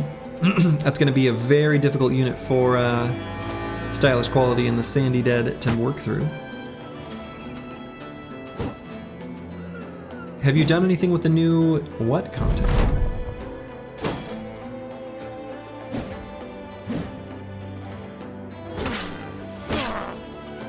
Ooh, Swordmaster can't quite take out the gunner in one round.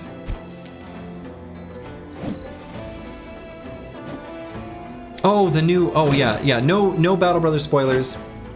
I want to go in blind. If you, yeah, please don't say anything about the new content. I already know a tiny bit and it's more than I wish I did know. So, being redacted and looted, right.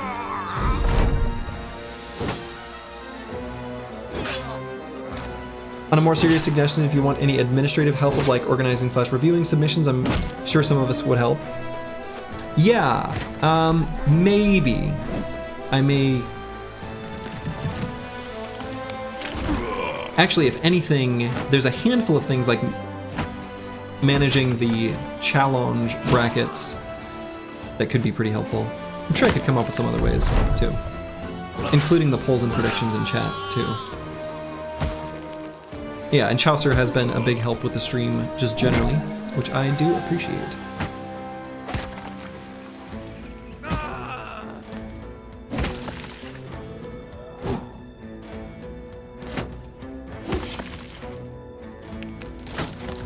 Chaucer is the man.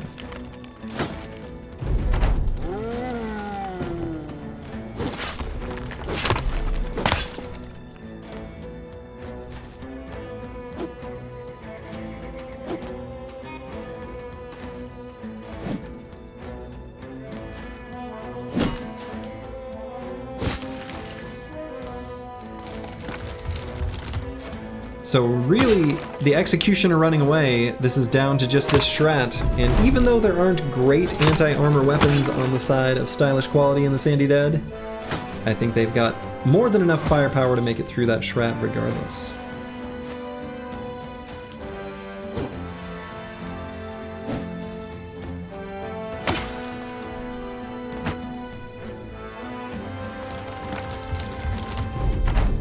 It doesn't spawn seedlings? No, so the Shrat will spawn its little Shratlings if you attack it when its shield has been busted open. But in this case, they're attacking it without that, and so he doesn't get the little saplings.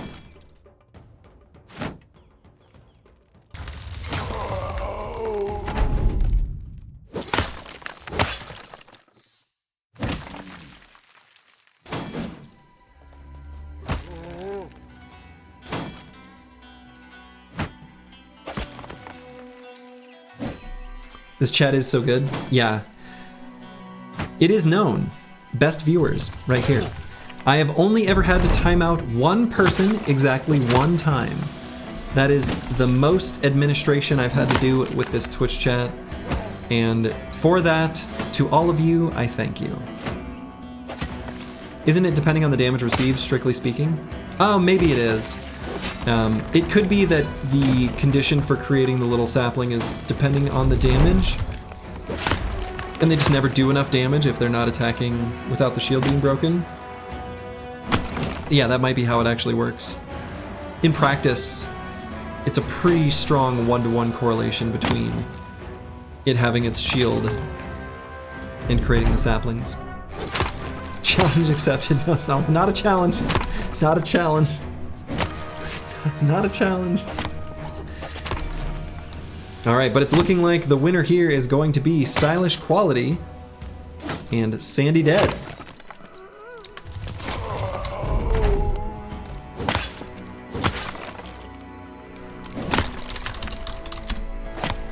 To star player and D's nuts. Better luck next season.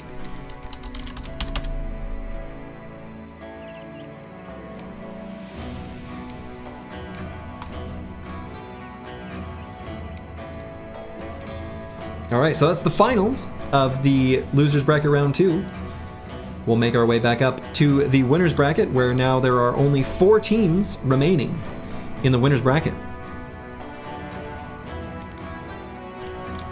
We have the Swiss contingent and Second Wind facing off against Friendships Made and Chads and Cowards.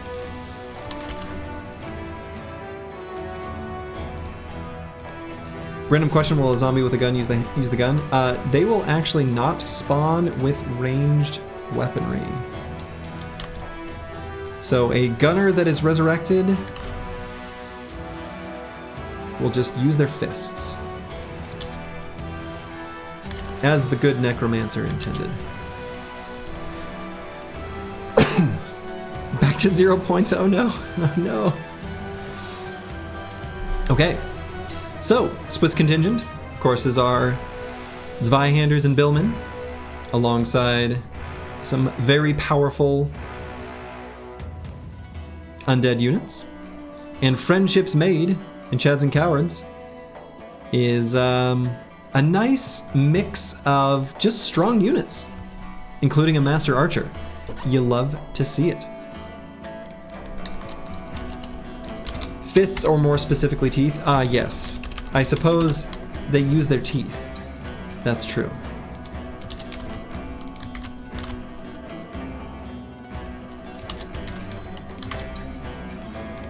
All right, poll is running.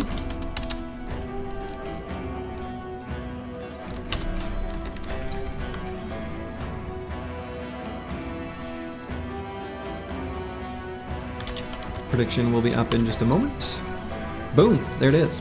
Sturdy's just an idea, maybe come up briefly with some concepts of the BattleBrawl, including existing ones, and run a vote in Discord to determine which one will be next, because you love this one, but you're a fan of creating your own armies, but regardless, each BattleBrawl was wonderful. You know what, Green Killer, I was planning on doing exactly that. Once there was like a period of time that had passed where this one wasn't fresh, I was going to place, I was going to do a poll in the Discord to see what people preferred. Have you played a campaign on the new patch, Slurgy? I'm curious if you've tried any of the new content. I have not. Don't tell me anything, no spoilers, please. My next run that I will be starting tomorrow, Lone Wolf, I will be doing in the new patch. I know nothing about the fights. Tell me nothing.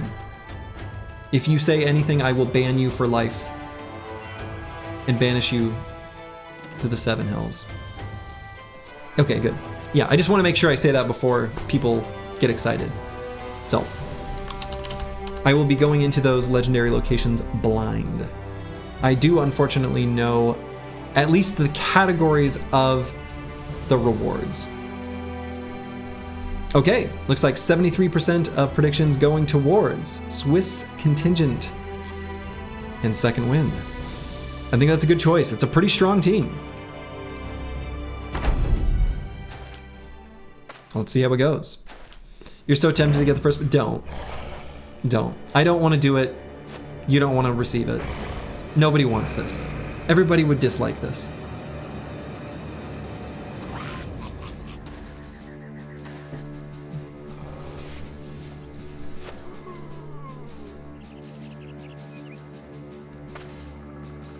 The new content is good? Good. Good. Shadowheart disliked this. That's right. Shadowheart disliked this. Good old Jennifer English. She's a charming lady. That's the voice actor for Shadowheart. I think they was like one contractor dude. Yeah, I don't know how much the ooh, that was such a good route right there. I don't know how much the kind of primary overhype folk did with the new patch. They're very busy on Menace, so very exciting. There's going to be some great sword on great sword violence here soon. Master Archer spawning with a heavy crossbow, actually kind of a disappointment. The Master Archer is so incredibly accurate, you'd really rather they had a warbow.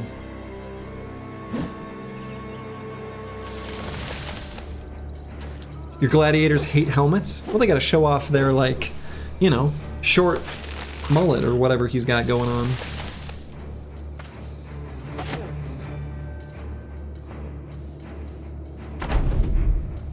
Your vote is whoever spawns with more spears. That's the spirit. The spear, it. Goblin poison on that Zweihander on the high ground.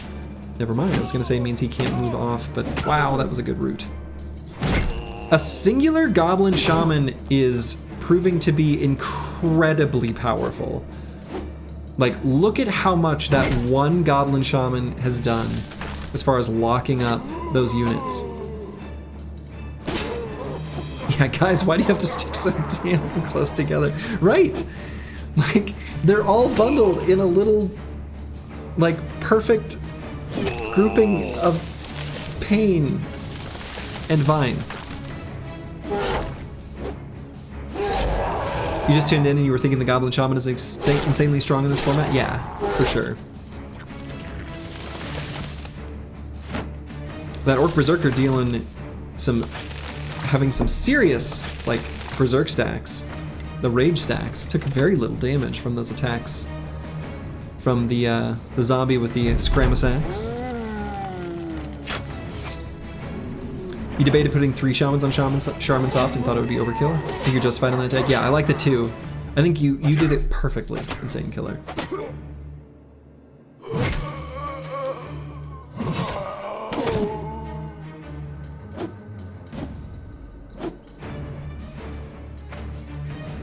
Oh.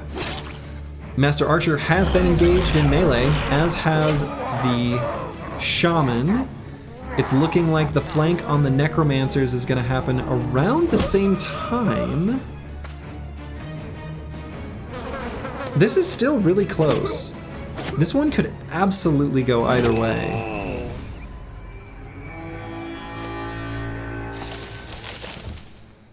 I don't know. I think this one is still too close to call.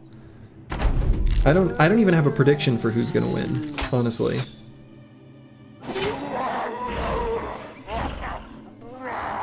Those Berserkers on top have a huge amount of rage stacks as well. Something to keep in mind. Yeah, one captain is very good, both for the resolve aura and the rally.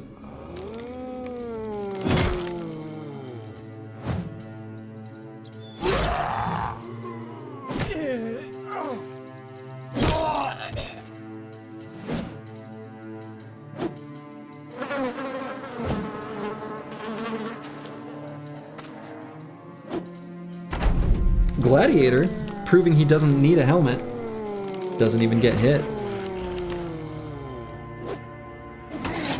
That guy better not be running away. I don't think they're running away yet.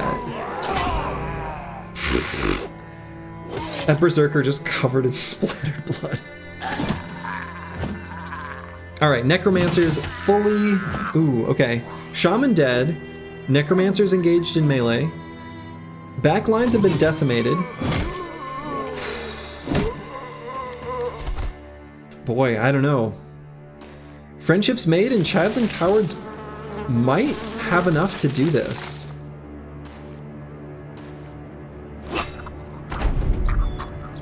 This is still so close.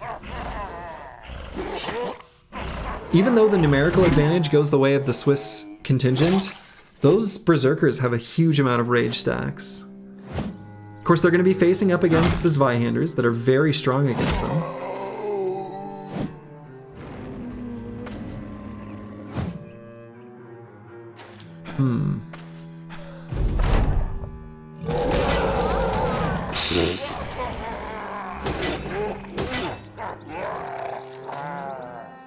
Yeah, backlines on both. Okay. The total disregard for friendly fire from the AI makes these matches so fucking great. Like, you never know when a greatsword's just gonna be like, yeah, I don't care.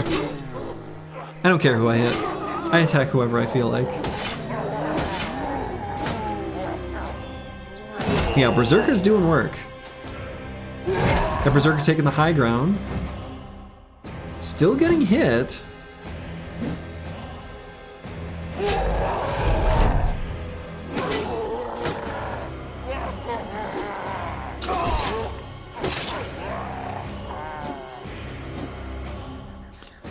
I don't know, this is really close.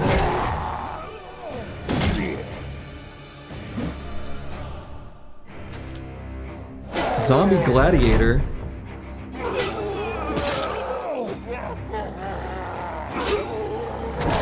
Four on four, 3 on 4. 3 on 3, 2 on 3. Oh my god, this is so close. Yeah, it's looking like just that one singular fallen hero. That's not gonna be enough, is it? Nope. Oh my god. Wow. Okay. Incredible. And the winner goes to Friendships Made and Chads and Cowards.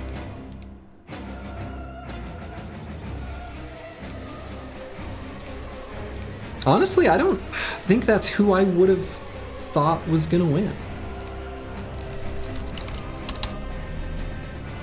27% of you. Oh my goodness. Wow.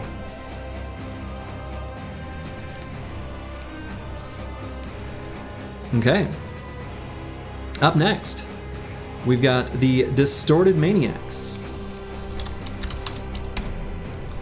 And Slurgy's Big Balls up against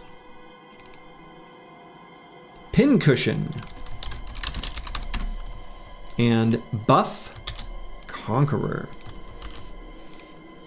Okay. I see.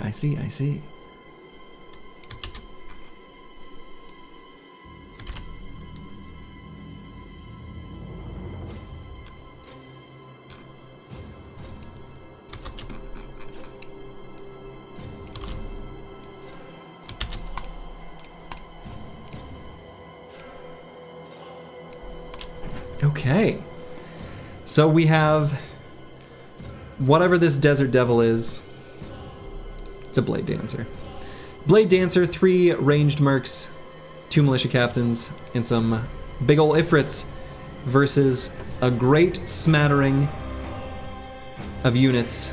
But the big one that stands out is, of course, the Conqueror, who has so far done pretty well.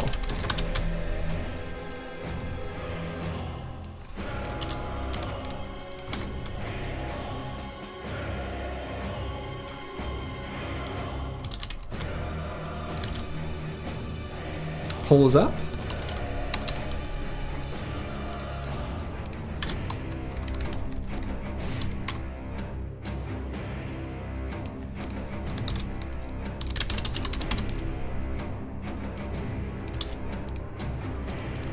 Prediction will be up in just a second, and it is rolling.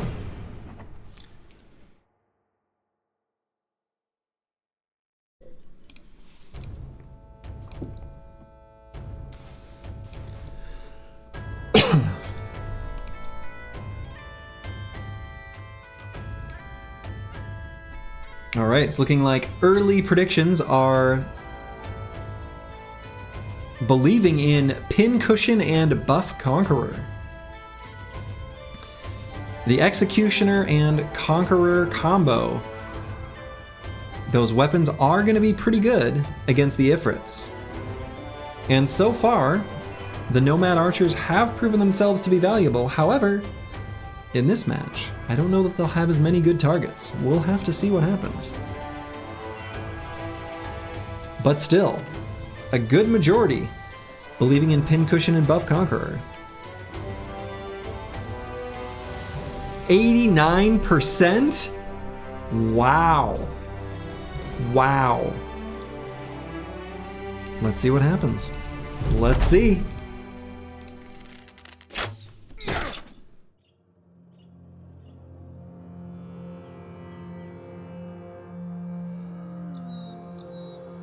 Call us Eggs the Conqueror.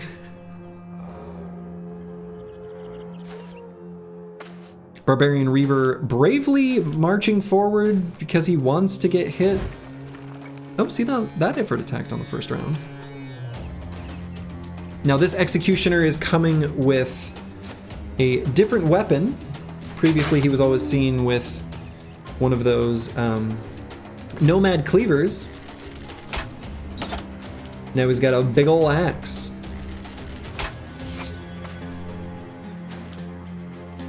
A bardiche.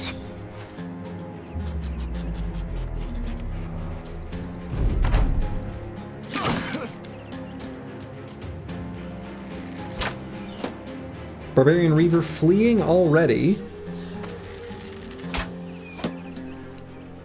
The front line of Pincushion and Buff Conqueror are moving forward pretty aggressively. And so from the perspective of keeping their necromancers safe, that is going to be to their advantage.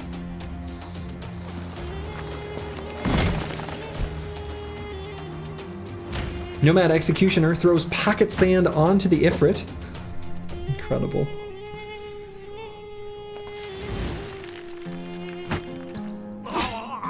Yeah, and not only can the Necromancer only give the frenzy buff to undead, it can only be onto fleshy undead. So he cannot give the possess buff onto any ancient dead, including the Conqueror.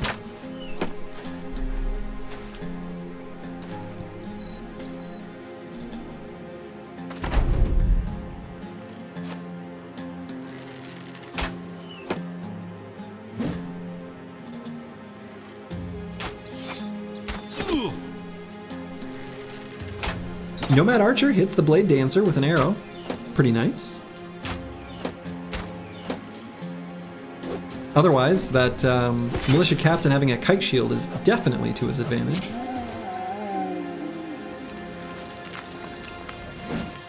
Yeah, they really hate that shield. They really hate it. They hate it.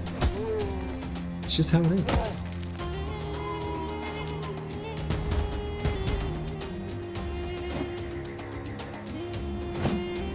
Ooh, missing that T2 Ifrit was huge. That was a really big deal. It's going to be very important for the side of Pincushion and Buff Conqueror to keep a fresh group of zombies being raised continuously. That is incredibly important to them. If the Blade Dancer doesn't go and flank the Necromancer, I don't know who will. And so I don't know that there's enough units on the side of Distorted Maniacs and Sturgy's Big Balls that will rise to the occasion of getting on top of that Necro. And without that, I don't know. They might slowly get whittled away. Chipped away, if you will. Ifrit could launch at the Necromancer. They could. And if they do, that would be huge. But the Necro's kind of far away. The Nomad Archer went melee. Well, they do almost no damage to the... Oh my goodness. To the Ifrits. With their bow and arrow, anyway.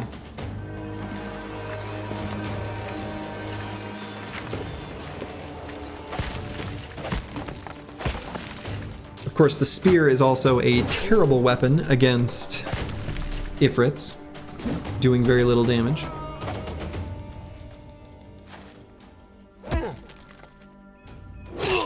But next to the merc with a hatchet simply stepped up. You're talking about on top? Yeah, I don't know. I don't know what the deal is with that.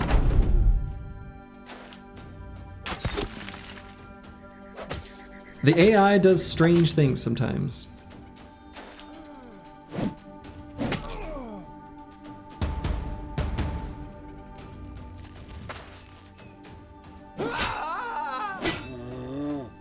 You know, the Conqueror reliably spawning with a big ol' Crypt Cleaver. Oh my god. Nomad Executioner. But yeah, that Conqueror reliably spawning with a Crypt Cleaver. I mean, he's seriously done some work. I'm really happy someone put a Conqueror on their team.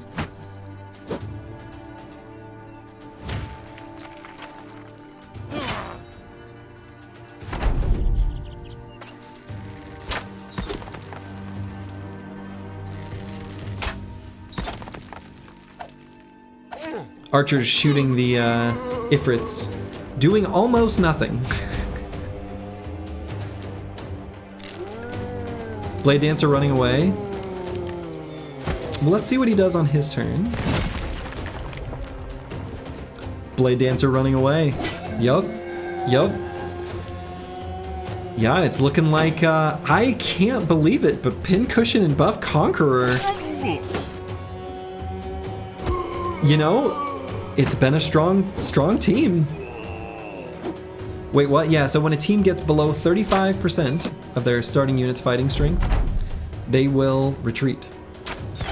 That's true in the game and thus extends to this mod as well. Even with the option checked to not retreat. All that option really does is makes it so that when they are fleeing morale, they can't exit the battlefield. Conk was never even close to that. Well, there's still a T3 ifrit here. So it's definitely not over. But they're nowhere near below 35%.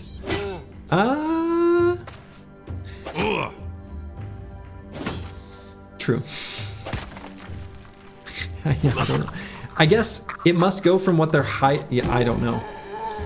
What the highest amount of units they had at one point was, because the ifrit split into many? Yeah, I don't know.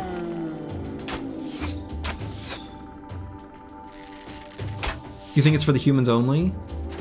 Oh, maybe. Or maybe like morale units only? I don't know. You don't think the Blade Dancer was going to carry either way? Probably not. But you'd still like to still have him on the battlefield. It's not over yet.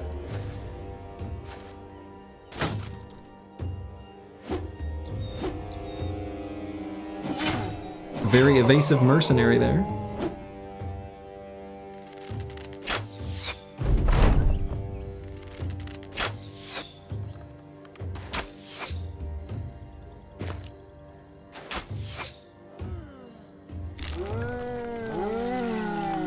Necromancer creating an endless stream of fresh bodies.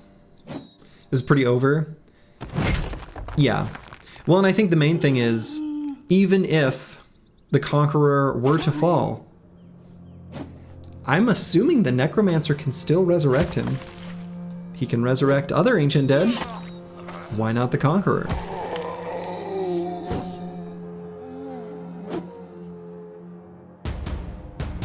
Blade Dancer was just wasting his time killing zombies that just got rezzed over and over again. I think we got a winning team here. I think we do. I think we do, NTWian.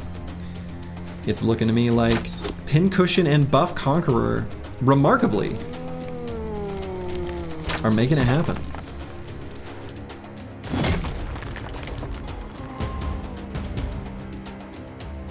You know, the thing too is that the Executioner on some teams has been a bit of a, you know, a bit of a miss.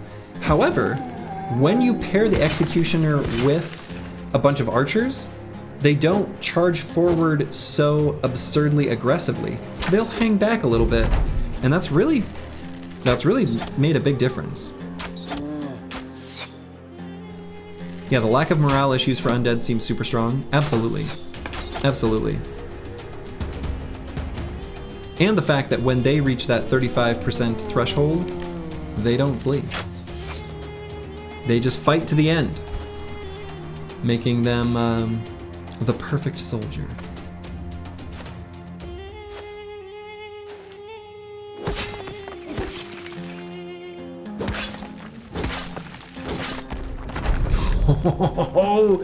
The T3 Ifrit struck down into a T2, not even leaving enough hexes around to create a bunch of extras. Wow. Yeah, pocket sand on the sand monster is pretty incredible, for sure. For sure. Using pocket sand on the Ifrits, that's a flex. That's a big flex.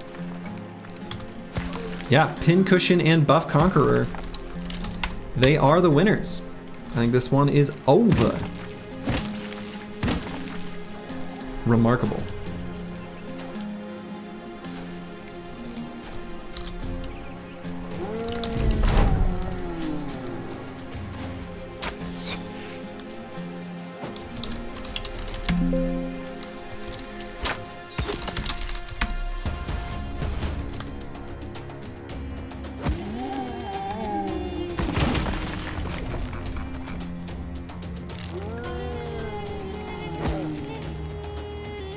You never said Executioner Tim was smart?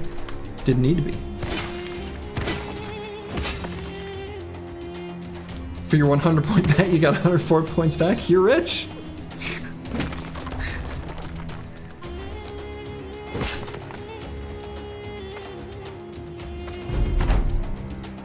All right, finish him, team.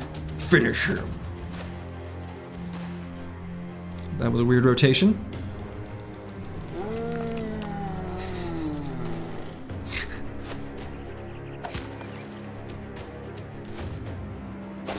Stabbed with a spear. Beautiful. Okay. We are now moving down into the losers bracket. We've got Death Dealers and Wraith Walkers up against my favorite team, Five Guys and Shaman Soft.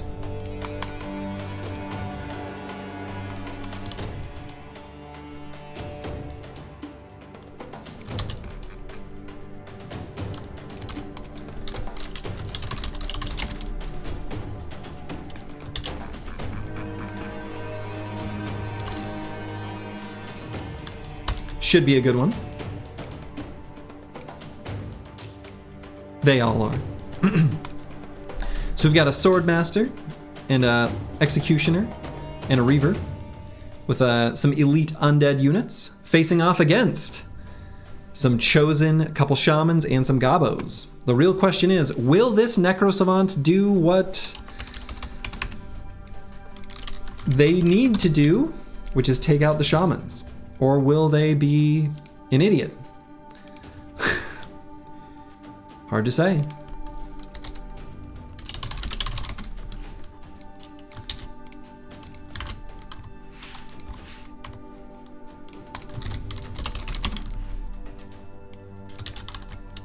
All right, the poll is up. Prediction will be going here in just a moment.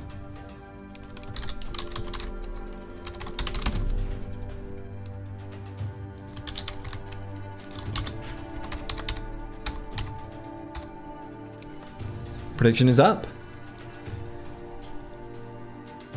Of course, I'll be rooting for Five Guys and Shaman Soft because, you know, my heart goes out to them. But this is a tough match. Again, a lot is going to be depending on what does the Necro Savant want to do.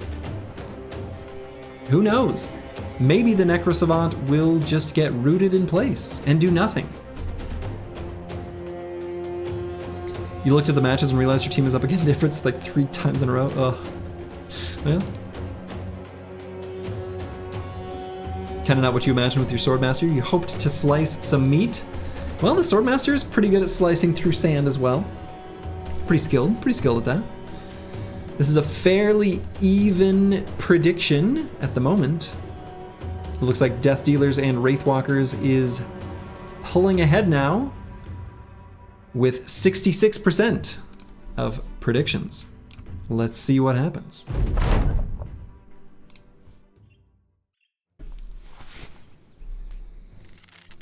Where will you go, Mr. Necro Savant?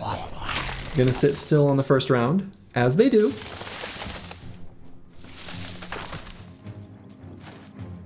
Ooh, there's a champion. Joltool the Beast.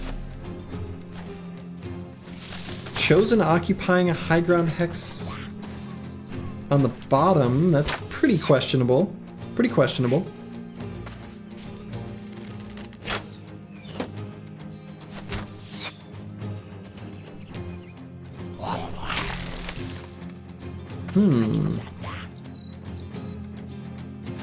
Well, let's see where this Necro Savant goes. He's still gonna wait, since there's not melee contact yet. There probably will be in the second half of the round, though. Probably? I don't know, these shamans keeping him locked in place. There we go. Now it's happening.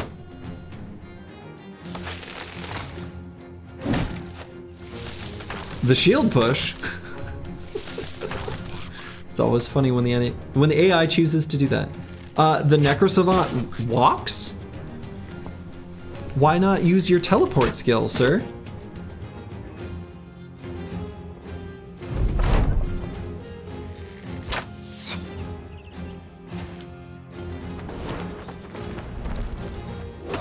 Okay, jumping on the back line, getting on top of the goblin ambushers. Also, a sensible maneuver. Of course, goblin ambushers are okay against Necro Savants. Wrong targets, shaman. The shaman need to be rooting that Necro Savant in place. Did you order that Necro Savant on Temu?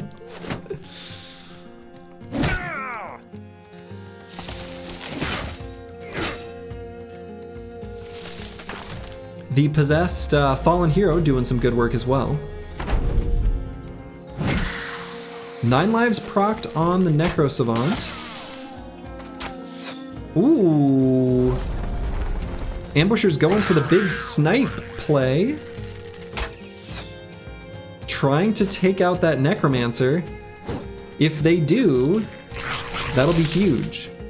Necro Savant finally put in a net. Same deal with the Swordmaster. Still very dangerous.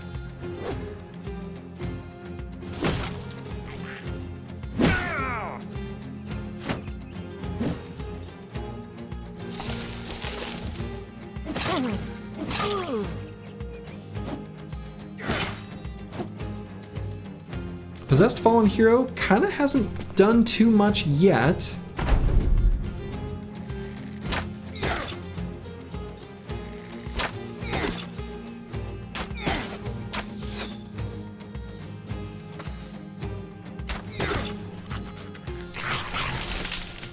Okay. Wow, Necro Savant struggling to get out of his roots. Swordmaster, of course, being a beast. Champion Chosen doing Lord knows what. You think this is actually a win for the Necro team? Might be. This will be close.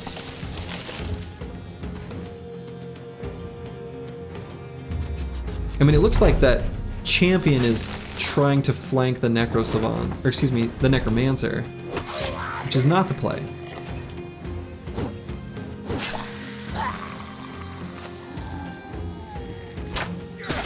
Who knows what those... Who knows what anyone's doing? Okay, morale problems on the side of Five Guys and Charmin Soft. Unexpected. Chosen don't usually break so easily. That champion could take out the Necro Savant, but misses.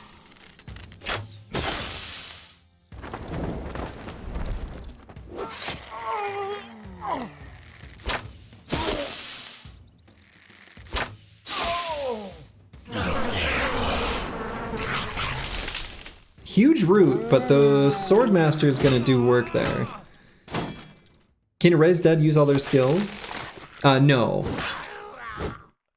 They're just a husk of their former selves. So they won't have Adrenaline or Berserk or any of the perks.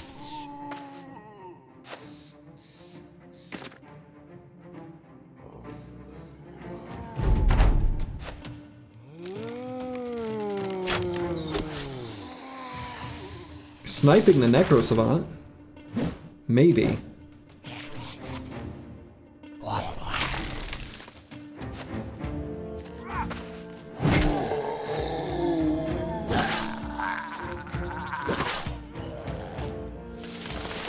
Backlines for Five Guys and Charmansoft finally falling.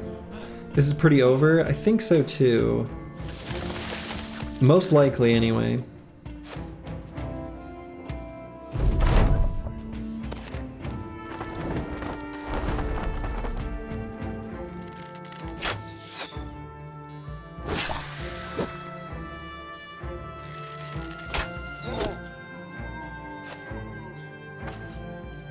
Okay. That champion chosen has been has barely participated. Kind of a shame.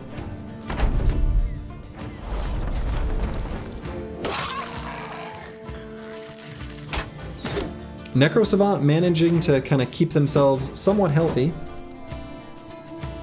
with the blood of the goblins. Champion chosen takes out the necromancer, but all of his fallen compatriots have resurrected as zombos.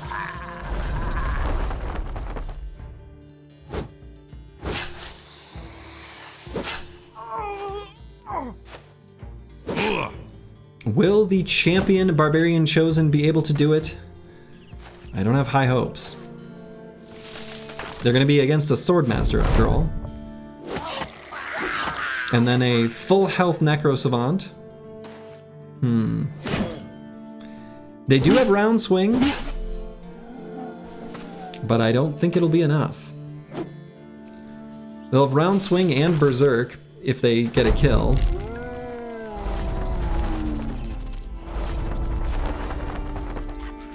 Yeah, the three gobs had an angle on the Necromancer and shot him like once. Yep. Just goblin things. With what fatigue though? I don't know. He's a barbarian chosen. He cheats. He's a cheater.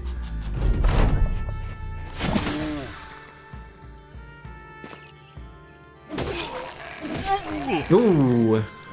Necro Savant doing wild damage to Joltool the Beast. And unfortunately, that's it for my boys. The winner is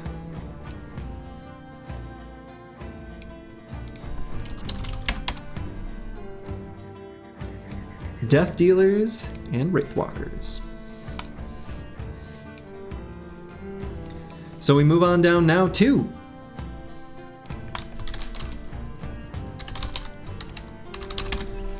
the Heathen and Pocket Sand versus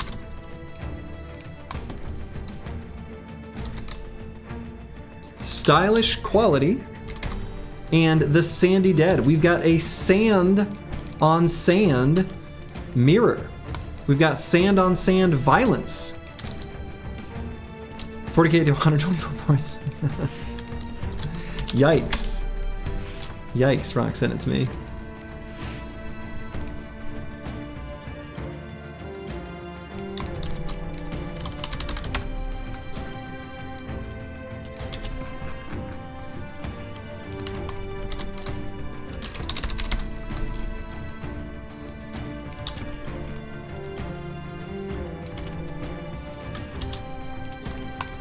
All right. So the Heathen in Pocket Sand is, of course, the Necromancer and his accoutrement, and 2 T3 Ifrits against stylish quality. Swordmaster, some militia captains, raiders, and a bunch of zombie nomads.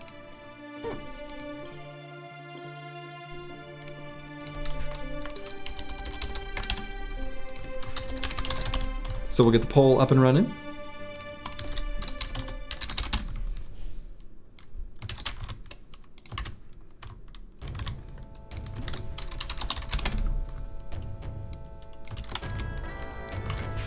The Heathen and Pocket versus Stylish Quality and Sandy.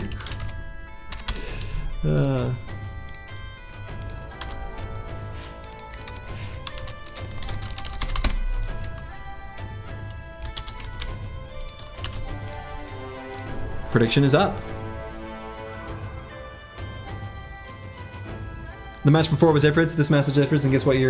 Await your squad in the next round. Yeah. Ifrits are strong, and people found that out, and so good on ya. People found the. It's remarkable to me that units that remain unchanged, people will find them at the same time. Ifrits are boring. Yeah.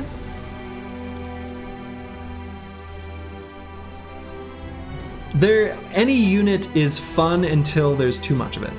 That's what I think. Looks like 79% of prediction power going to the Heathen and Pocket Sand. Ooh, no, going down a bit.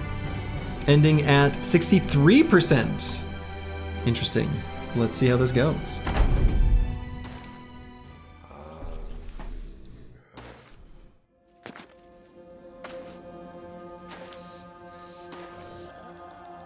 You know, the nice thing from the perspective of stylish quality in the Sandy Dead is, you know, there's this one champion swordmaster who unfortunately has a less good weapon this time. But all of the zombies act as buffers so that he can slowly but surely just blast through the enemies that make contact with him, you know? I wonder if a no duplicate team rule would work in that regard. But how would I... Oh, whoa. That was so much damage. He's doomed. How would I be able to do that? Because I don't want... So like when people draft their teams, I want them to just do it blank slate, you know what I mean?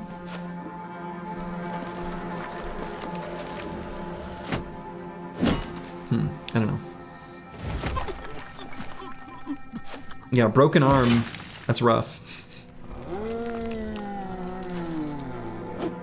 Some of the zombies now switching sides. Oh boy, all right, that Swordmaster is doomed.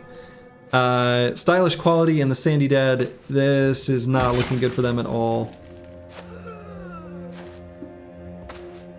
You'd have to reject people if they weren't first and say try again. Yeah. I would have to make it some sort of shared document or resource that people pulled from. At some point, I'm just sort of limited from a technology standpoint, right? I could make it so that when someone drafts a unit, its cost goes up to the next person. In other units, their cost goes down. I'm sure there are like Euro games that have mechanics like that, right?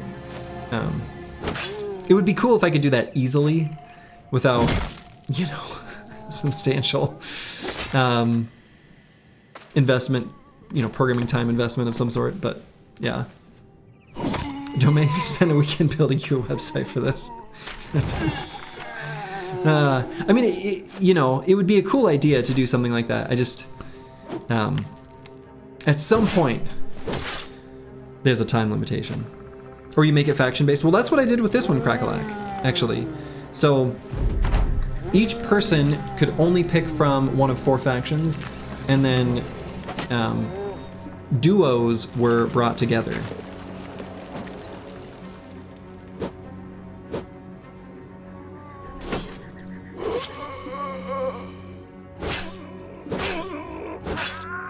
Oof, Fallen Betrayer. Fallen Betrayer with an arming sword. Not gonna miss. That wouldn't be fair due to time zones. Yeah, exactly, right? I already, you know, one of the reasons I wanted to increase the number of applicants by doing this two-headed dragon approach was to prevent what I know did happen in the last BattleBrawl, where there were at least a couple people in Asia that, you know, it was already the wee hours of the morning for them when I released the signups. And so in Europe, it was like early evening. In the Americas, it was like late morning. And so, you know, those people had plenty of time. I want to avoid that. I don't know. As much as I can, right? There's limitations. This is also just for fun, so maybe we shouldn't regiment it too hard. Exactly, right? This isn't, like... This is for funsies. Let's not get too serious.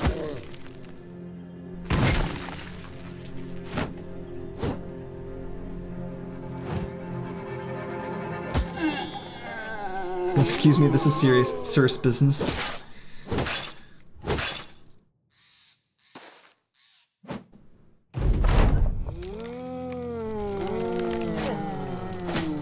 So the stylish quality in Sandy Dead, that Swordmaster is miraculously still alive, and they do have someone in melee with the necromancer, and we'll probably be able to take him out.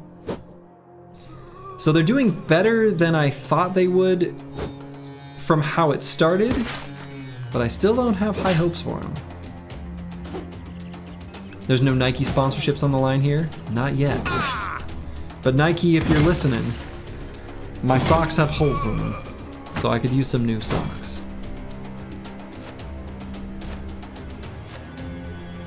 That's a true statement, by the way. My sock, both of my socks, they both have holes in them. And there goes the necromancer. So no more undead will be swapping sides here.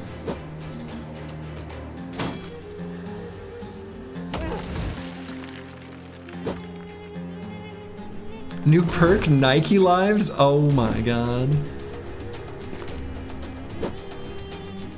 The random undead dance is so weird. Yeah, Ancient Dead will occasionally just do like a little mini 2-hex dance. It's so funny when they do it. Something something, all socks have holes. Oh right. Mine have more than the one hole.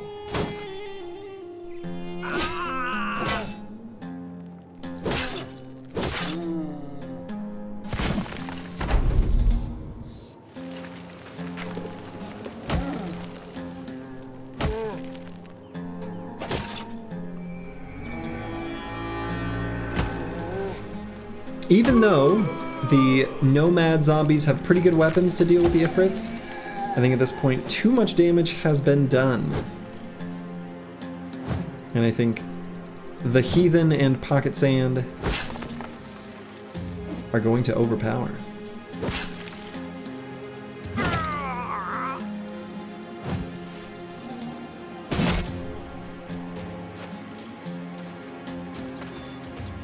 There's that undead dance. That was the one. It's so strange. Oh my god. Sword dancer, risen as a zombie. Insulting.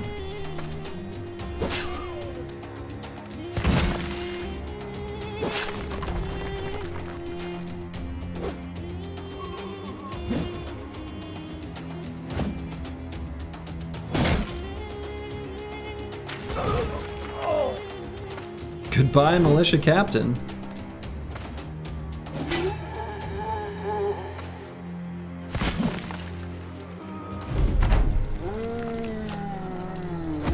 Yeah, not looking good at all for stylish quality in the Sandy Dead.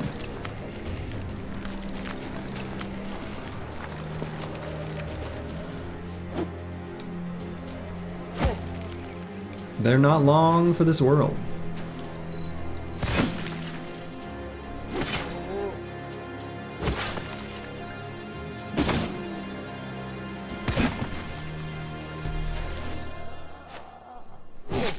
You wonder if the dead is trying to get 2 spaces away, but then losing vision, then moving back and trying to get into 2 range.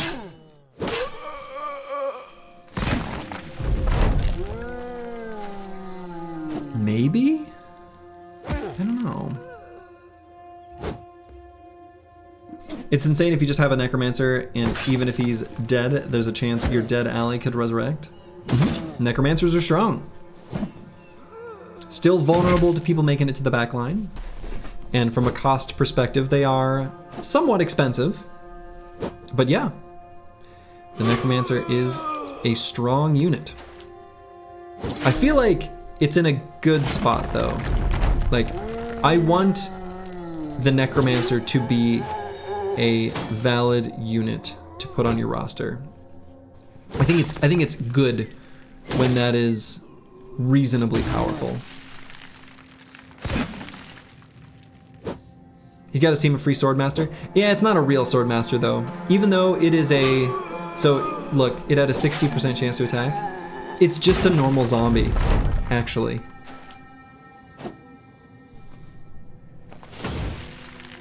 Yeah, if a fallen hero or betrayer kills something, it'll resurrect. Yeah, exactly.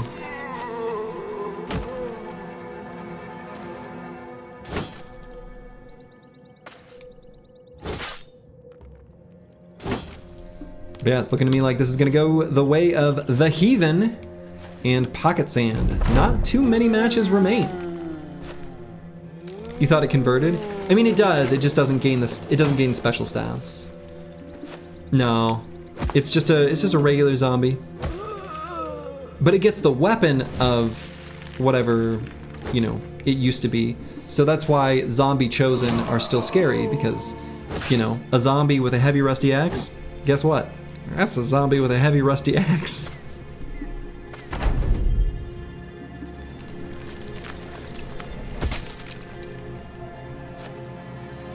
You think 40 for the Necro is far, far too cheap? Necros and Shamans are the best support units by making Hexen and Priest non-viable for the same price.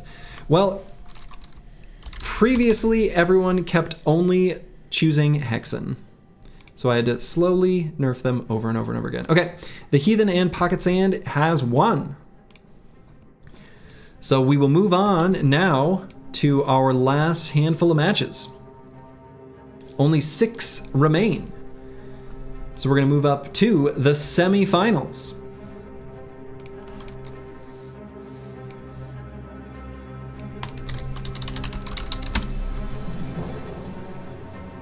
Where we have Friendships Made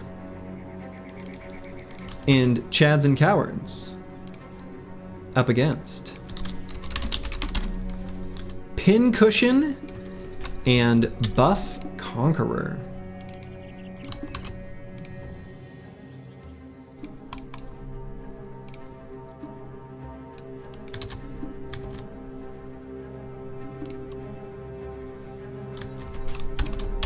Two teams that, of course,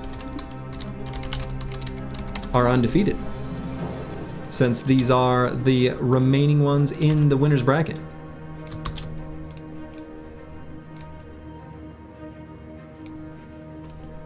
Let's show the Conqueror all you need is friendship. Love it. Yeah, so we've got a smattering of elite human units alongside a single goblin shaman with berserkers and an ambusher up against, again, a handful of elite human units with 6 nomad archers who have been doing surprisingly quite well, alongside the Conqueror and some undead friends.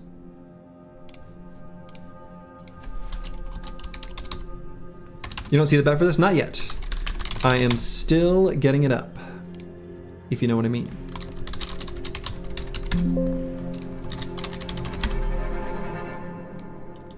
Poll will be up in just a moment.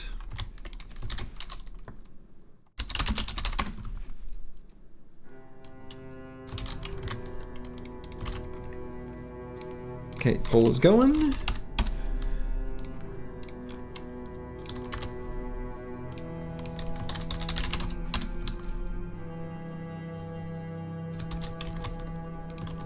And the prediction is up as well.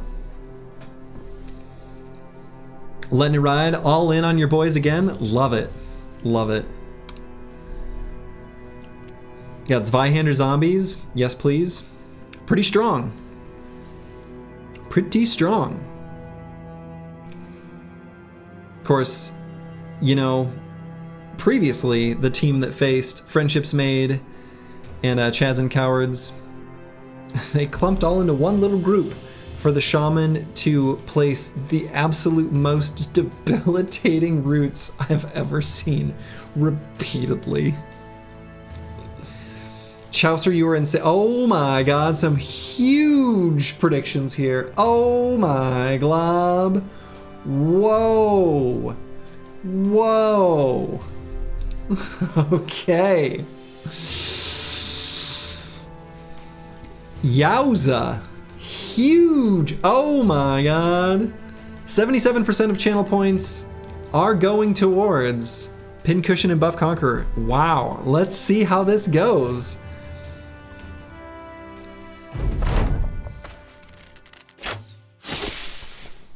And we are underway. Starting out with a Reaver getting poisoned. He still bravely charges forward, though.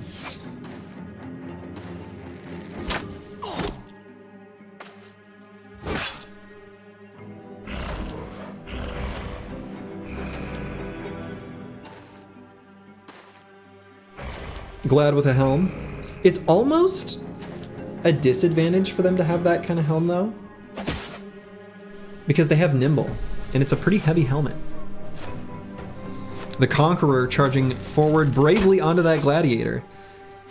Now, that Gladiator has a very good weapon for dealing with armor, and the Conqueror, as we all know, has a pretty strong body armor. So if he loses it early on, that's very bad.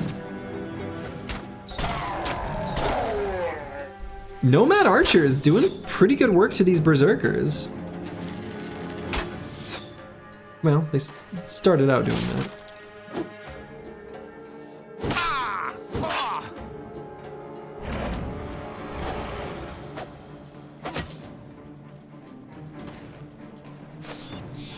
Got his Zweihander going to try to flank.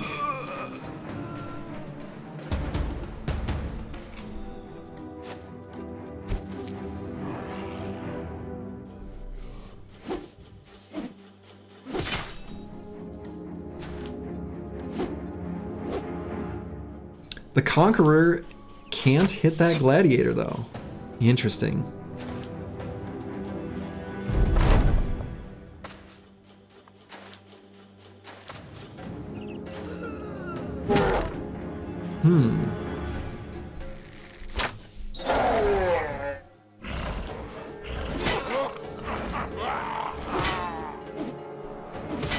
Nomad Archer beheaded. Still enough protection on the Necro. Huh. Oh my goodness, huge swings by the Zweihander.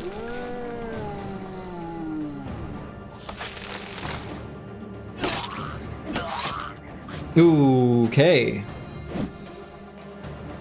Conqueror getting some serious damage in on that Gladiator. Ambusher took out that Reaver who ran to the back line.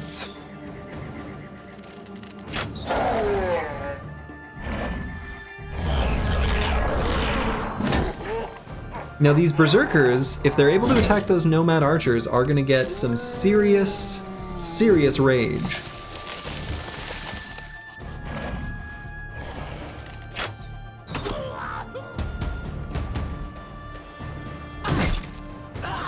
Okay, the Gladiator hit the Conqueror. Did a pretty good amount of damage to that breastplate.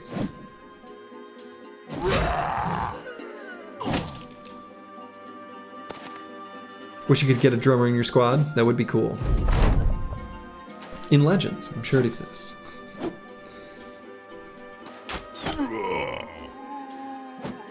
Master Archer going to snipe the drummer. Might contribute to sniping that Necro. Gladiator raised as a zombie. Pretty good target. That Necro is going to get defeated though. So now it's kind of going to be up to the Conqueror and the Executioner working together. They're pretty strong.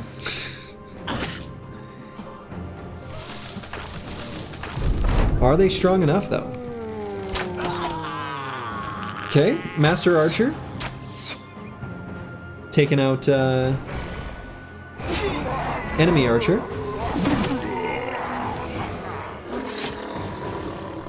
Whoa, Necromancer? Gun... that, I did not expect that. Necromancer takes out an Orc Berserker? Okay.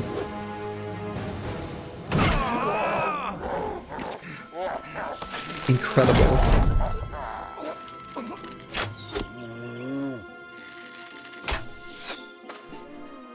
Also, I love this random Nomad Archer who did like the grand flank and is now just shooting from the other side.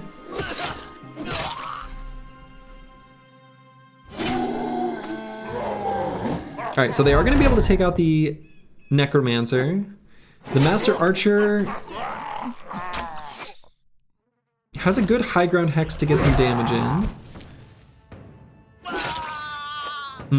Yeah, I think Pincushion and Buff Conqueror, they've got enough. Incredible. Huh. Oh shit. Big attack though. From that Berserker onto the God, the Conqueror does so much damage. They should make that guy like a boss of a legendary location or something.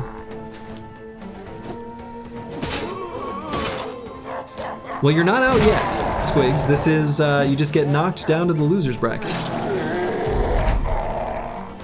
Conqueror 2G. No. Okay, wow, holy shit. Oh, that almost turned. That almost turned at the last second. But the winner in the end was Pincushion and Buff Conqueror. But me, oh my, that I was ready to call it and suddenly never be ready to just call it against Orc Berserkers. That's dangerous. That was an awesome fight. That was an awesome fight. I love that. And Pincushion and Buff Conqueror makes it to the finals. So, who will face them? The final teams in the loser's bracket. We'll have to see. So our first match is going to be a classic favorite, Swiss Contingent and Second Wind, versus another classic favorite, the Death Dealers and Wraith Walkers. Smell that? Smells like victory. I did have Chinese takeout. I am smelling something.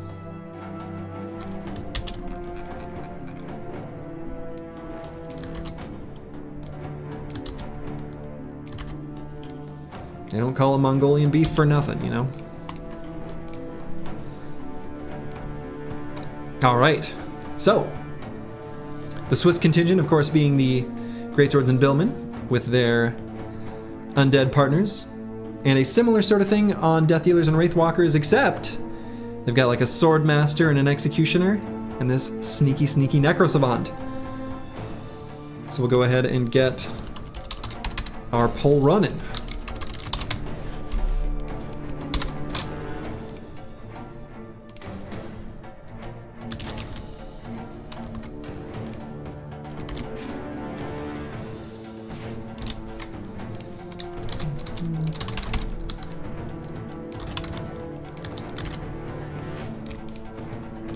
Poll is up. Prediction will be going in just a moment.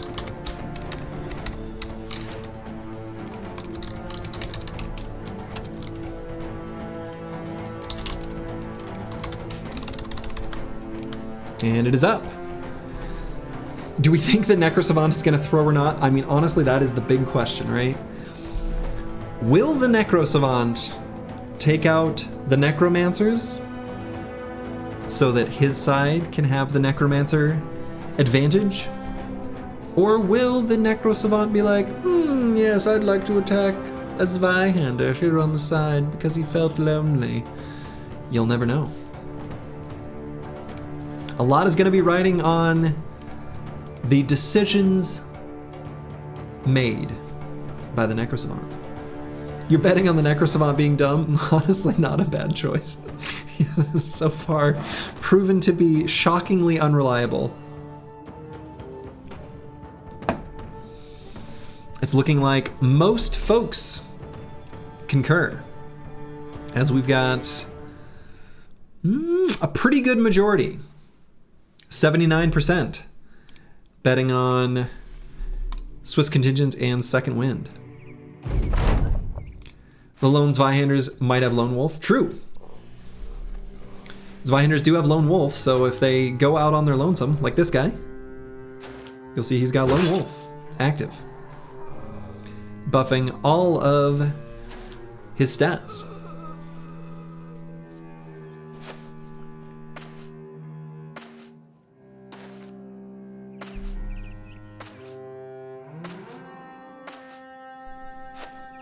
Even number of voters, just Swiss more confident. Yeah, true. Which is going based on the prediction value. That's not a great choice for our pal, the Necrosavant. On brand. Oh! Billman doing a pull. I guess the bill hook ability is there. It looks to me like this Zweihander on the bottom is going to beeline for the necromancer.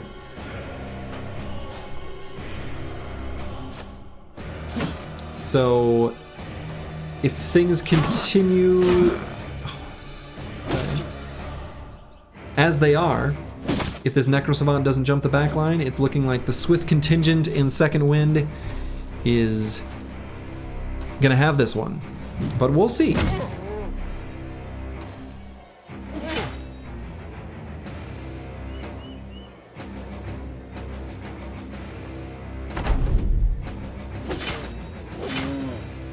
Wow, the Necrosavant is content to just stand there? Really? I am shocked. I thought for sure he would teleport. I don't know where he'd go. But I guess the high ground was enough. Okay, the Executioner got a kill and is moving who knows where.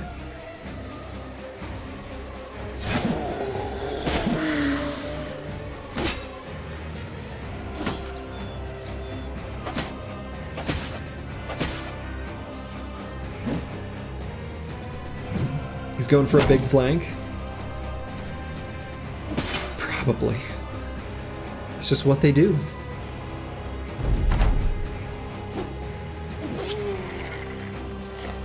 Okay, I mean, the Necrosavant, once the numbers get severely diminished, God, I don't know. If he doesn't jump those Necros, they're doomed. Swordmaster, of course, incredibly strong. Swordmaster and Executioner are doing good damage while the rest of the Swiss contingent is kind of locked up on the couple units that snuck in the bottom. You know, that fallen hero who's lived a really long time.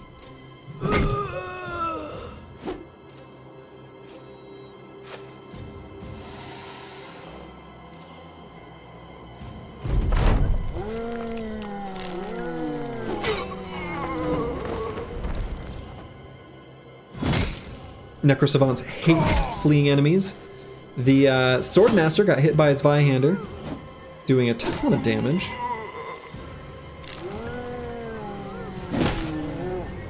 Necromancer raising as a zombie for the enemy team. There are now 3 Necromancers for the Swiss contingent. You'll love to see it.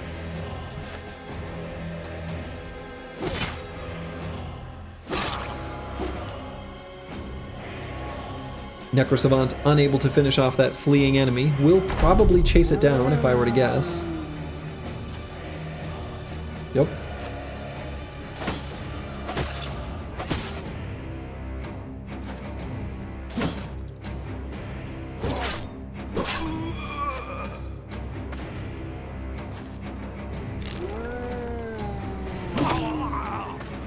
These necromancers, of course, making an endless stream of undead.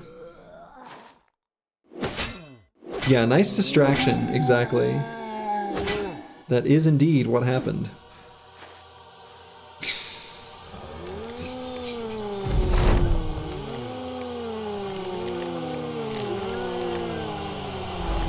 Yeah. Those who assumed the Necro Savant would waste his time, you were right. Even better if the Zweihander dies and gets raised. True. Lone Wolf, true. Yeah, a fleeing Zweihander is harder. Oh my god. Oh, and he got possessed too. Oh my, that would be the turn of a century. If that Zweihander on the top part of the map takes out that Necro Savant, that would be so funny. So he almost dies in one turn, of course. Was there a Hedge Knight in this tournament? One team had a Hedge Knight. Procs 9 lives, incredible.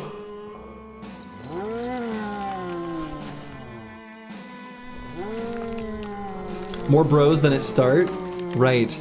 Yeah, 17 combatants now. Oh my goodness. The Swiss contingent are making it happen.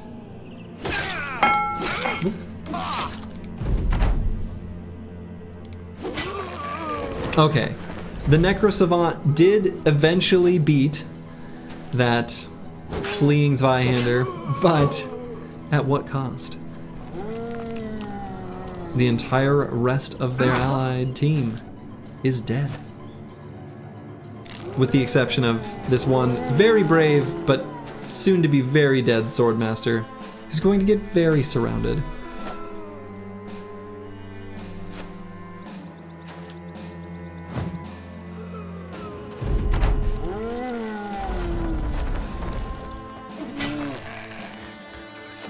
And it will, of course, be hard to hit him, right? He's a Swordmaster after all. And he does have the good sword. He's got a sword that can riposte. Of course, it's an arming sword and not a noble sword, which isn't so great for him, but you can tell the difference because the noble sword has a red handle. They otherwise look basically identical, at least as far as I can tell.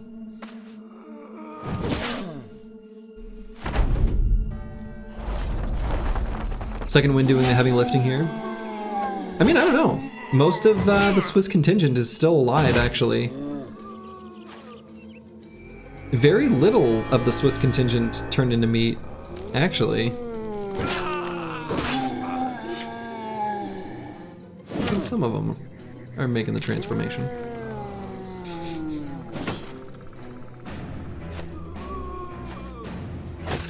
You know, and these Zweihander helmets, they still look good, even on a zombie.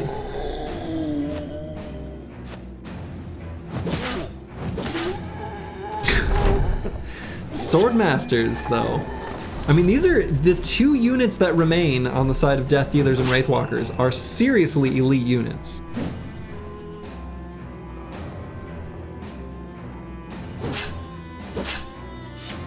That Swordmaster thinks he's an anime protagonist, don't we all? Let's see if that third time's a charm. Zweihander on top. Third time's a charm. The first time, he died. The second time, he was raised as a zombie and procced 9 lives. The third time he was raised, he finished off the Necro Savant for good. Practically poetic. Footwork onto the low ground, sir. Sir. You have made an error. Congratulations to Swiss contingent and second wind. Better luck next season to the Death Dealers and Wraithwalkers.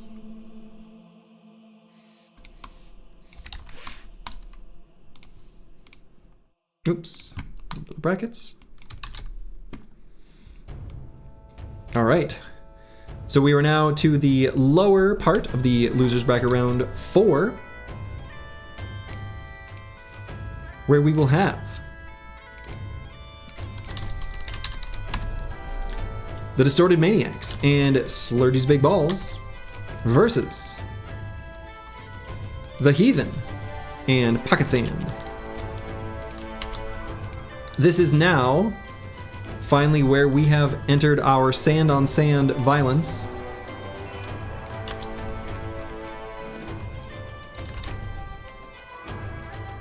I may speed up this particular combat because, well, I'll show you in a second. If you recall, these two teams both have 2 T3 ifrits. So this one could be a bit of a slog. We'll start at normal speed, and if things get a bit, you know, bogged down, I'll speed it up a little.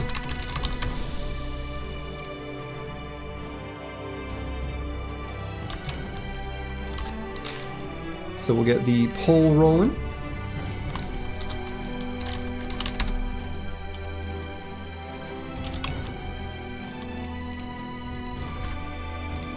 Pole is up.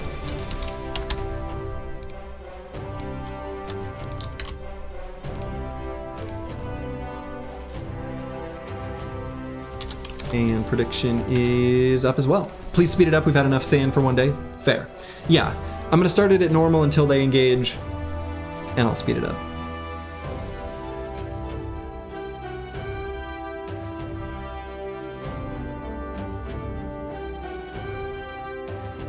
So this is the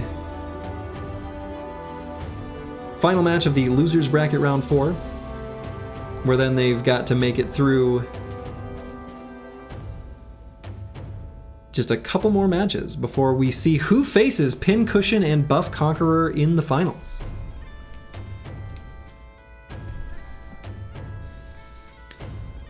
We've got mostly believers in the Heathen and Pocket Sand. Pocket Sand.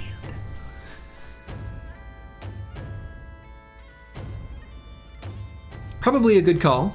The big difference, of course, between these two teams is one side has a necromancer, the other side doesn't.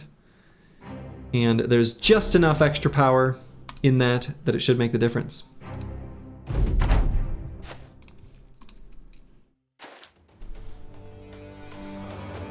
Also, there's very few enemies for the ranged units on the side of Distorted Maniacs and Slurgy's Big Balls to really do anything to. Only the Fallen Betrayers, and they're so heavily armored that even those, not much is going to happen to them. From the archers.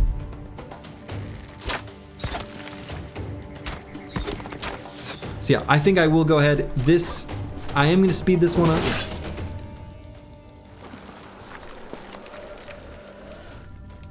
We'll put it at 3 times speed.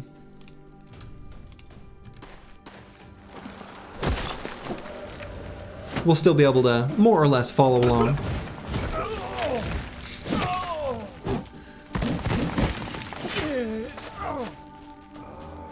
The thing I'm going to be really curious to see that I'll be watching for amongst the chaos, actually some pretty good attacks by that Blade Dancer. But amongst the chaos here is, will anyone decide to attack that necromancer? Or will he just be allowed to, you know, use the possession ability with impunity? My prediction, he's just going to keep being able to use possession to his little heart's content, you know?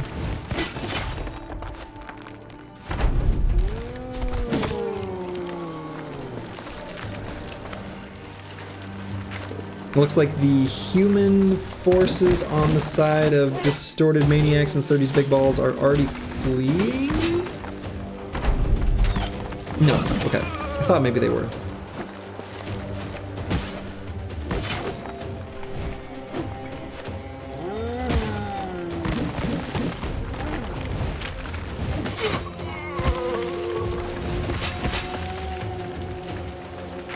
course, one thing about ifrits on ifrits is that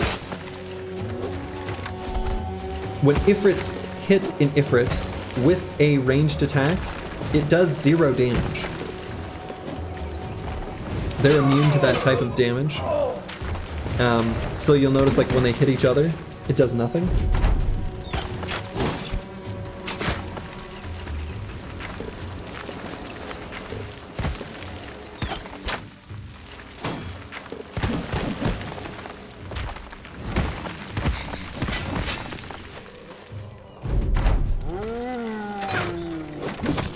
Now that mercenary is trying to hit the necro.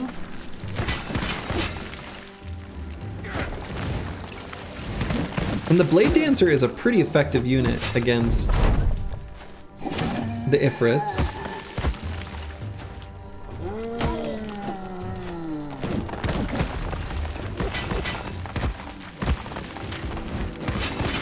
At a glance, I have no idea whose rocks are whose.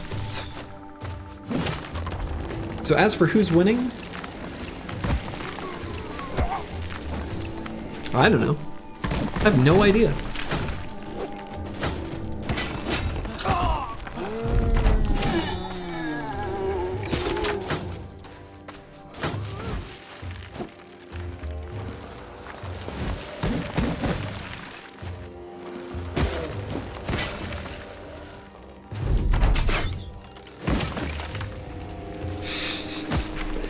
That mercenary cannot hit that necro. He's trying.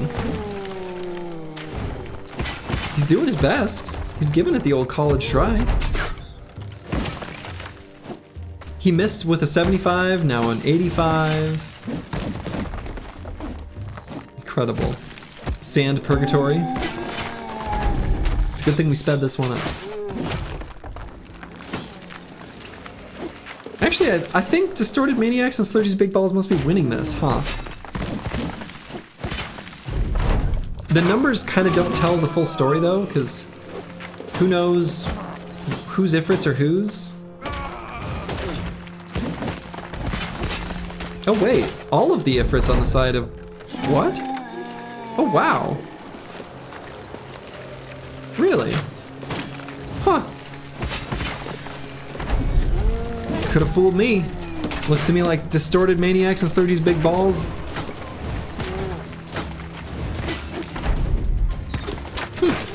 They're the ones that did it.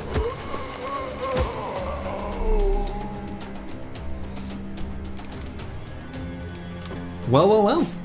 The Heathen in Pocket Sand. Better luck to you.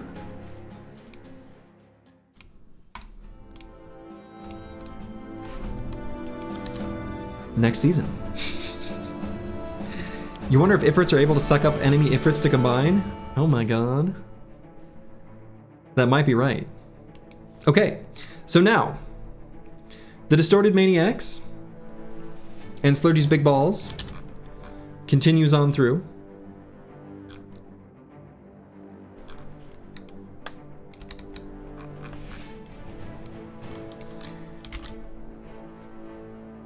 The Swiss contingents in Second Wind will be facing them.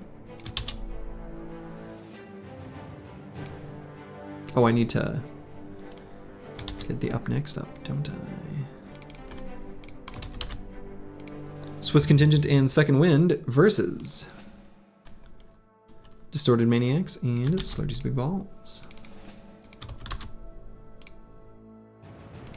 This is certainly one of the matches of all time. Indeed it is. One of the matches. So, we've got a team we're now familiar with, the Swiss contingent in Second Wind, versus the team we just saw, Distorted Maniacs and Slurgy's Big Balls.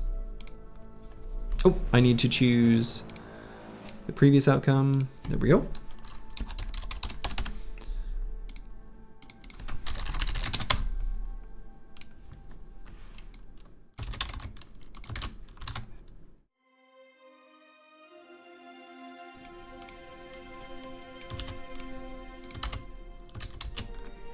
All right, the poll is up. Prediction will be up in just a moment.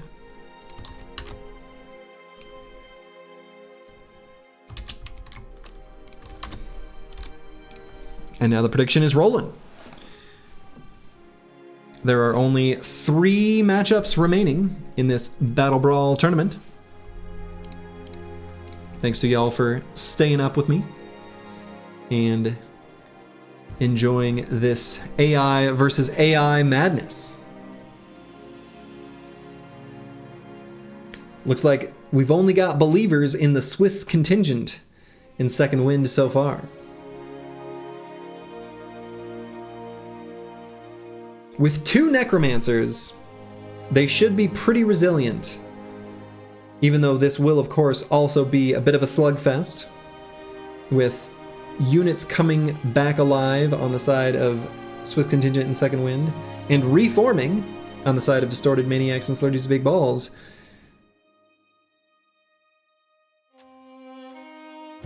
We'll have to see what happens. Looks like 83% believe in the Swiss contingent.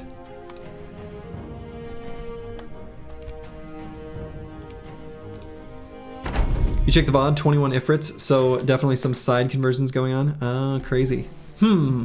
Interesting. That is not something I would have guessed was possible, if we're being honest.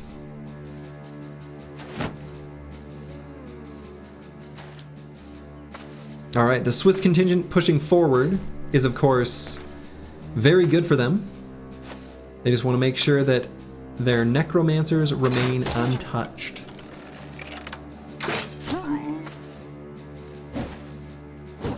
Any unit that falls simply rises again as a zombie.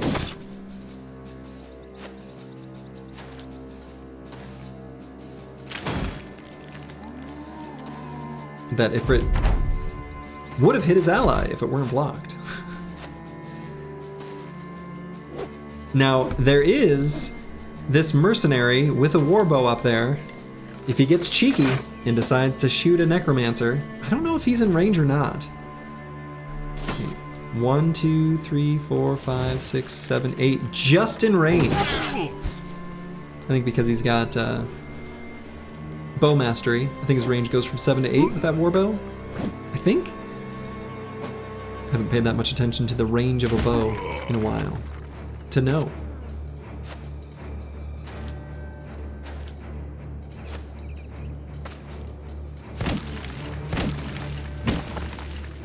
High ground also adds 1. Oh, true. Right. Yes, high ground also adds 1. Good call. Apples and fruits.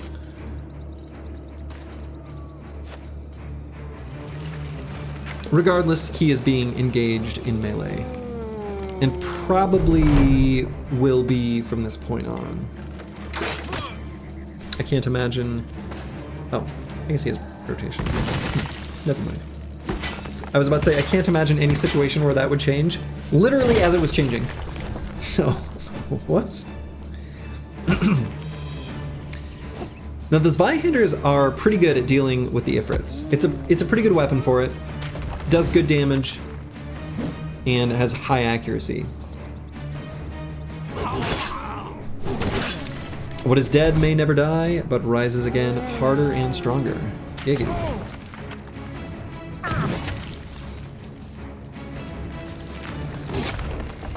A little bit of the Swiss contingent that has fallen has, of course, risen as a zombie.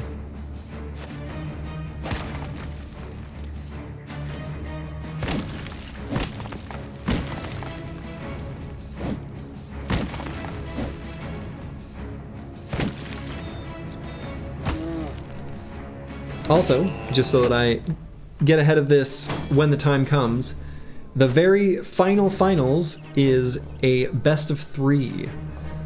Just so that that very final match isn't determined on a fluke. So, let it be known.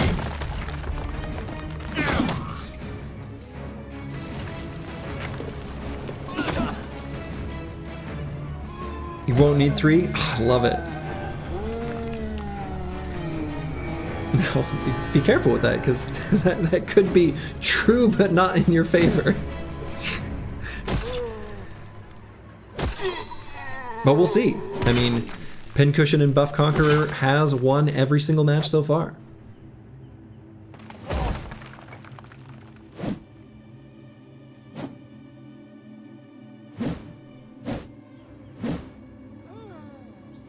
A very evasive blade dancer there. Slurgy's big balls falling apart. Slurgy's big balls in shambles. Slurgy's big balls being... I'll stop.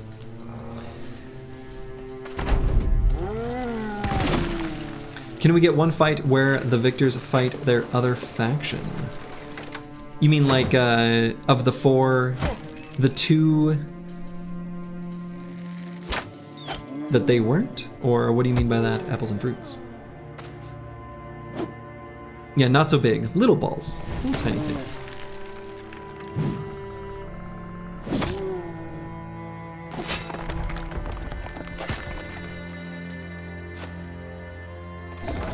Oh, the team splits into 200 points each and fights each other. Oh!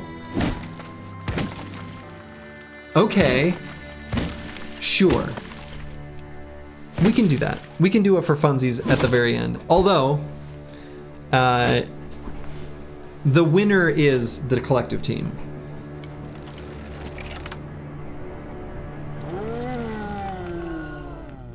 I gotcha. I gotcha. We can do that at the very end, just to see.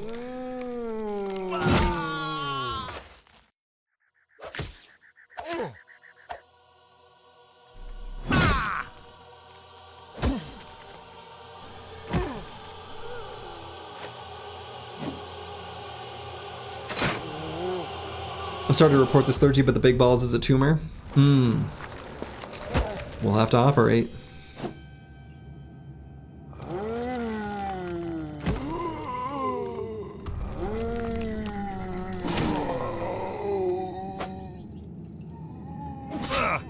Drop and cough, buddy.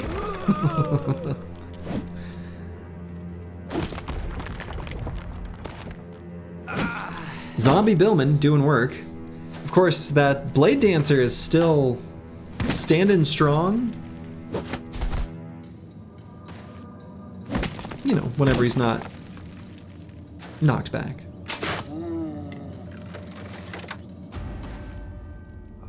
Currently being operated on by Zweihanders, as they should be.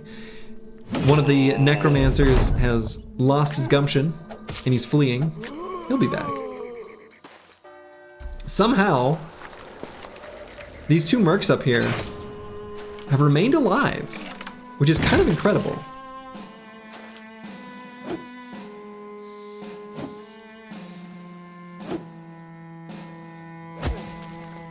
You've been reading this distorted balls all match. That's a better way of doing it, memory gland.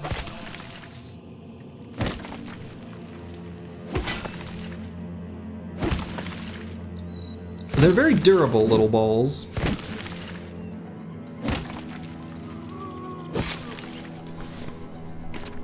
Takes several strikes to take them down. I'm not sure what that euphemism means, but it means something.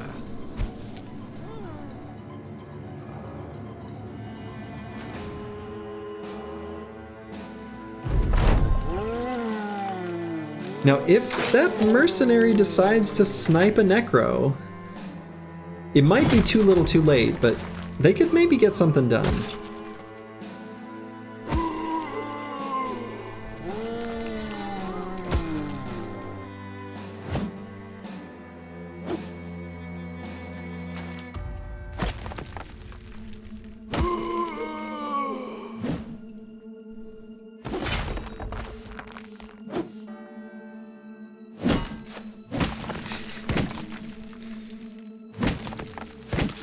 Been a lot of pushing around of the Blade Dancer. As much as you'd like to stick around for the finale, you think it's getting too late for this old pile of bones? Well, good night to you, Dark Paladin 037. I hope you get a good night's rest. The VODs will always be there for you to check out afterwards. And I'm sure I'll do an announcement of the winner in the Discord, of course. But glad you were here to hang out in the meantime.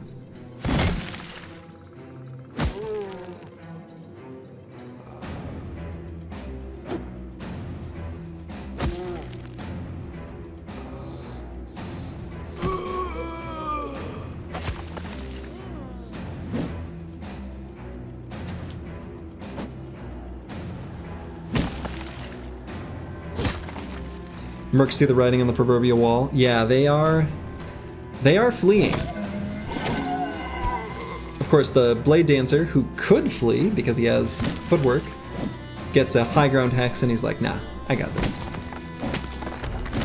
I got this.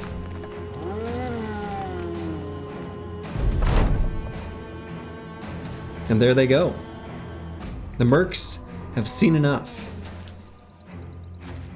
They can see that the Swiss contingent and Second Wind is destined to win. And I'm inclined to agree. It's kind of fun, you know, that coincidentally, when these two teams were put together, it's a 2 necromancer team, and their human allies are the best targets I can think of to resurrect as zombies. Like, there's nothing better from a weapon perspective. I guess Barbarian Chosen, debatably. But I don't know. I almost feel like this Zweihander it's a pretty dang good choice. Hey, Grib. Yeah, we're doing great. I'm doing great. Hope you're doing well as well. Ifrit's made this Battle Brawl at least an hour longer? Yes. They did. They did increase the total duration. With all their forming and reforming, as you do.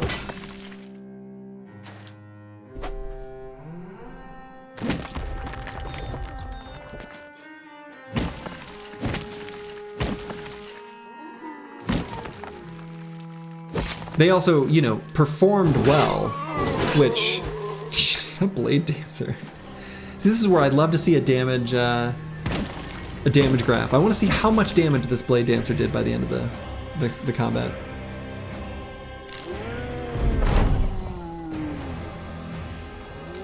You kind of had Necros in mind when you made this team, but mostly in terms of the units you found that you could get through an army of zombies reliably. Oh, sure. Yeah, they're good at fighting against zombies as well.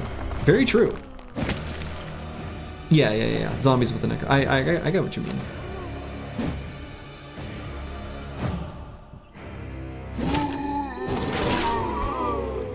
Dude, this Blade Dancer on the high ground is completely insane. It's gonna end up irrelevant, of course. But regardless, still insane.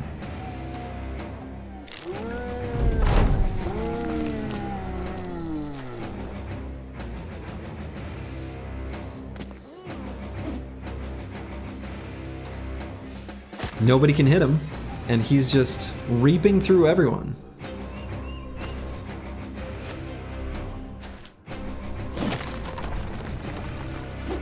A bit like the Chaucer, our Viper from the Gladiators run. It's pretty glorious.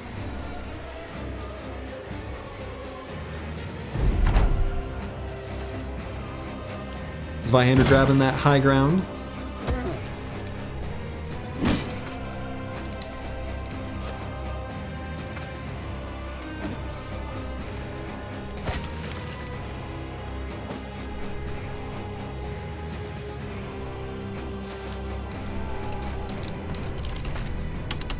Alright. I think I'm calling it there in this particular match. This one is over. The Swiss contingent and Second Wind is taking this one. The Blade Dancer's gonna run away. And this Ifrit is the only unit remaining. Ain't no way it's gonna win.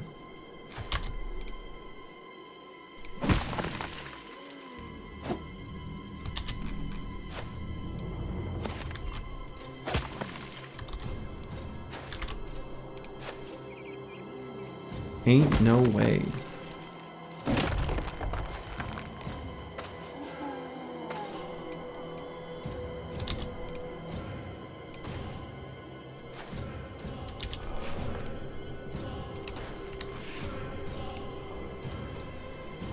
Okay. All right, he's running away. This one is in fact over. So, we will move on to the next match, where we've got Friendships Made and Chads and Cowards versus the team that keeps on trucking through the loser's bracket, the Swiss Contingent and Second Wind.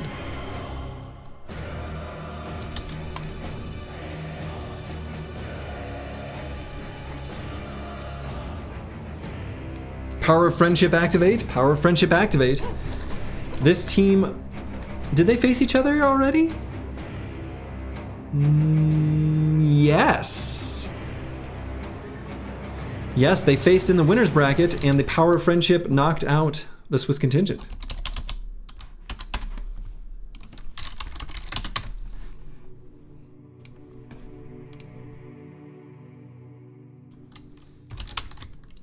But can they do it again? We shall see.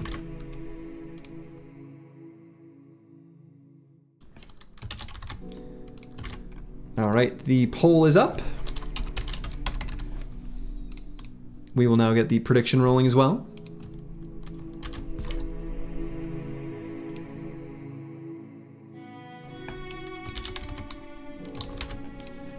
Prediction is up and rolling. This is the final match of the loser's bracket. The winner here will face Pincushion and Buff Conqueror in a finals, a best of 3 finals.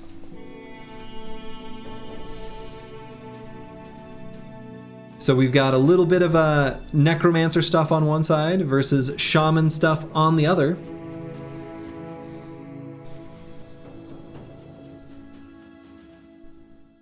You don't mind losing to berserkers one bit? Berserkers are fun. I mean, the thing is like, when these berserkers run forward and are the first to die, they're doomed. But if the berserkers try to do weird flank stuff, and then they come in to clean up and get a bunch of rage stacks, totally changes the trajectory of what they're capable of. Totally changes. Completely different result. All right, looks like 70% believe in the Swiss Contingent in Second Wind. Oh my goodness. Let's see what happens.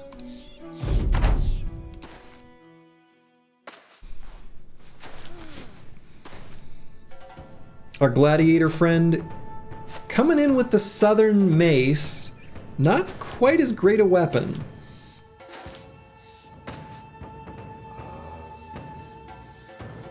These high ground hexes are going to slow the advance of the berserkers, which again is to the benefit of Friendships Made and Chads and Cowards. 2 of the berserkers have mansplitters as well, kind of a big deal.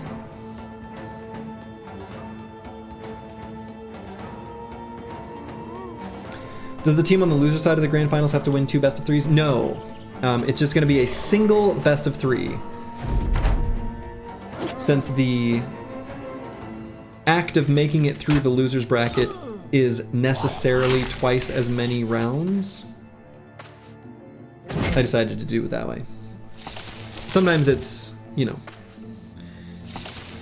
done different ways, but that's how I've decided to do it, for better or worse. But that's a good question, 2 hands. Okay, well, there is a Zweihander on top of that Master Archer. You've been binging my videos lately and need to know when you plan on starting your Lone Wolf campaign? Well, Groggy Golem 9, tomorrow is the answer. Tomorrow I will be starting the Lone Wolf campaign. Archer and Shaman on the front line already? Yeah. This format is awesome. This format is awesome. Yeah, Archer and Shaman gonna get taken out pretty quickly, most likely.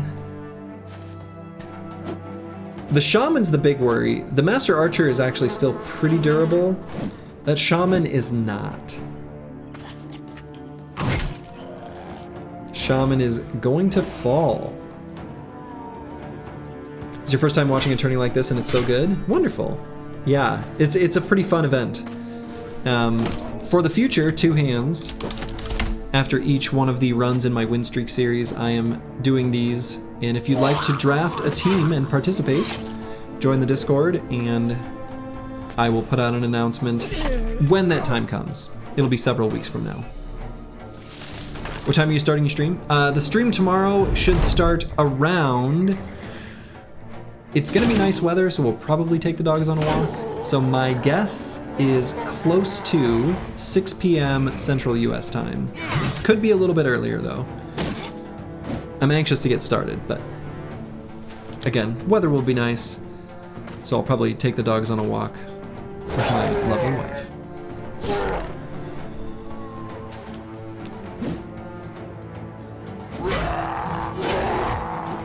Yeah, that shaman falling is huge. Now, the berserkers did engage more slowly this time, but... yeah, this is not looking good for friendships made in Chads and Cowards. The Swiss contingent in Second Wind looking very strong here. Yeah, also not getting a two-hander on the Gladiator. And of all the one-handers that they could get, probably the worst. I mean, I guess there is the stun. Okay, never underestimate berserkers. Oh my god. Okay. Okay. Huh. Okay, that berserker fell. However,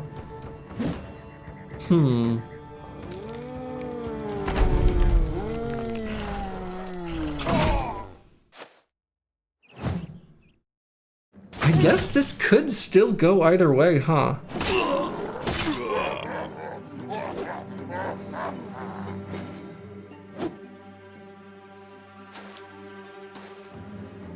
I kind of thought this was, I won't say over, but almost a foregone conclusion. Turns out that might not be the case.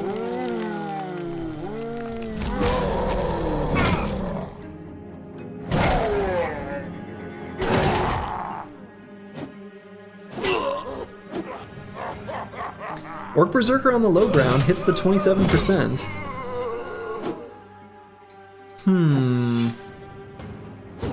Oh, Bill hooked. Yeah, Bill Hook used the pull ability. Pretty sure better would be just to attack him.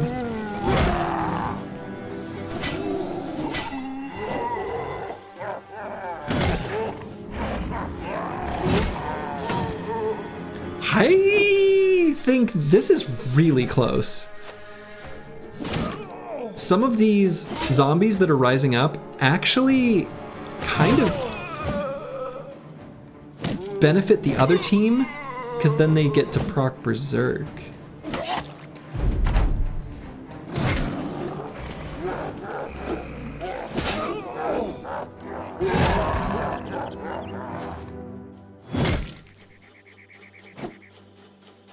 This is so close.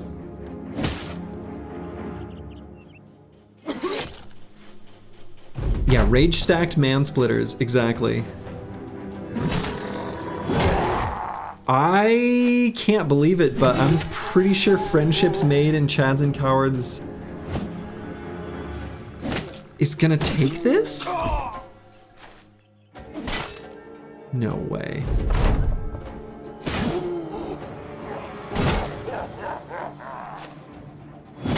I mean, it's looking awfully likely. Blue skip turn button engaged. Power of friendship, let's go, boys. That's the power of friendship.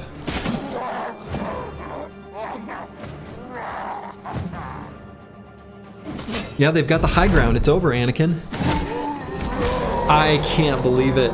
I can't believe it, but... yeah, the power of friendship and Chads and Cowards takes it.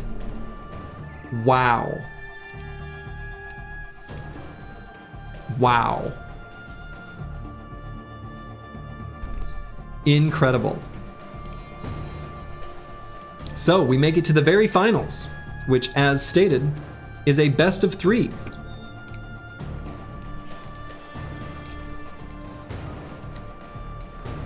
it will be Pincushion and Buff Conqueror versus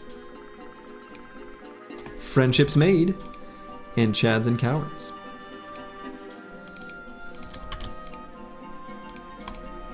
That one Orc Berserker killed like half the opposing team? Yes. You gotta get up in 1.5 hours anyway? Oh my goodness. Well, good night to you, Agrippa. Thanks for hanging out with us. A rematch. You guys again, Swiss, you let me down. Indeed. Okay. So let's do this. Get the matches set up here in just a second.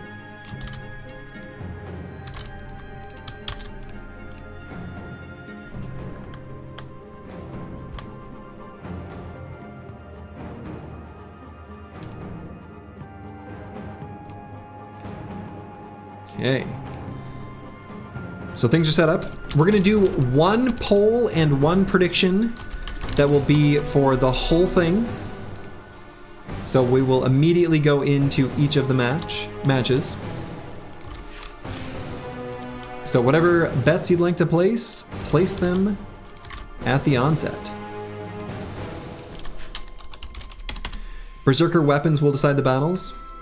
They will be a large factor for sure. All right, and the prediction is up. So place your bets now,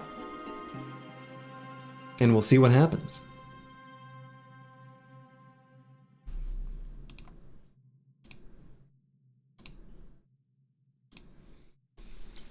$146,000 channel points on Pincushion and Buff Conqueror. Incredible. Of course, there's nothing. Anyway, that will be infinite channel points if I ever make it where you can make flowery glowing text or something cool. I don't know. Much power can be had. There are a number of people placing their predictions in Friendships Made and Chads and Cowards.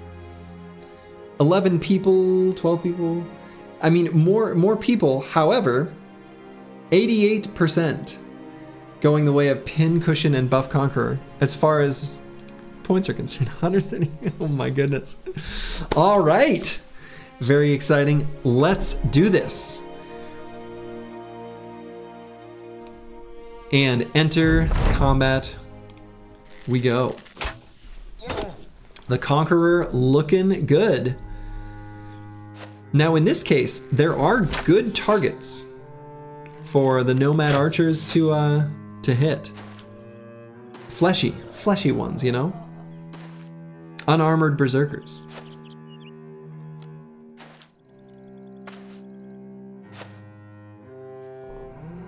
Oh, this Executioner. The Cursed. Oh my goodness. Random champion spawn.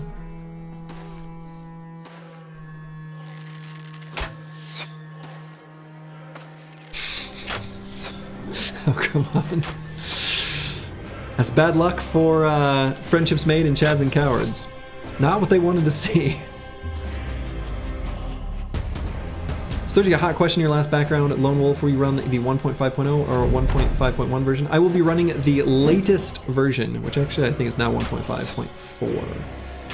So I will be running a run with the new content. But I don't know anything, well, I know a little bit, but I don't know anything about the fights. And yes, please no spoilers. Ooh, that is a very, very effective route there. Have you thought if you will continue streaming Battle Brothers after the Lone Wolf run? I have not decided exactly what my plans will be. I need to figure that out. That's right, if you give any spoilers, you'll be kicked in the nuts until they replace your eyes. Yes. Okay, so lots of units bogged down in these vines.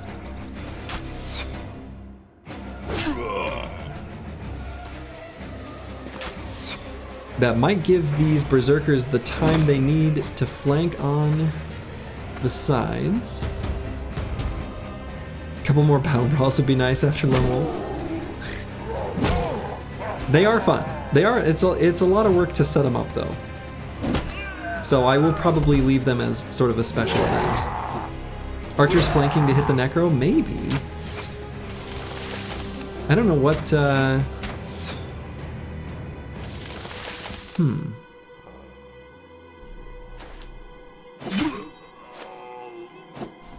Wow.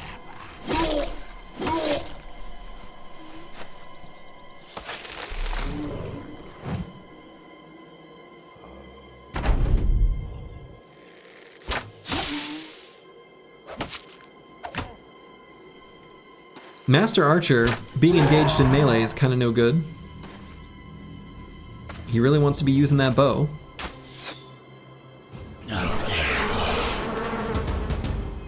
Questionable target for the swarm of insects. Champion Executioner disrespecting the Gladiator to get in melee with the Shaman. Yeah, archers in melee with each other is silly. Kinda true. Shaman not long for this world. Shaman not long for this world.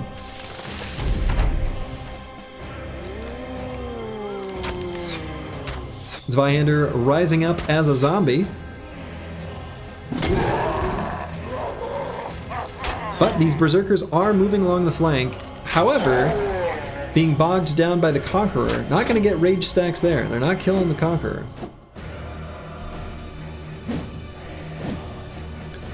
So you were wanting that since all the previous backgrounds were run with 1.5.0, you were thinking that if you were going to do the run, so that the win streak would be ran in the exact same version? I thought about that, but I'm interested in seeing the new content. And so I'm happy to, if anything, give myself extra challenge because I plan on doing the new content. The conqueror taking out 2 berserkers. Incredible.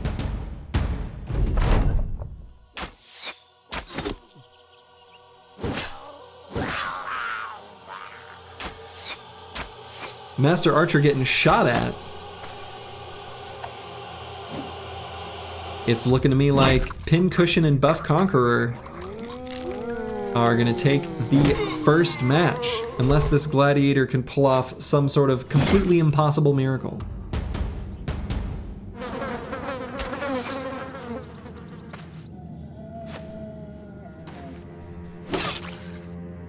Thought the archers would do more with all these juicy targets. You know, one of the big advantages to the archers in these matches has been how they change your allied unit's AI. Because when the enemy charges you, if you've got a bunch of archers, that changes things pretty dramatically. Unsung hero on the team, the drummer, is keeping the beat. Okay, so that was the first match. I need one of those like UI things where there's like a little tick. A little, you know, whatever. Anyway, round 2. No champions this time. This time, the Gladiator on the side of Friendships Made and Chads and Cowards has a hammer. Pretty good weapon for him, for sure. The hammer is gonna have some good targets. Like Street Fighter, the little balls that light up. Yeah, something like that. Only one man splitter. Only one man splitter. True.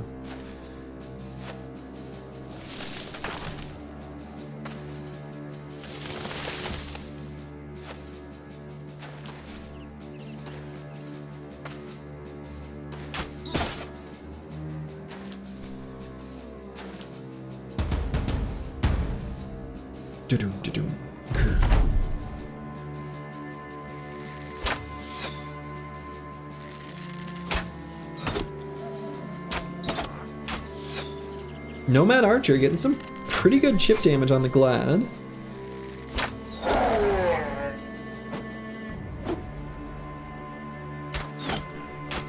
Not more than just chip damage. I mean, they're hitting pretty good.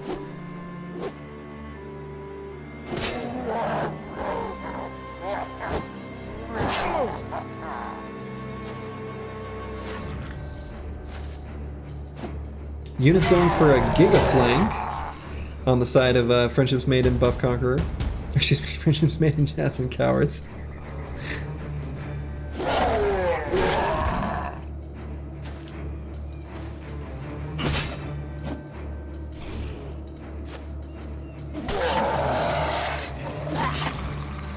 The Conqueror, despite being such an expensive unit, has proven himself to be incredibly potent. What did I make him cost? 135, 145? Almost an entire team's budget. Or like an individual's budget, anyway. 3 Zerkers and 2 Zweihander seems to result in them all trying to flank and leaving whatever's left overwhelmed. Yeah.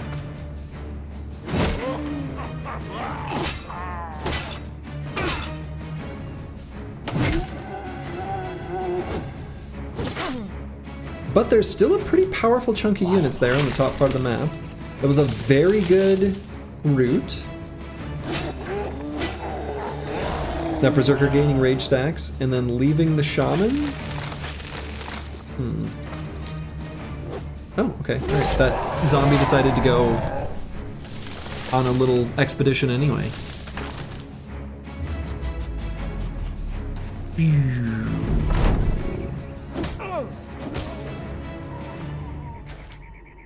What fraction of the total points value is the Conqueror? I think, what did I make him? Did I make him 135? Each individual drafter got 200 points to draft with, so each team has 400. Really good roots by that shaman.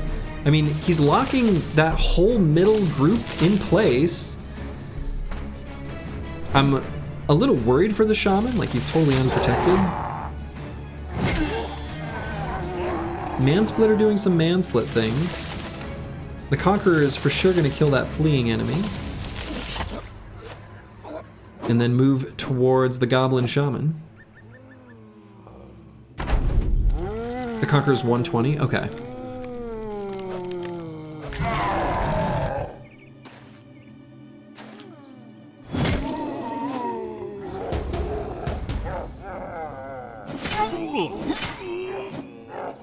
Orc Berserker on the high ground is definitely a real threat.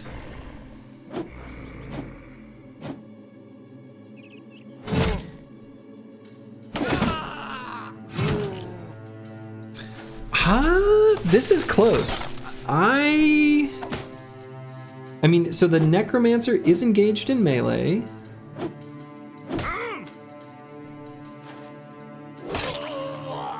The shaman is gonna die next turn. That master archer is still active on top. Who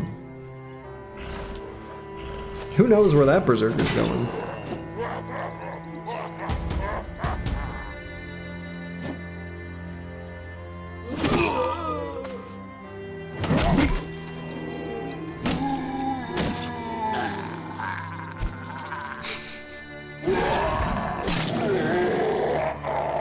Okay, so that berserker fell. The only berserker that remains is this one in the back with the great axe. Or excuse me, the mansplitter.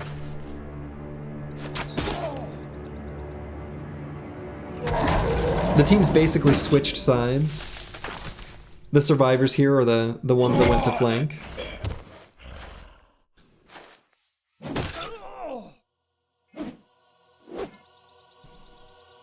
The Conqueror, just casually building up their fast adaptation stacks.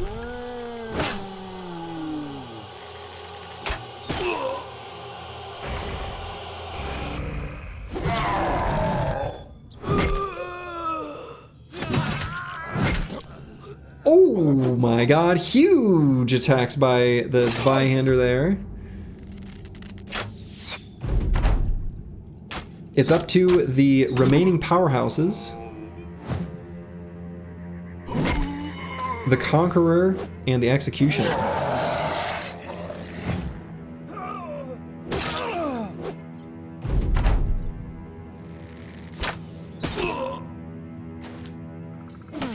I think the Executioner was going to run away.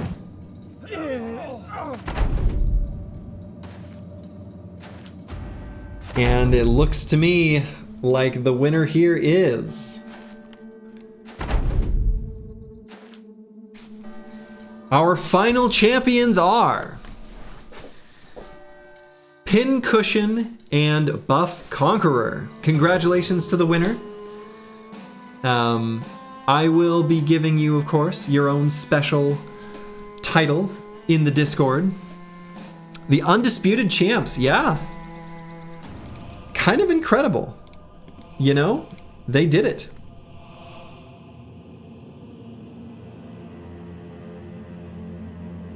So, submit scores. And of course, we will do the prediction. Pincushion and Buff Conqueror is the winner. Excited to see more Conqueror in the next one. Obviously no buff after this performance. No buff after this performance. You know, only one team was brave enough to pick the Conqueror. Do we want to quickly see what it would look like if we had the team fight each half? I did say I would do that.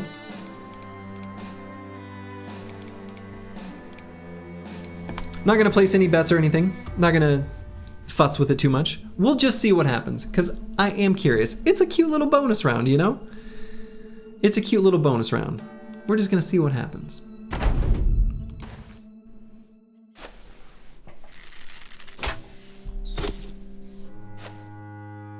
Will we test against previous winners?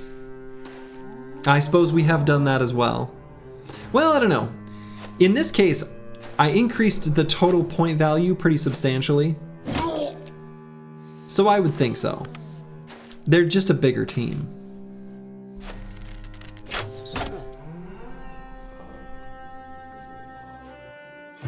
Yeah, so the Chaucer was the Pincushion half. Who had the Buff Conqueror half?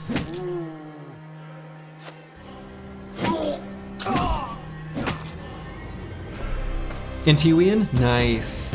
Hell yeah. Nicely done. Nicely done to the two of you. Well played. I'm glad you chose to do the Conqueror, and I'm glad that the Chaucer chose to add the Nomad Archers. Yeah, great matches for sure. And nicely done to the drafters of Friendships Made and Chads and Cowards. I think Squigs, that was your team, right? So, you think the Conqueror alone will be hacking away at the enemy team? I mean, Nomad Executioner don't mess around.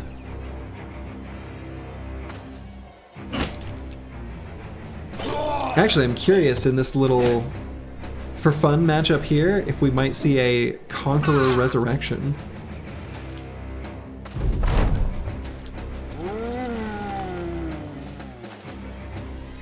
Kind of crazy you get the Conqueror, a Necro, and 4 zombies.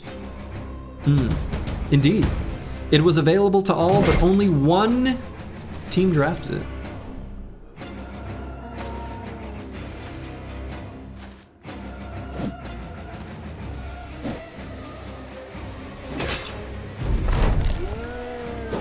Now, Executioner is surrounded right now.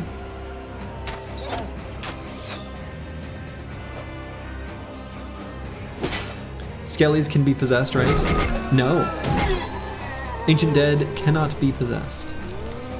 Only the fleshy dead.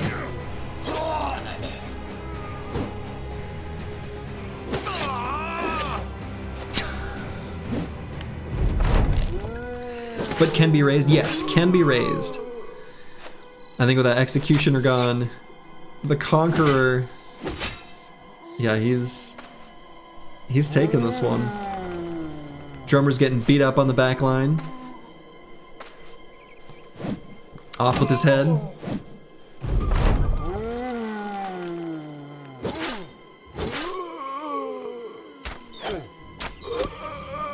Nomad Archers are so good though. Like, they really, for a low tier unit, they're like a consistent source of damage. This is, of course, something that, as players, we feel on the receiving end, you know? But they're good.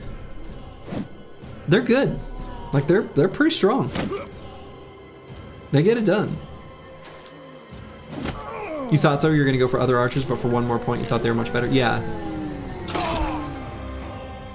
And I feel like whatever AI scripts the Nomad archers have are better. Like, they don't mess around as much.